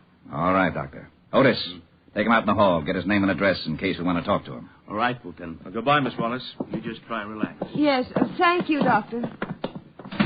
All right, Rick. Now, what the devil's going on here? We get a call from the doorman. There's a snake loose in Miss Wallace's dressing room, that someone's been doing some shooting. Well, the snake was loose. I shot it. That's right, Lieutenant. It's as simple as that. Oh, it's as simple as that. How'd the snake get in here? Oh, maybe he was one of her fans. Now, you stop that. You find out about that bullet? Yes, I found out about that bullet. Fired from a Mauser 25. And that's another thing I want to... Lieutenant, there's really nothing to worry about. A snake got into my dressing room. Mr. Diamond shot it, and that's all. Miss Wallace, how does a snake get backstage and into a dressing room?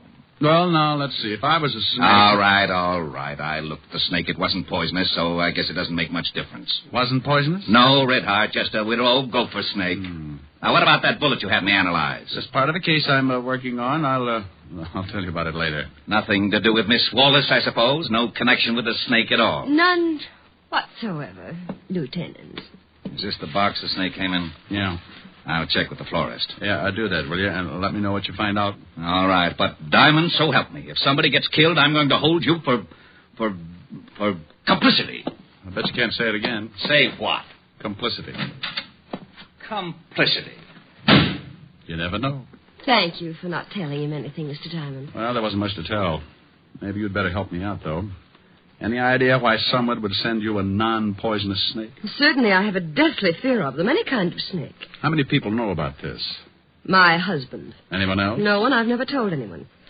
You see, I was bitten by a snake when I was a little girl in Wyoming. I never got over it. Well, someone must have known about it then. My family and a doctor. They're all dead now. All right. I'm going to leave for a while. Think you'll be all right for the show? Oh, certainly. I have a little time before curtain. Oh, by the way, what's your husband's address? 559 East Park. Why? Well, I'm going over to see him. Find out what kind of presents he's in the habit of sending.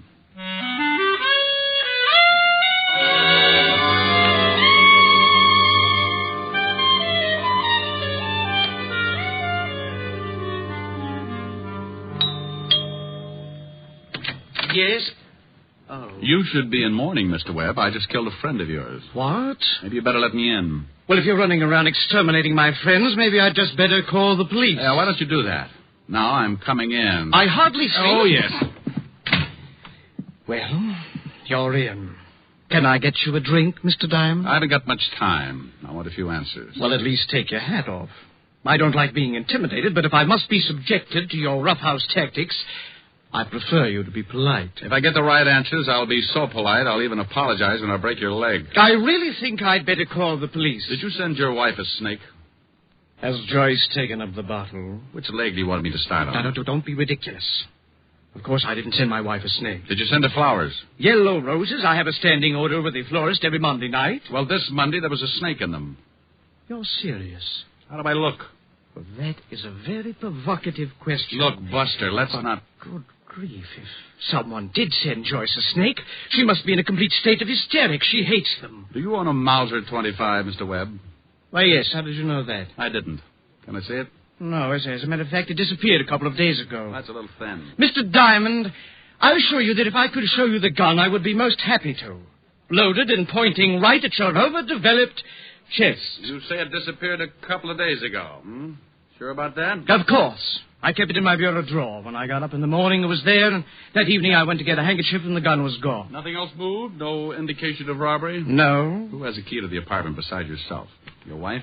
Mr. Diamond, a moment ago you told me someone had sent my wife a snake. I mentioned that she must be in a complete state of hysterics. Then you start this ridiculous questioning about my missing gun. Now, if my wife was hysterical, by now she's probably looking for the top of her head. Now, get out of my way. Hey, where do you think you're going? My wife and I may have our differences, Mr. Diamond, but unfortunately for me, I still love her. Oh? And if you ever tell her I said so, muscles or no, I shall assert myself and beat your head off. Oh, relax. She's all right. She's probably doing her show right now. Nevertheless, I'll thank you to remove your oversized hulk and let me go to her. Someone also took a shot at her. What? Well, now I am going to the police. She thinks you did it in order to gain custody of the child. Well, she certainly deserves to think so. I'm not exactly an easy person to live with. Now, please. If this gets to the papers, Mr. You Wilson. have my word. Now, one more question. Did you ever tell anyone about your wife's fear of snakes? Positively not. Oh. Mind if I make a phone call? If you like. You admit sending your wife the yellow roses? I admit sending my wife some yellow roses. I deny having anything to do with the snake. Homicide, Lieutenant Levinson. What'd you find out about the flowers, Walt? Husband sent them, a Mr. Barton Webb. Oh, I'm with him right now. Good for you. But there's no possible way he could have gotten a snake in that box. The flowers were sent over by a messenger. The snake had to be put in between the stage door and her dressing room. Well, Pop, the doorman, brought him in. Maybe he did it. I'm going down to question him. Okay, Walt, okay. I'll keep in touch. Please do that. I couldn't stand it if everything suddenly started to work normally. Well, did you find out how I put the snake in the box, Mr. Diamond? No, but I'm still interested. I'll get it. Yes? Well, hello. Yes, dear. All right, I'll be right over. Leaving? Unless you'd care to wrestle. Stay as long as you like, though. Pour yourself a drink. The poison is in the red decanter.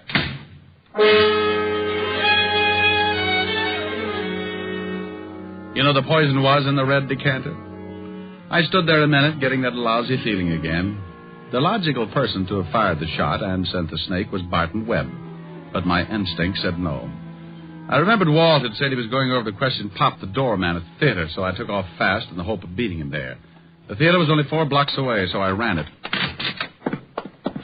Well, hello there, Mr. Diamond. Hey, Pop, the law's on the way over here to pick you up. Yeah, for what? Well, they think maybe you put that snake in the box of flowers. Well, I didn't, and they're going to have a hard time proving anything else. Tell me, what did the guy look like who delivered the box? Young kid. Wearing a uniform? No, just looked like one of the kids in the block. Matter of fact, I thought it was kind of funny, a kid like that delivering for a fancy florist. The fellow who delivered the other box was all get up in a nice blue outfit. What other box? Came right after you left. Looked like it was from the same florist. Thanks, Pop. Is Miss Wallace on stage now? No. She ain't in her dressing room either. Her understudy take her place? Yep. Miss Wallace didn't think she could go on. How did you know that? I'll see you later, Pop. I want to know where... Oh, no. Hello, Walt. Oh, no. Bye, Walt. Oh, no. Well, that tore it right down the middle. I left the theater, headed across town in a hurry. I started adding things up. Webb owned a Mauser 25, but it was missing. A Mauser 25 had been used to take a shot at Joyce. Webb always sent yellow roses on Monday night. Yellow roses had come, and there'd been a snake in them. Something that Joyce had feared, and only one other living person besides herself supposedly knew about her fear. 2 boxes of flowers had arrived at the theater. Webb openly admitted sending one bunch. Suddenly everything was tying together, even a motive. Thanks, Gabby. Keep the change. All right, thanks.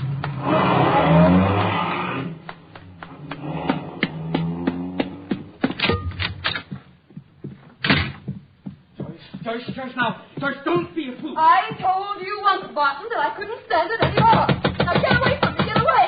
Help! Joyce, in the nick. No, Come on, open up. Oh, shut up. Now, Joyce, for one, please try and use your... Open it up or I bust it in. It won't do you any good. You can't intimidate me anymore. Okay, here he comes. Get away from me, Barton. Oh, good grief. All right, toss the gun over here. Over here.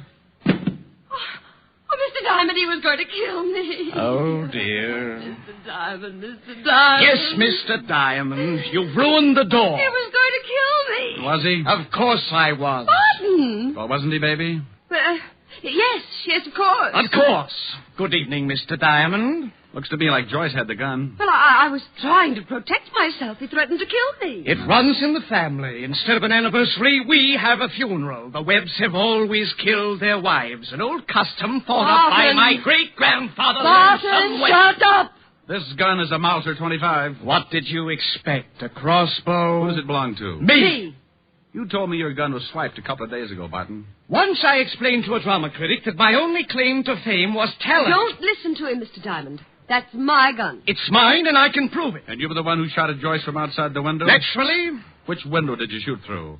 What? No, which? Which window? Quick. Why, well, how do I know which window? I did it in such a hurry. Where was Joyce standing? You must remember that. I refuse to answer you. These questions are completely ridiculous. Then if you did take a shot at her, you also sent her the snake. Oh, stop it, both of you. Well, he did, didn't he? Of course I did. Barton, why in the world do you stand there and admit these things? Well, why not, my dear? I should think you might at least be grateful. Grateful? Oh, I know you better than that, Barton Webb. You've got some crummy scheme up your sleeve. Crummy? Oh, swell. Despicable. Despicable, that's what I meant. You have some Well, it is going to be on, and at least read your line slowly. Slowly, do you hear? Slowly! Despicable! Both of you shut up. You admit sending the snake, Barton? Yes, I do. He does not. I most certainly do. You're a liar. What? Yes, he's a liar, Mr. Diamond. I'll tell you all about it. Joyce! No, I'll tell you. You came to me because you said someone was trying to kill you. Shot at you through a window. Maybe Barton. Of course, I told you. Oh, shut up. Then a snake arrives in a box of flowers. Looks like Barton sent that, too. I did? You did like the devil. 2 boxes of flowers came to the theater tonight. One of them was yours, Barton. The other one you sent yourself, Joyce. You put a snake in it and had some kid deliver it. I did? Yes, and another thing. Barton left me in his apartment a good 20 minutes ago. If he was going to kill you, he'd certainly have done it by now. The Webbs are naturally lazy. You took his gun a few days ago, Joyce. You called him and told him to meet you here, hoping I'd follow. Then you were going to make it look like he'd attempted to kill you. Oh. Joyce, darling. I swear, Diamond, that at the first opportunity I'm going to start working out at a reputable gym, and eventually I shall engage you in physical combat. No, he's right. Mr. Diamond, you're right. Yes, and the motive. You were afraid he was going to take away the one thing you loved, your child. Barton, why didn't you just come right out and tell him? Why did you admit to something that wasn't at all so? My motive will not be discussed. Oh, the little brain was feeling a twinge of conscience. Pretty noble, too. He was willing to take the rap for all the trouble he'd given you in the past. But... Well, it was really nothing. He's still in love with you, Joyce. What? Yeah, and I think you two better sit down and talk it over. Believe me, you deserve each other. Oh. There, darling. There. No, you could get in a lot of trouble for this, but I'll straighten it out with the law. Oh, Mr. Diamond, how can I ever thank you? By George. You know, you're not such a bad fellow after all. Look, let's get something straight right now. I've been made a patsy and my feelings are hurt. I may not get over it until I get a big, fat bonus in the mail. No later than tomorrow. Muscular, witty, and to top it off, a businessman. Mr. Diamond, I think you have a future.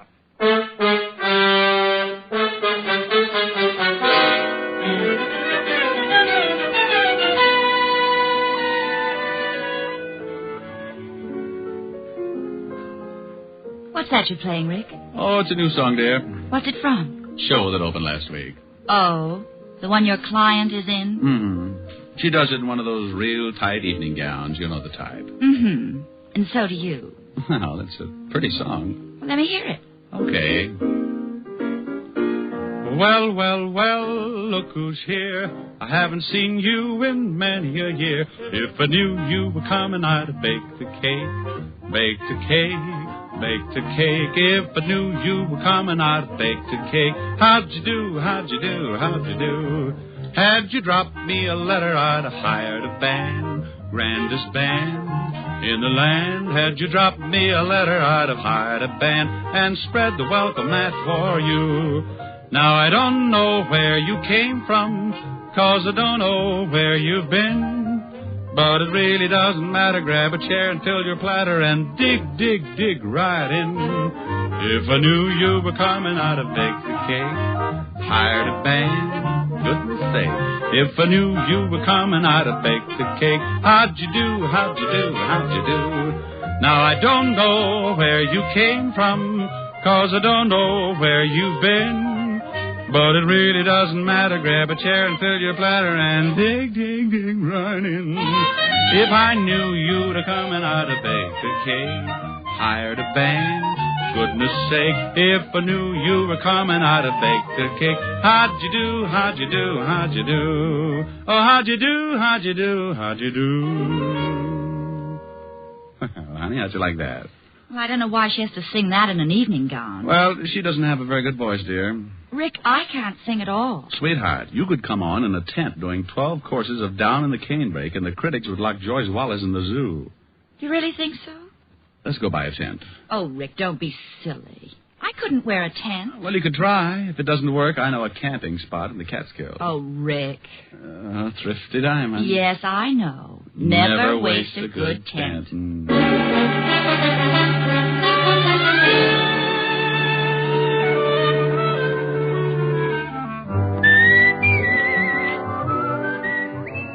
You have just heard Richard Diamond, Private Detective, starring Dick Powell. Ed Begley played Lieutenant Walt Levinson. Also in the cast were Wilms Herbert, Francis Robinson, Clark Gordon, Joan Banks, Jack Crucian, and Charles Seal.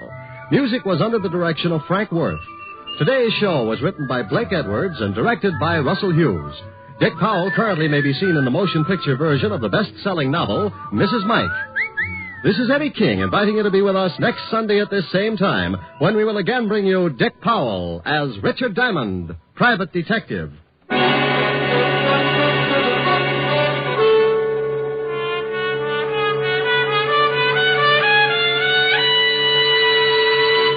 What's on NBC today? Later today, you'll hear Thornton Wilder's prize-winning play, Our Town, on Theater Guild on the Air. Today's Theater Guild production stars Elizabeth Taylor and Walter Houston. And for comedy, be sure to tune for the Phil Harris-Alice Faye Show. Sunday on NBC is filled with entertainment, so keep tuned here. Next, hear James Melton and Harvest of Stars on NBC.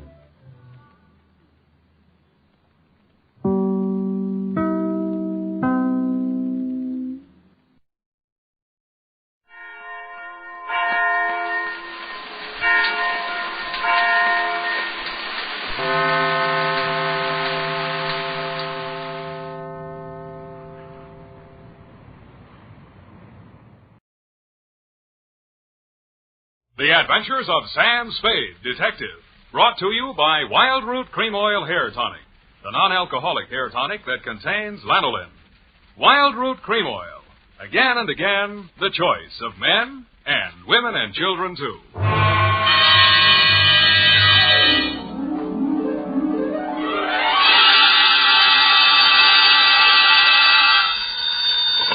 Sam Spade Detective Agency. Me, sweetheart, Shaman Spade. Shaman, not Sam? An old Indian word signifying wise man. And it's true, Effie. I'm a lot wiser man than I was yesterday at this time. Oh, really, Sam? Really, little papoose. Put on some war paint, a few turkey feathers, and your best open-toed moccasins. Oh, where are we going, Sam? Why, to Ted's teepee for a rousing repast of ground corn and dried buffalo meat. Oh, well. Don't quibble, Effie. Get the wigwam ready, sharpen my tomahawk, and lay out my herringbone breechclout. I'll be right in to dictate the Shargaga, the Shanagma, the Indian caper.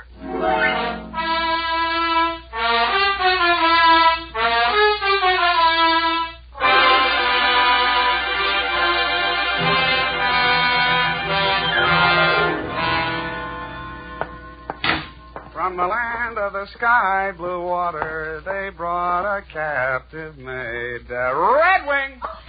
Here I am running, Skunk. Honey, what? Skunk. He was a famous Indian detective. You sure you're not making this up? Oh, no, Sam. Oh, no. He was a scourge of Indian lawbreakers. Scourge, huh? Even so, you have 2 minutes to think of a better name. Oh. Rippling Stream? Not virile enough. Crunching Muscles? Too virile. What is that stuff you've been getting me anyway? To Lieutenant L.J. Myron, San Francisco Homicide Detail. Better take it back. Copy to Chief Black Cloud at Santee, Dakota Indian Reservation. Oh, murder. Attention, federal Indian agent from Samuel Spade, San Francisco, license number 137596. Subject, the Shargagagag, the Shargona, call it for now, the Indian caper, and quiet to you. I was sitting in my office, quiet. I was sitting in my office, doing absolutely nothing when something interrupted me. First, it was a buckskin smell, then the soft tread of moccasins, followed by the sound of a rattle. His beaded clothes were wrapped in a rich-looking embroidered blanket, and his multicolored headdress reached to the floor. His face looked like the model for the Indian head nickel. How? Who? My name, Chief Black Cloud. How do you do, Chief? You, Shaman Spade. Sam. Shaman, Indian word for wise man, prophet, seer. Sam. Newspapers say you good scout. Well, they exaggerate so, you know. Chief need to hire good scout for job. Well, shall we talk? You come for powwow in Chief's council lodge. Now, where's that? St. Mark Hotel, 4th floor. I see. You have reservation. Well. You ride with Black Cloud. He have iron pony on street made by great Indian chief, Pontiac. And he actually had a council lodge at the St. Mark, 4th floor. Outside the door of his room, 2 braves were standing, arms folded. One of them was the first Indian I'd ever seen with hair on his chest. We entered the room. Indian file, of course. The chief had apparently brought in his own decorator. The walls were covered with hanging animal skins. A weathered canopy of thatch hid the ceiling, and on the floor, genuine hand-woven rugs. No expense had been spared. In one corner of this room stood a full-size teepee. 2 squaws shuffled out of it. What else? The young one glided forward and handed the chief a long Indian pipe. Shaman Spade, this fairest Indian maid of all. Only person in world important to Black Cloud. Name, Little White Lilac. How do you do, Little White Lilac? It's nice to have you here. She wise, educated girl. Graduate Smith College. Nice. All squaws out. All squaws out. Squaws no good at powwow. Well, you know best, Chief. Now we powwow. You get paid well. Chief Black Cloud owned 130 oil wells near Tulsa. Oh, Oklahoma, huh? Not Oklahoma. Indian land. Union mean nothing. Union temporary thing. I see. Indian here long before white man. This is true. And Indian will be here long after white man. All right, Chief. All right. Chief, Black Cloud come to San Francisco Village 5 days ago for a powwow with big engineer. Anybody I know? His name, Clarence Hobart, enginear for Arundel and Amaskig Consolidated Engineering Company. Uh-huh. Fine Indian name. We have powwow 4 days. Hobart disappear. And you want me to find him, is that it? Chief tired of San Francisco. Want finish powwow. Get back to Santee, Dakota Reservation. Clarence Hobart. Okay, I'll see what I can find out. Good. One moment, Shaman Fade. Sam. Chief have something you guard for a few days. What's this? This beaded wampum belt. Ancient relic of Nipmuc tribe. Nipmuc. Here in Tipisemak, too many light-fingered chambermaids and bellboys. You want me to hold on to this for you? Yes. Wampum of great sentimental value. Woven by ancient wise man Tani Luka. Tells interesting story in history of tribe. Guard it well. Haven't lost a wampum yet. Is that all, then? One more thing. We smoke pipe of friendship. All right. I smoke. Here. Now, you smoke. To friendship. Now I know what happens if the bag of Lucky Strike doesn't buy.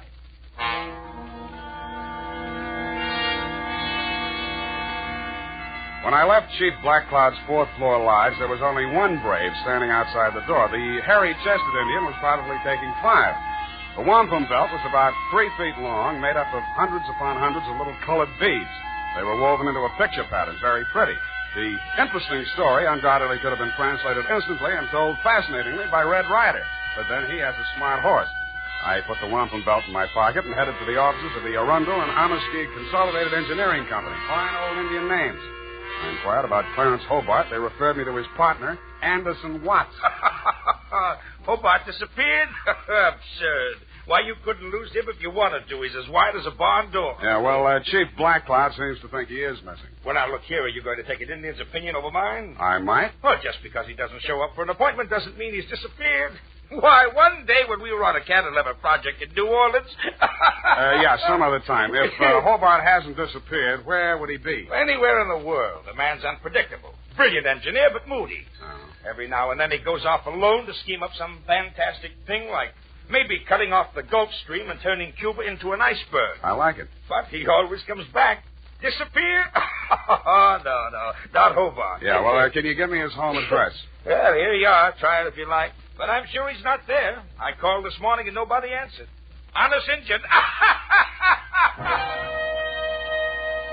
I left this utterly charming man and started for the address he had written down. I was taking the shortcut through the alley on Sutton Street when I heard the rattle of beads, and a naked brown arm of considerable size reached out of the murk. I grabbed for it, but he slipped out of my grasp and sped swiftly and silently up the dark alley into the fog, leaving me with a handful of Max Factor number 8 Iroquois makeup. I continued to Hobart's house without further incident. Found it just off Chinatown. Mr. Hobart? Oh, I thought you might be somebody else. Who else? Take a foot out of the door. Just let's talk a minute, shall we? Want me to call the police? I don't think you will, Mr. Hobart. All right, out with it. What's on your mind? My name is Sam Spade. I'm a private detective. There's an Indian named Chief Black Cloud who's worried about you. I'm old enough to worry about myself. Now, stop bothering me. Go away. Look, I'm going to tell the chief where you are, you know, because that's what I was hired to do. You?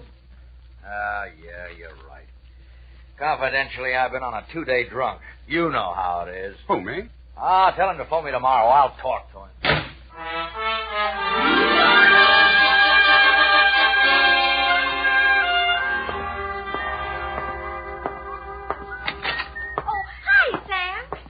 Hello, what are you doing here today? This is your day off. I just wanted to show you something. Happy, first do me a favor and put this wampum belt in the safe, will you? A wampum belt? Genuine Indian art. Oh, it's beautiful. Tell us a story. You know what? Yeah. It'll go beautifully with... Oh, Sam, I forgot. There's a girl waiting in your office. Well, good. Sam, don't you want me to show you? And there was indeed a girl in my office. It was Little White Lilac, Chief Black Cloud's fairest Indian maid of all. Only a heap big change had taken place. She still had the Indian color, But gone was the headband, gone the buckskin dress, gone the squatting squaw of the St. Mark teepee. Little White Lilac stood revealed in the thin disguise of a modern white woman's cocktail dress, complete with pale-faced 20-carat perfume. It was a transformation worthy of a high-priced medicine man. But more surprises were to come. Hello. How? I've been waiting for you. Yeah, well, Big Brave just returned from hunting party. You can drop the teepee talk. I'm civilized. Well, okay. What's on your civilized line? Chief Black Cloud gave you a wampum belt. I want you to give it to me so I can destroy it. Uh-huh. Well, I gave my word to keep it, and I accepted the promise of money for its protection. Now, you wouldn't want me to be an Indian gift. I mean, violate my ethics, would you? Sam, if I must tell you, Chief Black Cloud is insane. Not if he keeps you around. Must we have these juvenile references to my personal beauty? Juvenile? Well, sorry. You are Indian, aren't you? Of course. I am a Nipmuc. Nipmuc. That wampum belt is secret to undreamed of wealth, greater than the fortunes of the 10 richest families of this country. Wow. Chief Black Cloud is wealthy from oil, but that belt make him more powerful than the Bank of America. You mean he could take my car back? You think this is a joke, don't you? Well, I love the way you tell it, though. He's going to use it to destroy modern American civilization. Oh? To pay the white man back for what he did to the Indian. I see. He wants to start a giant Indian revolution. And you want to destroy the wampum to save all this, Exactly. And now you'll give it to me, won't you? Uh-uh. What happens in the next chapter? Sam, you have to believe me. Why? Why do you think the chief is here conferring with an engineer? He wants to get at that wealth. Hobart's going to make him wealthy? Now, really, Little White Lilac, isn't this all a little white lie? Sam, if I take you to Hobart and he confirms what I've said, will you believe me? I might. Come on.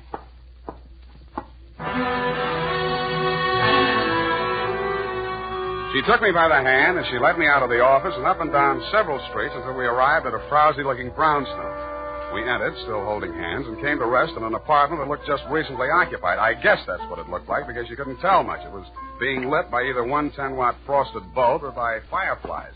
This is the place. Yeah, a little dim in here, wouldn't you say? I like dim places. Yeah. Mm-hmm. Where's Clarence? I'll get him in a minute. First, Sam. Yes, Lilac. You've been so nice. I have? I want to find some way to thank you. I'll wait while you like it. I can start by kissing you. Please, Sam. Oh! The kiss was great. In fact, it blew the top of my head off. After this, there was a free fireworks display, followed closely by a giant roar that sounded like Niagara Falls with a cold. It was a short feature, followed by a long period of dark, black silence. When the curtain came up again, I was lying in an alleyway. I was stiff and cold, my head throbbed with pain, my brain was a jumble, my suit was torn and dirty, my patience was at an end, and my anger with Little White Lilac knew no bounds. I went down to the office to change clothes and get a drink. The phone was already ringing when I opened the door. Sam Spade. This is Chief Black Cloud talking from St. Mark Teepee. Yeah. What's on your mind, Chief? 10 minutes ago, bellboy delivered to Chief Black Cloud box. Inside box is scalp of Engineer Clarence Hobart. I hung up the phone, fell into my chair, snapped on the lights, and fell out of it again. My office had been massacred. The place had been ransacked thoroughly and looked like the morning after a Comanche smoker. And you guessed it, my safe had been drilled open. The ancient and valuable Nipmuc wampum belt was gone. At this point, I decided what Chief Black Cloud needed was a detective. Now, here's important news on good grooming. If you want the well-groomed look that helps you get ahead, socially and on the job, listen. Recently, thousands of people from coast to coast who bought Wild Root Cream Oil for the first time were asked, how does Wild Root Cream Oil compare with the hair tonic you previously used? The results were amazing. Better than 4 out of 5 who replied said they preferred Wild Root Cream Oil. Remember, non-alcoholic Wild Root Cream Oil contains lanolin. It grooms the hair naturally, relieves dryness, and removes loose, ugly dandruff. So if you want your hair to be more attractive than ever before, get the generous new 25-cent size of Wild Root Cream Oil, America's leading hair tonic, on sale at all drug and toilet goods counters. It's also available in larger economy bottles and the handy new tube. Get Wild Root Cream Oil. Again and again, the choice of men who put good grooming first. By the way, smart girls use Wild Root Cream Oil, too. And mothers say it's grand for training children's hair.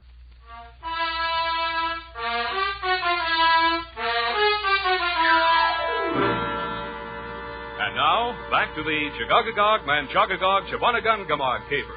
Tonight's adventure with Sam Spade.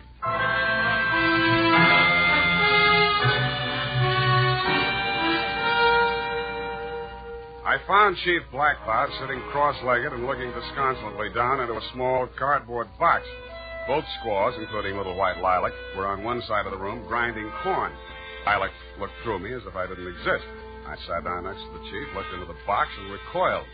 It was a real, no imitation, 20th century scalp, and the red hair was certainly Hobart's. Scalp comes with note. Yeah, let me see. Note written in Algonquin dialect. I translate. Honor Chief Blackcloud. Return to Santee, Dakota Reservation and die proper death fitting to old man. Here you will meet violence unto death, even as this man did. What's the point across? Look, Chief, it isn't that I'm scared, which I am, but I just decided to pull out of this caper. What? I've heard some things about you that don't sound too good. You hear what? That you want to start an Indian revolution to settle an old score with the white men. Who tell you this? The fairest of them all, little white Lilac. She tell you? I've never talked to him. She not only told me all that, but she... Quiet! Spade, when did little white Lilac tell you these things? She came to my office today. That's a lie.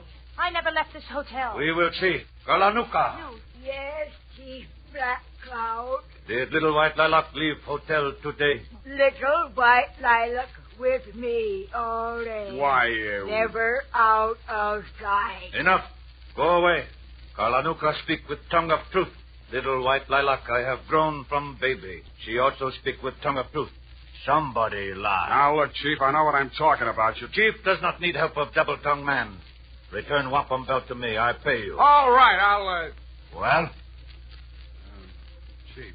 Chief, heard enough lies. Return wampum belt. Wait a minute. I got a small but biting bit of truth to relate. Somebody stole the wampum belt. Wampum belt gone? Somebody broke into my office, drilled the safe, and took it. You stole it? It was stolen from me. Return wampum or you not live until sundown. I'll return it if I can find it. Then you can pay me off and we'll call it even.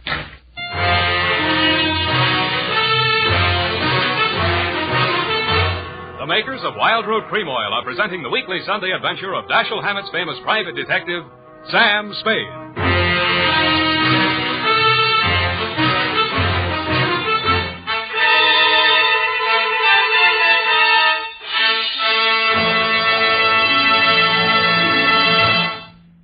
Now, here's important news on good grooming. If you want the well-groomed look that helps you get ahead, socially and on the job, listen. Recently, thousands of people from coast to coast who bought Wild Root Cream Oil for the first time were asked, how does Wild Root Cream Oil compare with the hair tonic you previously used? The results were amazing. Better than 4 out of 5 who replied said they preferred Wild Root Cream Oil.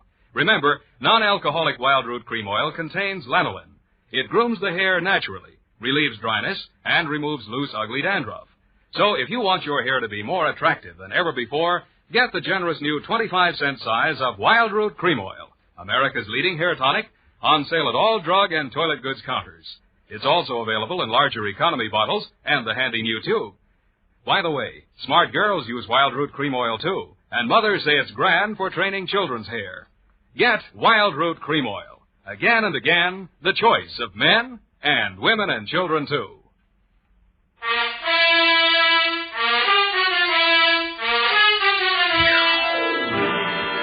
And now, back to tonight's adventure with Sam Spade.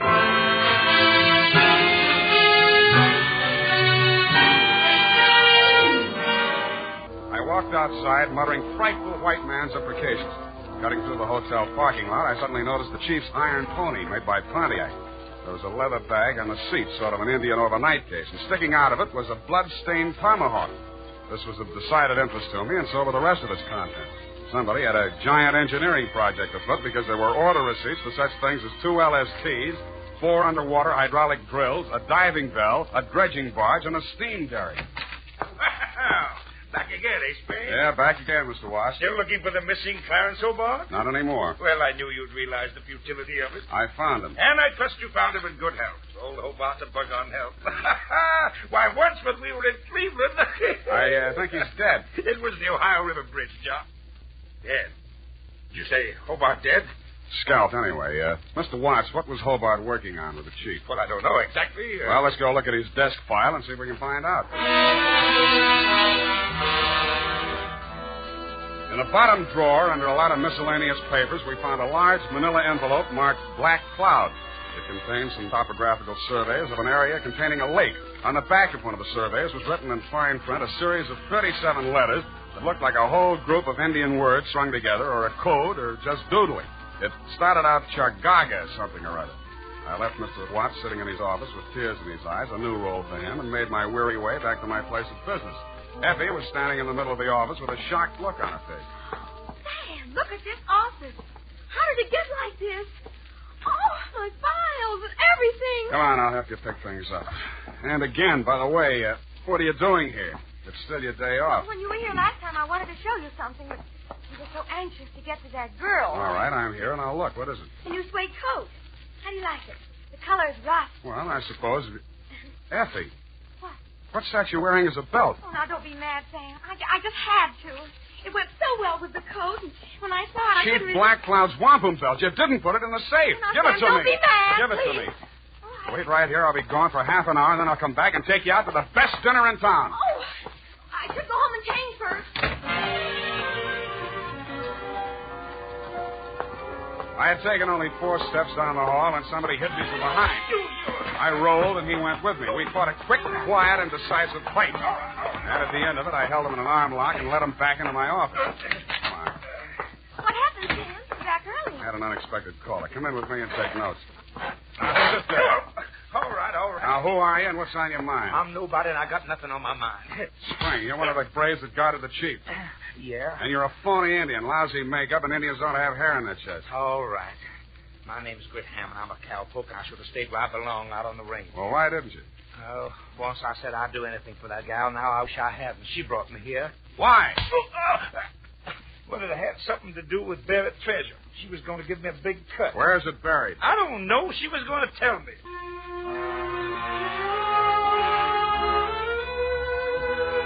I took Hammond around a homicide and left them in their safekeeping. While there, I got the latest flash. They had found Clarence Hobart dead and less scalped down by the waterfront. There were no clues except a blow on the back of the head and lipstick on his mouth, which is enough for me, having been through the same course myself. Then I proceeded to St. Mark, 4th floor. Little white lilac met me at the door. You can't see the chief. Why not? He's asleep. One side. When the chief sees what I've got, he'll wake up screaming his wampum. You have it? And with that, she pounced. I pushed her off, but she came back and got a hold of one end of the wampum and tried to pull it away from me, with disastrous results. The wampum came apart, and in a second was nothing but hundreds of beads rolling different directions all over the place. In fact, it was no more. Oh! What happens in Chief's council loft? Chief cannot sleep. Well, I brought back your wampum, but now it's all over the floor. Wampum belt destroyed? Yes, it's destroyed, you stupid old man. You talked to Chief? Yes, stupid. You had the world in your hand. You didn't know it. You wanted it all for yourself, to tear down the earth. It could have been used to live. What are you saying? To live the way I'm supposed to live. Now nobody will have it, not even you or that fat engineer who wanted it. Little white lilac, shut mouth. I've been shutting my mouth all my life. You're a stupid, ignorant, disgusting old man. You'd be better off... His big hands were around her throat. He stood there, anger and betrayal in his eyes. Then his hands dropped and he turned away with tears streaming down his face. It was then that the fair Indian maid went for him with a knife. And that was my cue to step in with a pale-face weapon.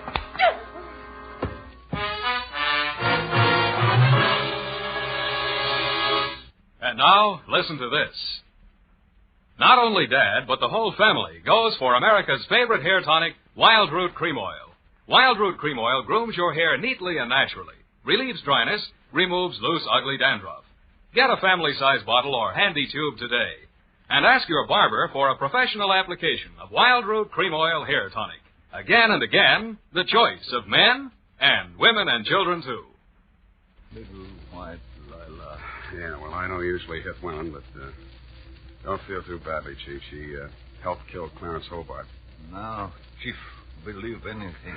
Yeah, Chief, why did you want an engineer? Design woven in wampum describes location of hidden Nipmuc treasure. Many, many years ago, Nipmuc tribe live in valley of the Berkshires. Discover only gold vein in east. Mine gold and keep for decoration. Kennebec Indians want gold. Start out on warpath.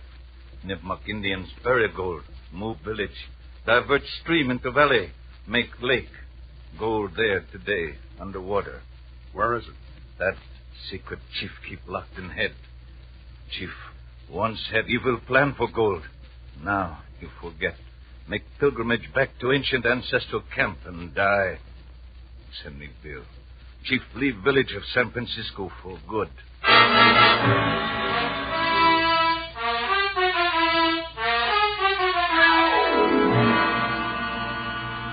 Period. End of powwow. Oh, Sam, it's sad. It is.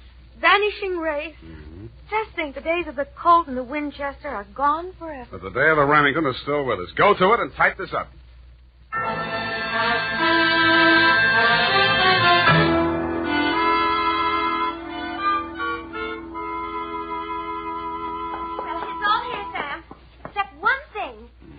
Bloody tomahawk get in Chief Black Cloud's bag? A little white lilac planted it there. If anything happened to the chief, she, as the only other living Nipmuc, would inherit the wampum. Well, she could have gotten the money by just waiting. Oh, shut up.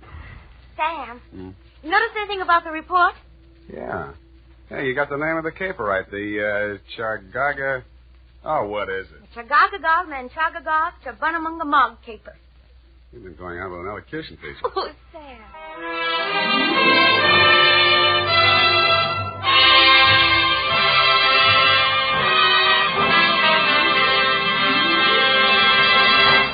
The Adventures of Sam Spade, Dashiell Hammett's famous private detective, are produced and directed by William Spear. Sam Spade is played by Howard Duff. Lorene Tuttle is Effie. The Adventures of Sam Spade are written for radio by Bob Tallman and Gil Dove. Musical direction by Lud Gluskin, with score composed by Renee and Pierre Garrigan. Join us again next Sunday when author Dashiell Hammett and producer William Spear join forces for another adventure with Sam Spade. Brought to you by Wild Root Cream Oil. Again and again, the choice of men and women and children, too. This is Dick Joy reminding you to... Get Wild Root Cream Oil, Charlie. It keeps your hair in trim. You see, it's non-alcoholic, Charlie. It's made with soothing lanolin. You better get Wild Root Cream Oil, Charlie. Start using it today. You'll find that you will have a tough time, Charlie. Keeping all the gals away. Hiya, Baldy. Get Wild Root right away. This is CBS, the Columbia Broadcasting System.